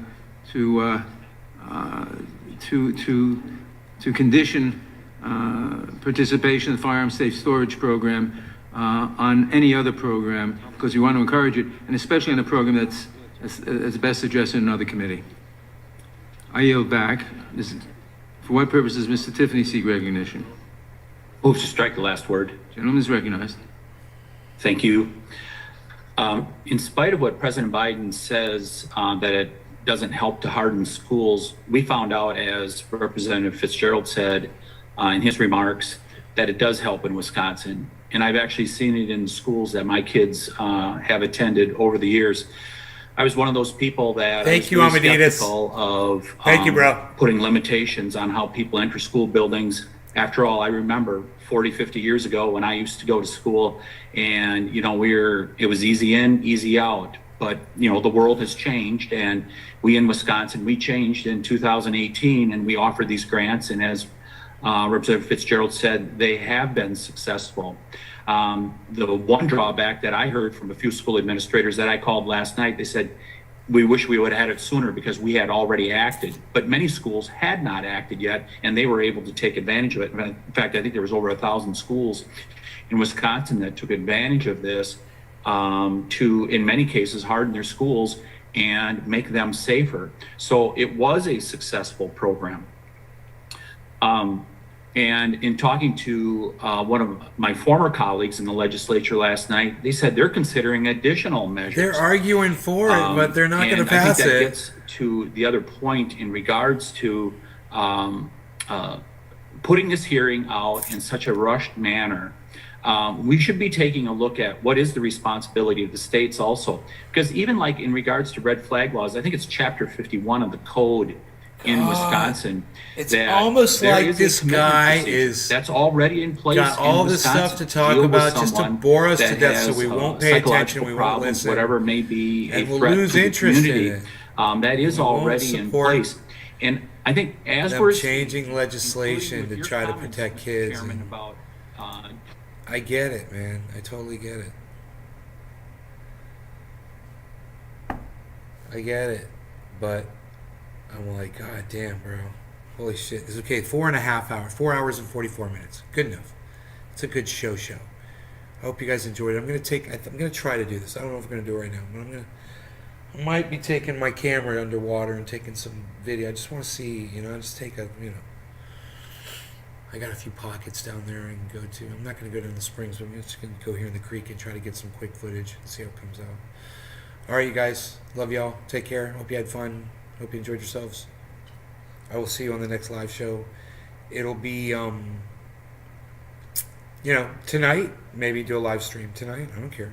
I don't give a fuck. Whatever. Psh, unreal. In the meantime, you can follow me on Twitter. I'm at Nays Garden on Twitter. At Nays Garden Show on TikTok, at Nays Garden Show on Instagram, where you can go see those uploads of the helicopter, the Huey. I got video of the Huey up there. You guys can go see. It's got some good music behind it from helicopter music. So, hey, Sean, what's up? Yeah, you're late. You are very late. You're 4 hours and 45 minutes late, to be exact. All right. And I've noticed several commonalities, common themes that go through the Republican amendments. Not one would result in any ammunition not being sold, produced, or out there. Not one would reduce a gun or a rifle, assault weapon, or any other weapon from being in society. They shouldn't.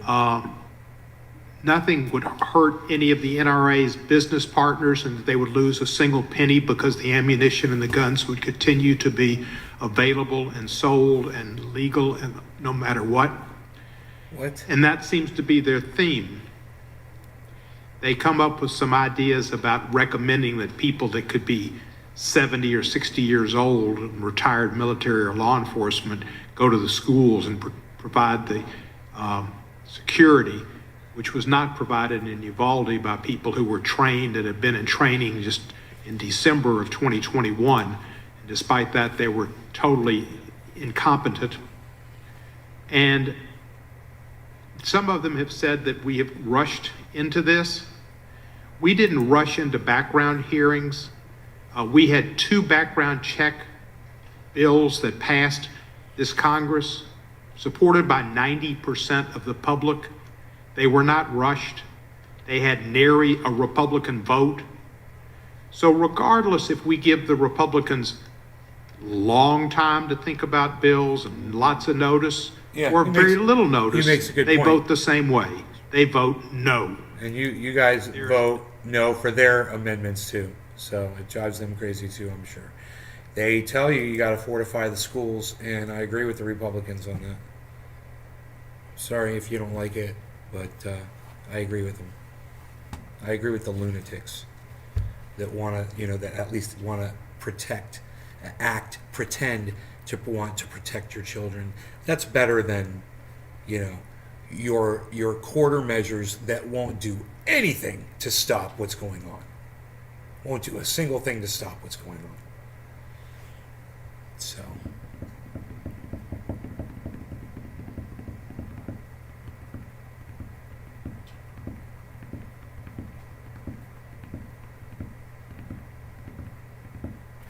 A little bit of a battle going on, man, between the left and the right. It's interesting.